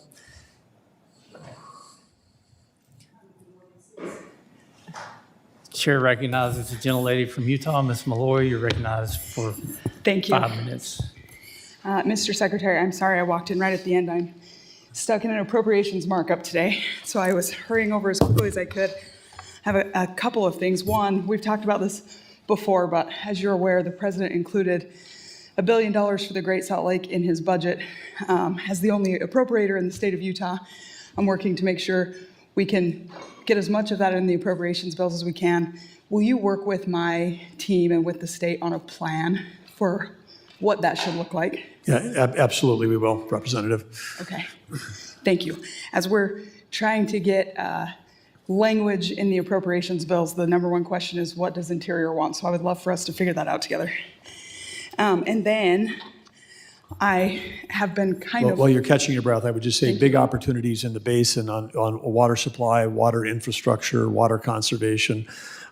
As I described earlier, I mean, it's a unique thing. It's not part of the Colorado River Basin. It's not part of the Missouri. It's not part of the Columbia. This is a basin that flows into itself and has a unique set of opportunities and challenges, and it's been overlooked and underfunded, and there's a lot that we could do together with the states, with the tribes, And again, with 60+% of the land in Utah being federal land, for us to be able to get the most return on that federal land, whether it's recreation, whether it's grazing, whether it's mineral development, we need to have water infrastructure. So this is an investment actually back into the United States. This is developing a resource that we have for the benefit and the use of the American people. So we look forward to coming up with a plan that has smart usage and a high ROI.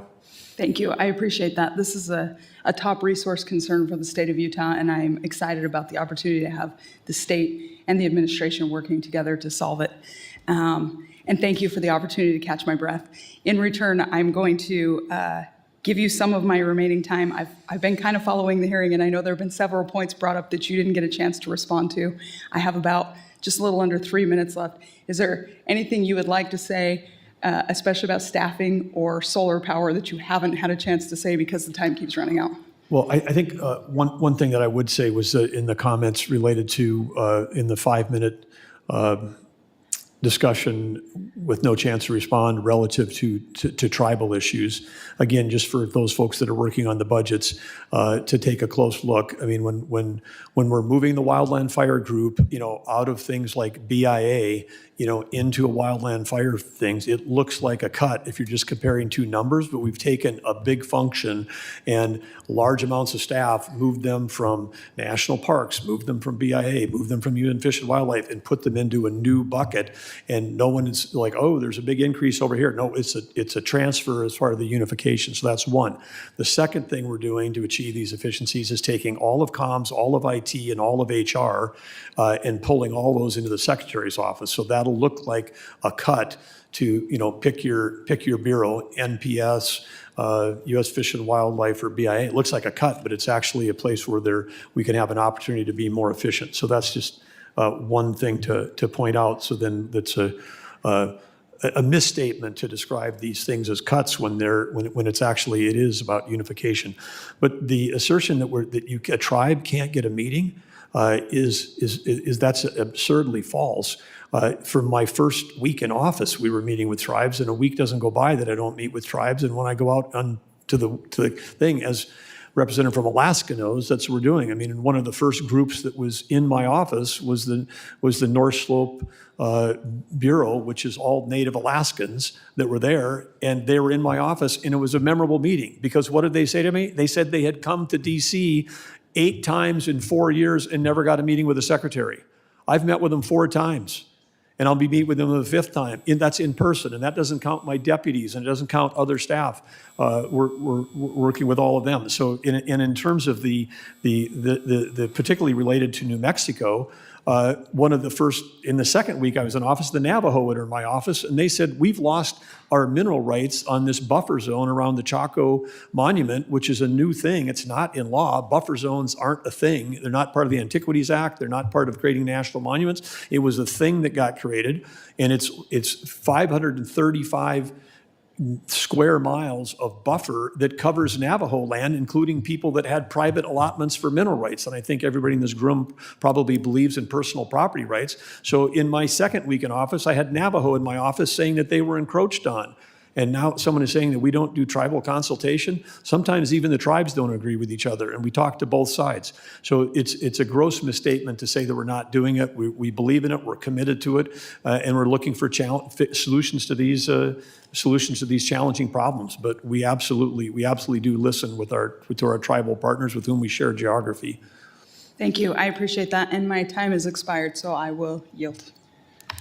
Young lady's time has expired, and Mr. Secretary, I don't think there's any member that on either side of the dais that hasn't used their time today. So again, we appreciate your willingness to be here to answer questions. And for those questions you didn't get a chance to thoroughly answer, you can provide written answers for the record. And there could be additional questions that members would want to ask for you to respond in writing as well. Under Committee Rule 3, members of the committee must submit those questions to the committee clerk by 5 p.m. on Monday, May 18th. The hearing record will be held open for 10 business days for these responses. If there's no further business, without objection, the committee stands adjourned.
is concerned. Thank you. Peter. All right, all right, all right. That was Doug Burgum. We're going to be back for more hearings. You guys are awesome. God bless you. We all know President Donald J. Trump visited China with the big companies like Tesla, Apple, and the rest of them. Elon Musk was there. Tim Cook was there. A lot of people were there. Even Marco Rubio was there. A lot of people were there, like the power players were there. So hopefully everything works out fine. I'm hearing that Taiwan may be a big, well, it is for sure a big conversation between the United States and China, because everybody knows China has been talking about China has been talking about Taiwan and how that territory is a part of China. But let's see what happens. Let's see what happens. Ladies and gentlemen, God bless you. Thank you for tuning in. Shout out to our members, Dr. Luke the Goat, Miss Sandra, Ellie, and the rest of them. God bless you guys. And I just want to say thank you guys. We're going to be back. God bless you. God bless you. God bless you. God bless you. All right. Here we go.